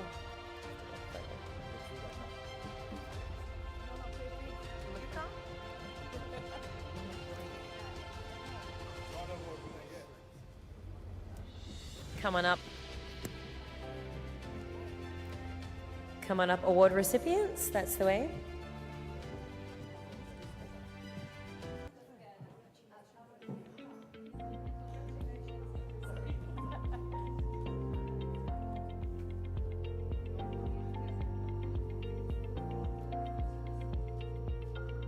I just want to say congratulations to all of you and thank you for your contribution to the academic world. Without you guys, we will not be here because all of you are reason for us having an impact for our current, and we look forward to our future because of the educators like you. Thank you.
Let's just do it.